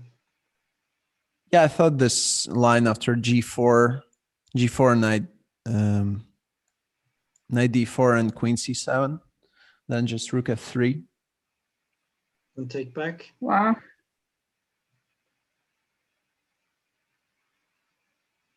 It's very complex. Yeah, this is a very complex position, but I think white shouldn't.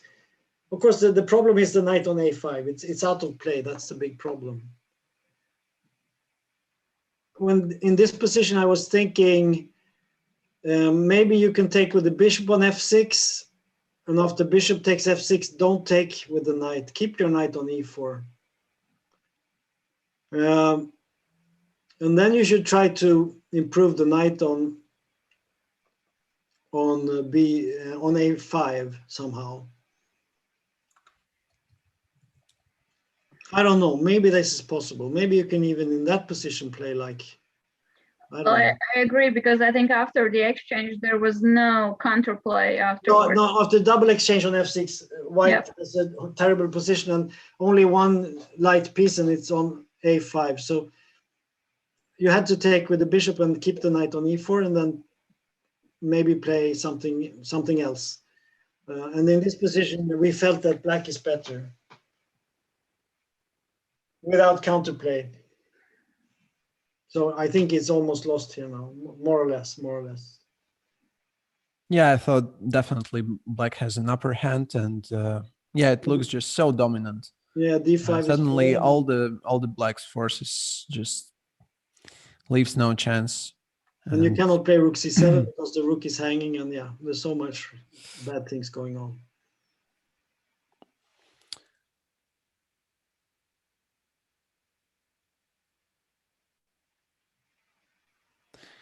Yeah, so I think after exchanging rooks, there's nothing much to discuss in this game. But yeah, I wanted to say that it's extremely nice to see Katrina again because I haven't seen you for a while playing chess, and this is something really, really nice because, you know, I remember times when we were traveling together to some tournaments, and it was a lot of fun. So yeah, great to see you again. Thank you. Yeah, but I must say, chess is really hard. There's a lot of stress. I had already forgotten how stressful it is, and it's very hard to start playing again because it takes like double concentration and double determination to do so. So please don't make any pauses. It's hard to read. Okay. Anyway, you played very well in this match, I think, and Viktoria, I don't know, but you're not playing so much chess anymore. Is that correct? Viktoria, do you hear me? You have to unmute so you can... Yes, I hear you. Yes. Do you play anything? Well, not really. It's not sometimes on the internet, but just a few tournaments. Yeah. There are no tournaments anymore. I know you as a very strong tactical player, and in this match, things didn't go your way. And I think when you haven't played for a long time and you're not really into it, it's very hard to play with the style you have because you play very, as I said, yeah. No, I played a couple of tournaments last year, but it's it's difficult. You need time. It's very time consuming, this hobby. Yes, it's very time consuming. I know. Anyway, thank you, ladies, for playing in the match and well fought, and congratulations to the Latvian team for winning, and for the Swedish team, we will have to have a revenge match. Definitely. Yes, I don't know when, but hopefully soon. Okay, thank you very much. Thank you very much for joining us and playing. Yes. Hope to see you soon again. Yeah. Okay. So Nikita, do we have any more guests, or should we wrap this thing up? Okay. Let's talk to her.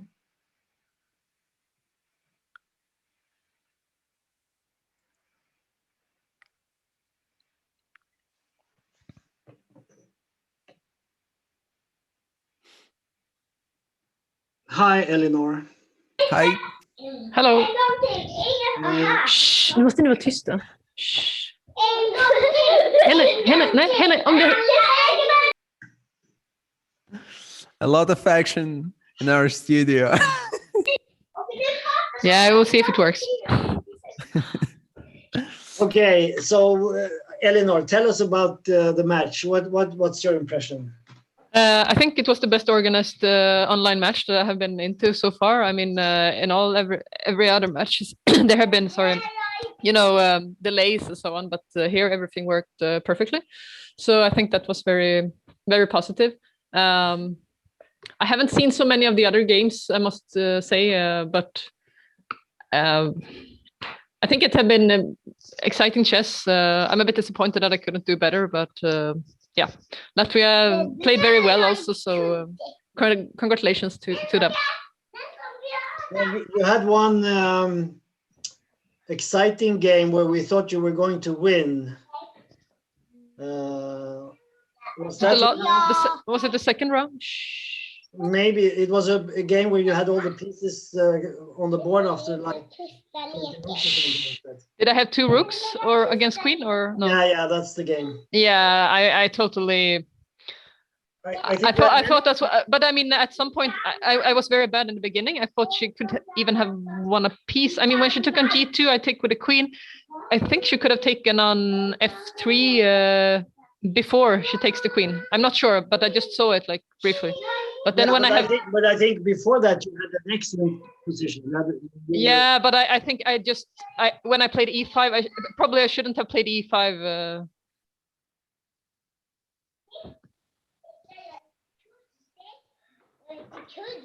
Daniel, kan du muta dig själv så inte vi hör dig? Okej. Anyway.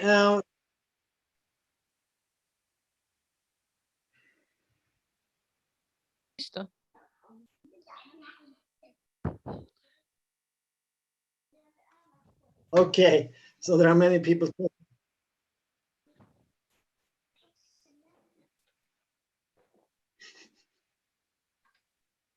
Yeah. I think we have a lot of action. If we have some problems all channels. with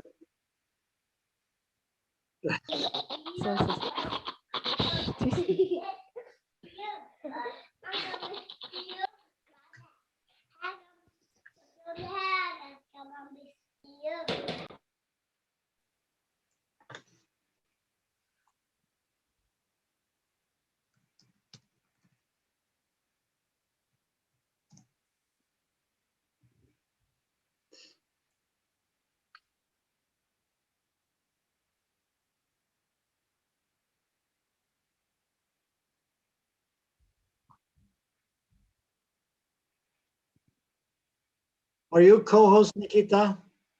No, I don't think so. Then you could mute Daniel, maybe.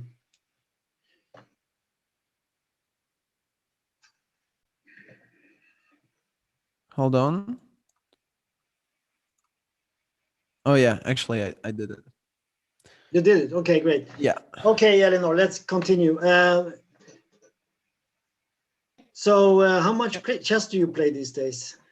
I wouldn't say I play too much, but I train once a week with Martin Jogstad. We have a training group in Lask in Lund, and we play also some online games with long time. So me and Axel, we analyze them a bit when the kids have gone to sleep, but it's not. Sometimes I'm too tired to. Oh, yeah. Of course. But it was a very exciting match because out of 16 games, there is not a single draw.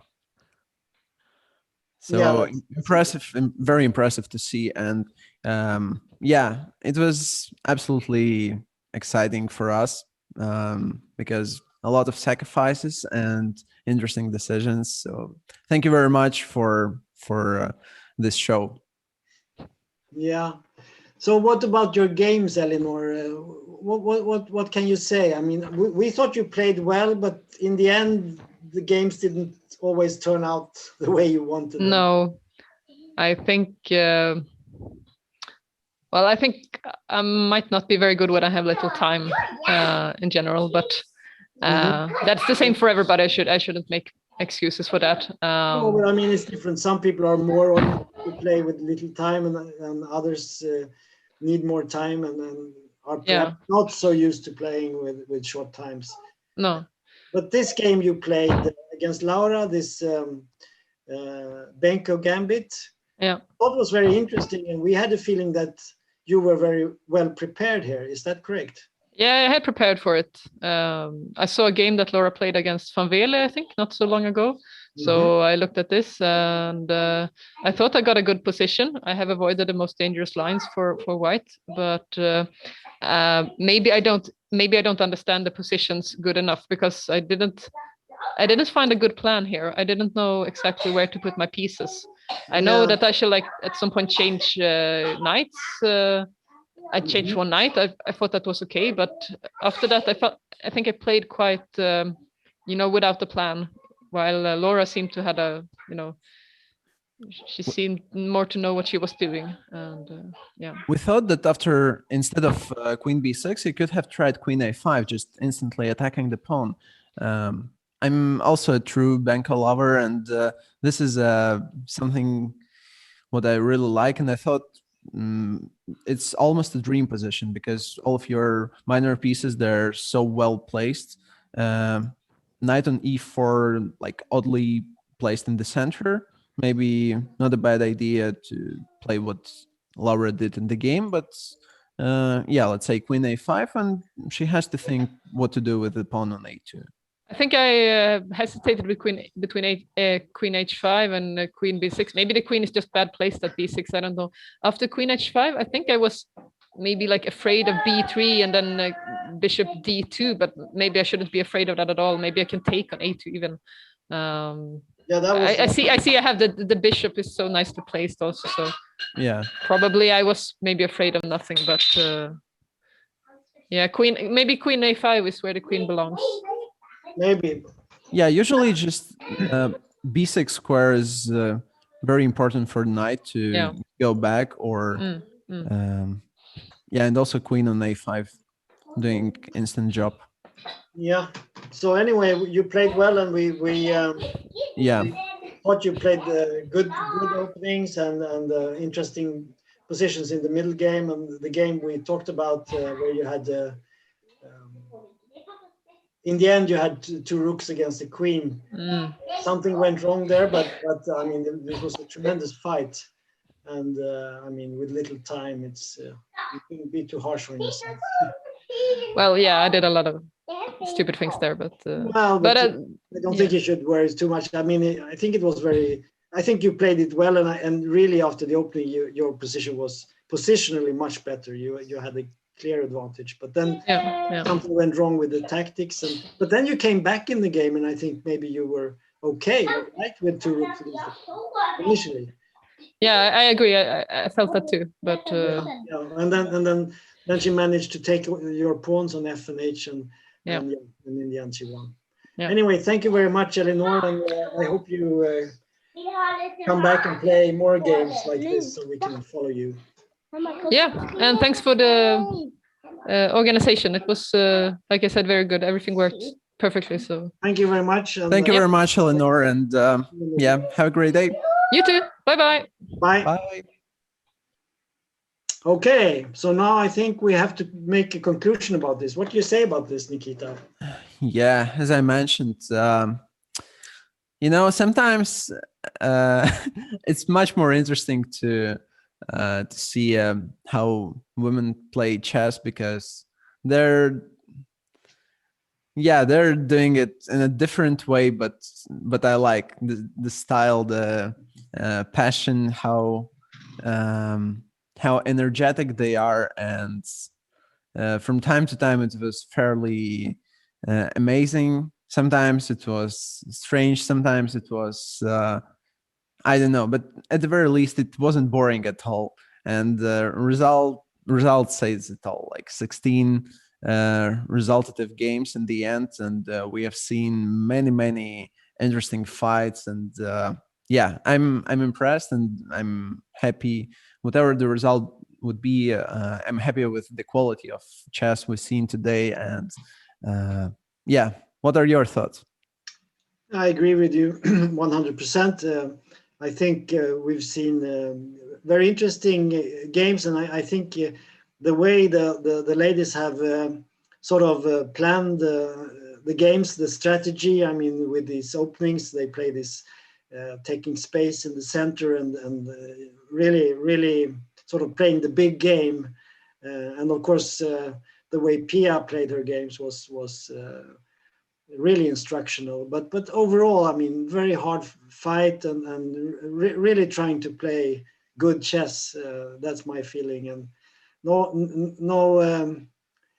stupid things. Everyone tried to play their best. I really enjoyed to see that. So yeah, good match, and congratulations again to Latvia for winning this, the Latvian team.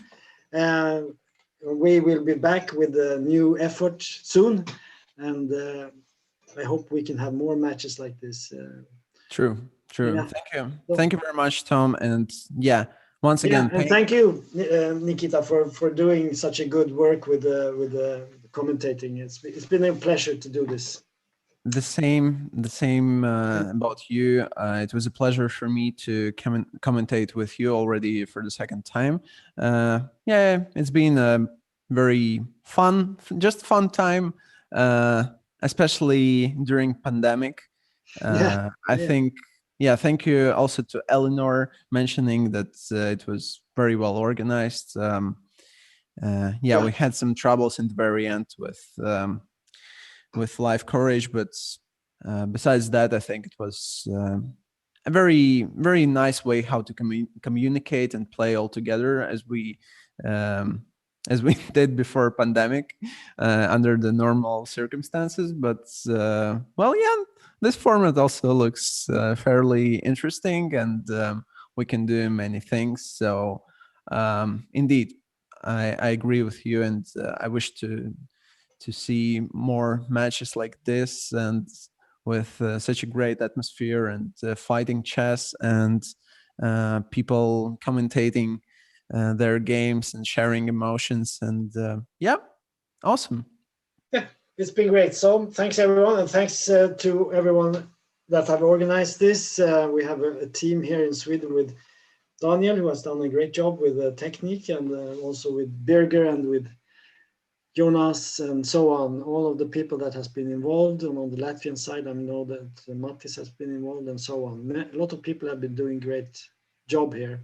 And thanks also to the audience for following this. We will be back with more. Yeah. Okay. Thank you very much. A premium membership at chess.com will help you improve your game with full access to a powerful set of learning tools. Unlimited tactics let you practice like a master, with more than 50,000 puzzles to challenge you at every level. Our library of interactive chess lessons, created by master coaches, will enhance every aspect of your game. And after each game you play, the computer analysis feature will give you feedback on every move you played, turning every game into a chance to learn. And that's not all. Premium benefits also include unlimited tournaments, video lessons, the Opening Explorer, and much, much more. Upgrade now to take your game to the next level.